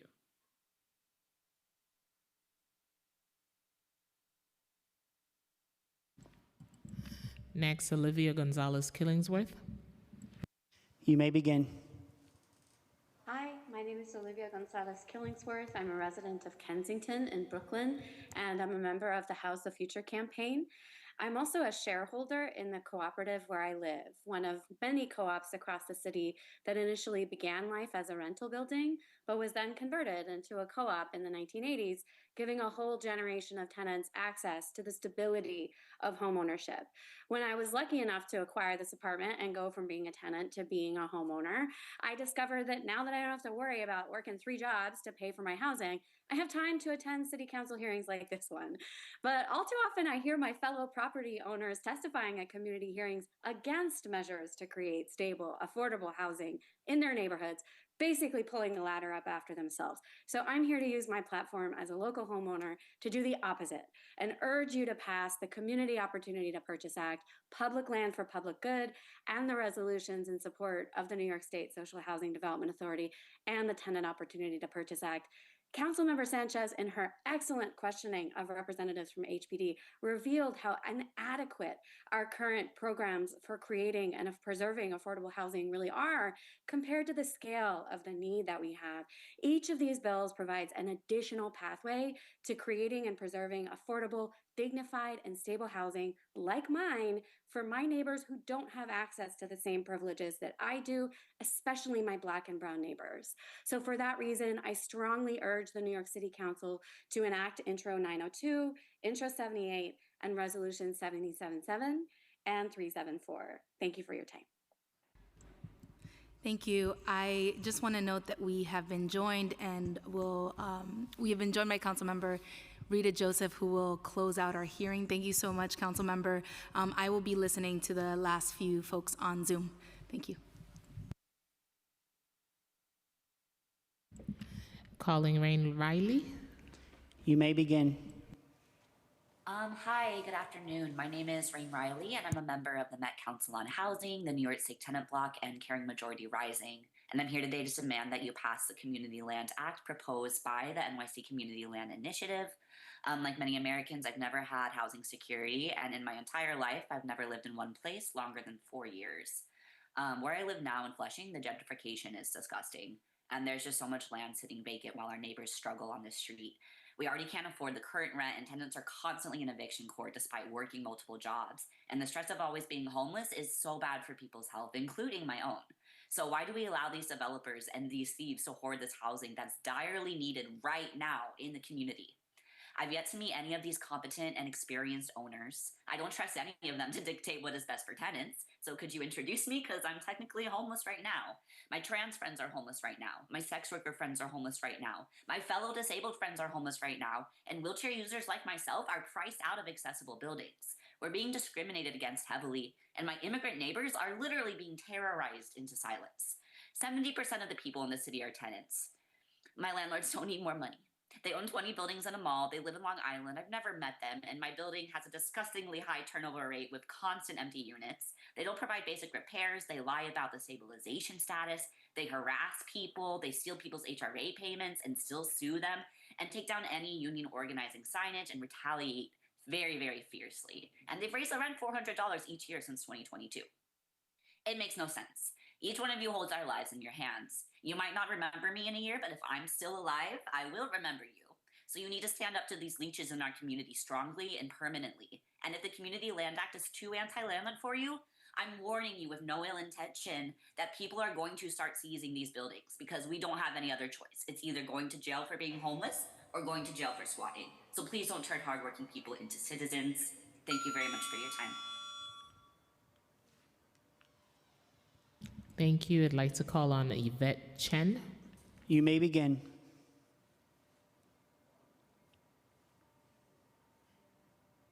Hi, my name is Yvette Chen, and I'm the Program Manager for Neighborhood Development at the Center for New York City Neighborhoods.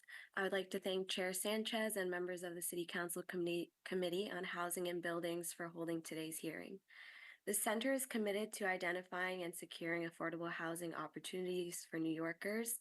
We are currently focused on creating pathways to homeownership with the goal of helping BIPOC households maintain or become homeowners through our Worth initiative, which is in partnership with LISC and NHS NYC.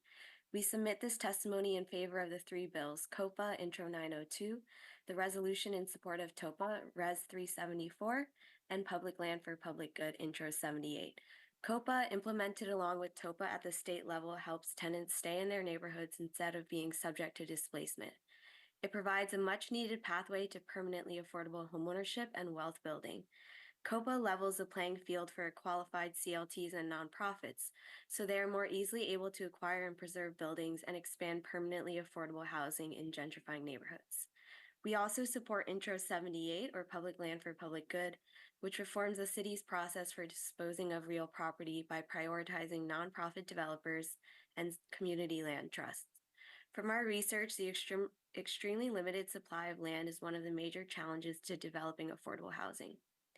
CLTs and nonprofits consistently build at higher levels of affordability and can help alleviate the shortage of affordable housing. In summary, we need a level playing field. These bills can help curb housing speculation and assist nonprofits and CLTs with expanding our supply of permanently affordable housing. We also urge the City Council to support the $9 million Schedule C funding request to support the foreclosure prevention, estate planning home repair initiatives to assist homeowners across New York City. We also ask the City Council to support and fund the citywide CLT initiative. Thank you. Your time expired. Thank you.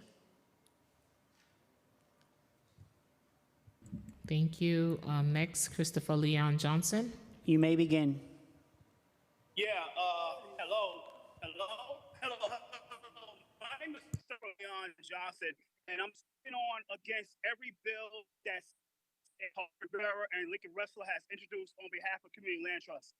Now, the reason I'm against these bills because Community Land Trust is about a scam. It's really called a community scam trust. And what happens is that all this does is benefit these corrupt nonprofits that all they want to do is steal land from landlords and private developers because they just want the land. If a developer or a landlord doesn't pay their bills, okay, take away their property. But if you just can't take away property because these guys and gals, because these corrupt nonprofits want the property. Let's keep that 100%. Now, one more thing I want to say is that look, the 248 Alton Avenue, which is ran by East New York Community Land Trust, is a prime example of the reason why that Community Land Trust is does not work in the city of New York. That nonprofit is corrupt. East New York Community Land Trust is corrupt, ran by Deborah Ack and Mr. Albert Scott. The conditions of that apartment of that area is horrible. The tenants get treated like dirt. Prostitution, drugs, vagrancy is at all-time high. The quality is disgusting. And the fact that the director tried to throw shots at me is disgusting because she knows it's true.